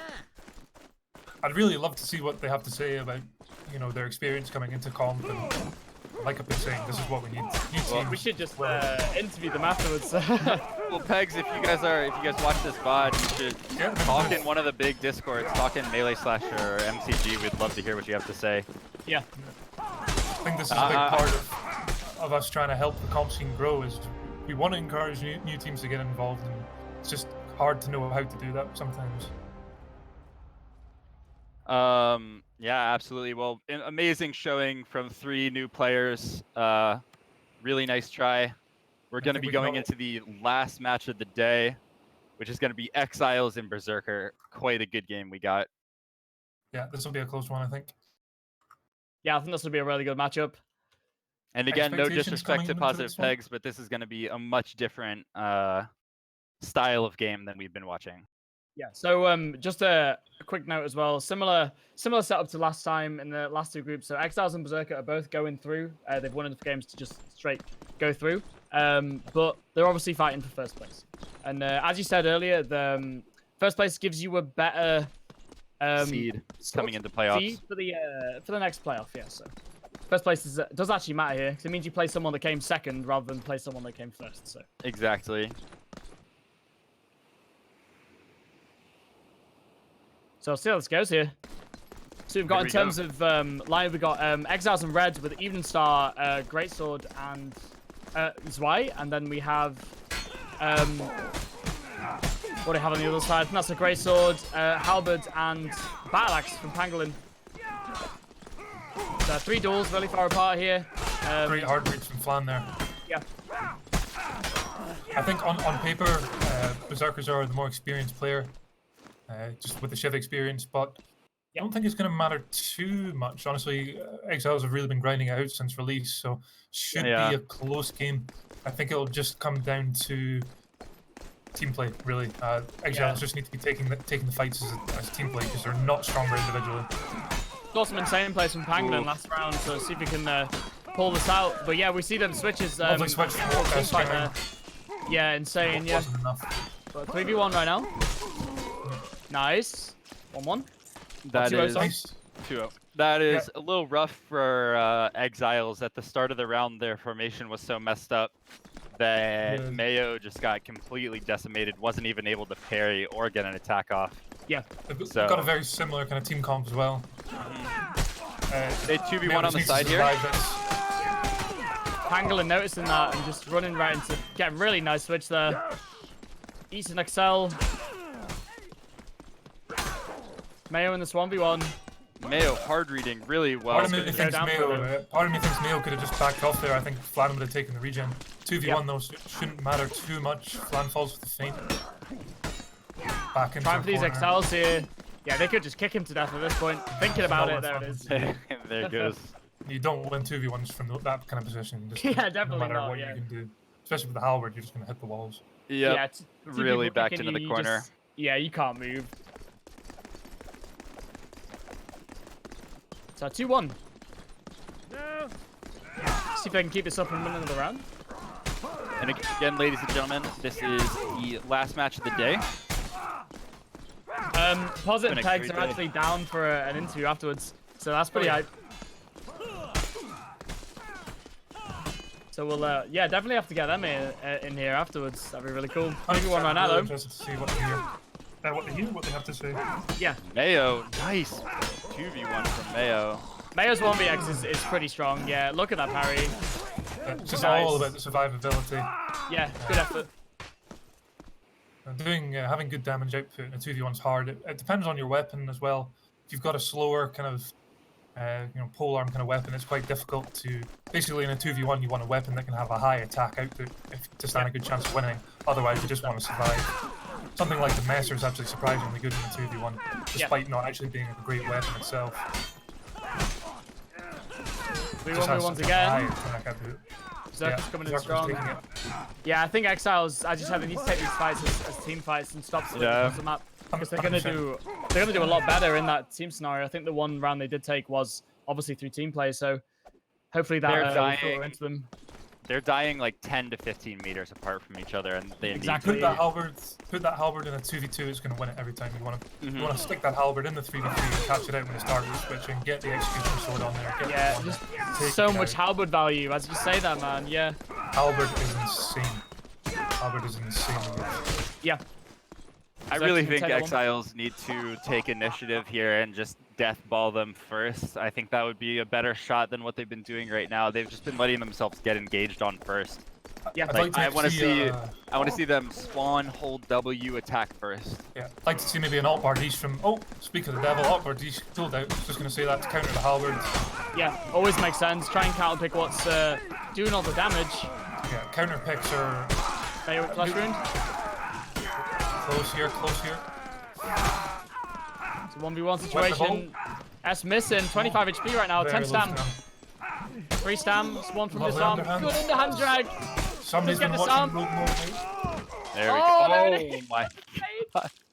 That's just one of those situations. That was one of the closest flesh wounds I've ever seen. Yeah, that was so close, like a second apart. Wow. Oh.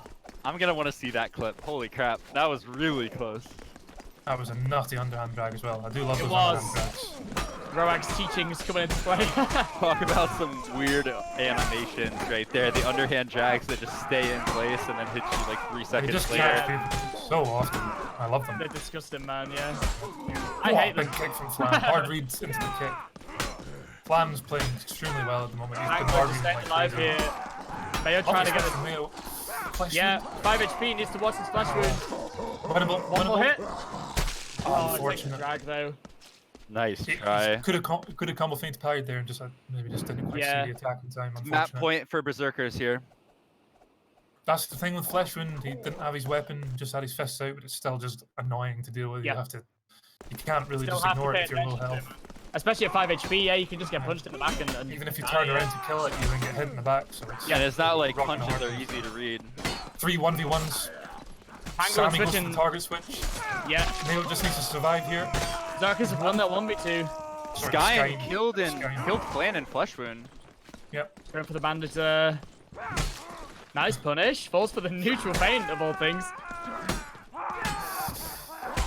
Nice kick. Nice. Nice That target was switch really there from funny. Sammy. Mayo just ran. He heard the flesh wound and he just ran. See, that's That's what you need to do. smart right there. We don't want to see stuff happen like it happened earlier today, where you run away and get killed. Oh, that was so, yeah, that was so bad. Want to see Exiles take this as a team again. Looks like they're going for the 2v2, 1v1 again. Yeah, no switches though. Mayo loses his duel. In trouble here.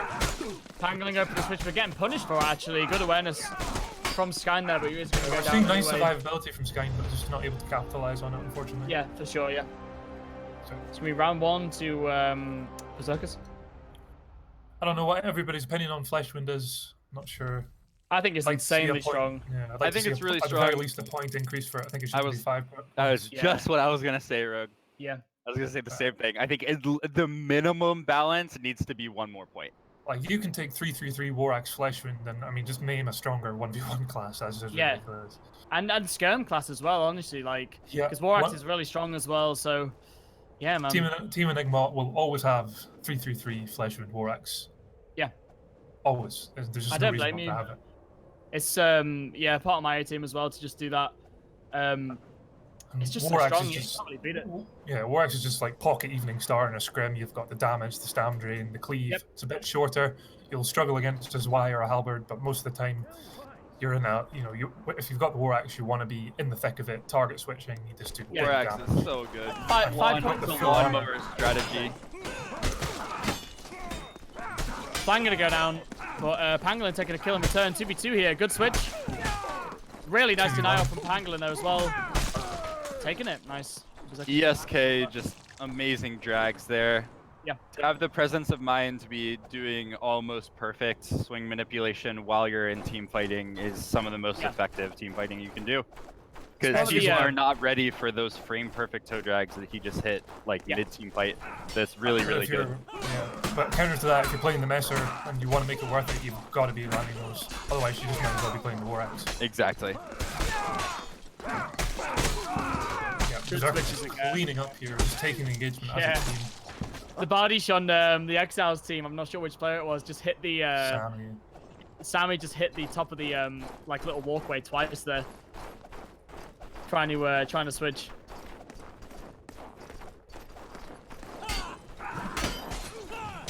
A bit more team play here. Splitting into 3 duels as I say that, yeah. Pangolin Sammy getting winning. drag stab. Skyn losing his as well. Mayo really low. Mayo goes down, followed by Skyn. They just can't take these duels. They've not been winning them. They weren't winning them in the other maps. They need to have the presence of mind to stay together. Yeah, they really, really need to take this as a team. Somebody in Camp Exiles needs to be calling it. Stay on me, switch, whatever Yeah. it is.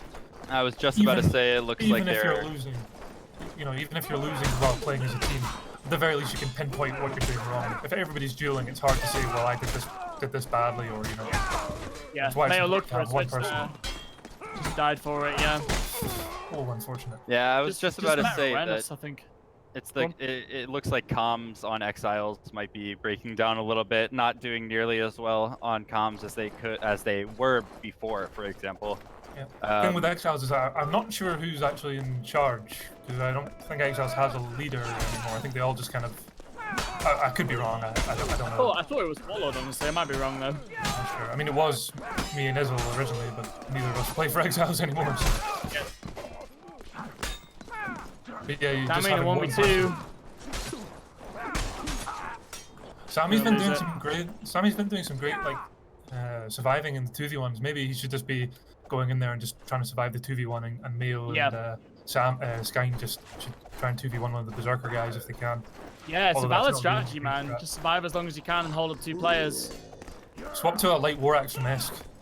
Like this Interesting could choice. actually be good because Exile's team play. What is Sammy doing? You should have just ignored him. Good nice kick into the stab thing. He's got to Yeah. survive here. Greg, you said presence of mind maybe like a minute ago, and really think that's Perfect a example big there. thing to come back on. Like, Exiles need to bring back their presence of mind, think about the fights that they're taking. Skine just Skine typed, saying- okay, we come back now. Easy. Yeah, monitor on from Sammy. See if they can do it. I hope they do. Would be exciting. Yeah, for all the Sammy players just on needs to turn around here. Get the switch. He's just running off, taking the duel. EU duel meta. Yep. Here we go. Why are they Skine doing doing okay in this? his 1v1, but he does lose it there.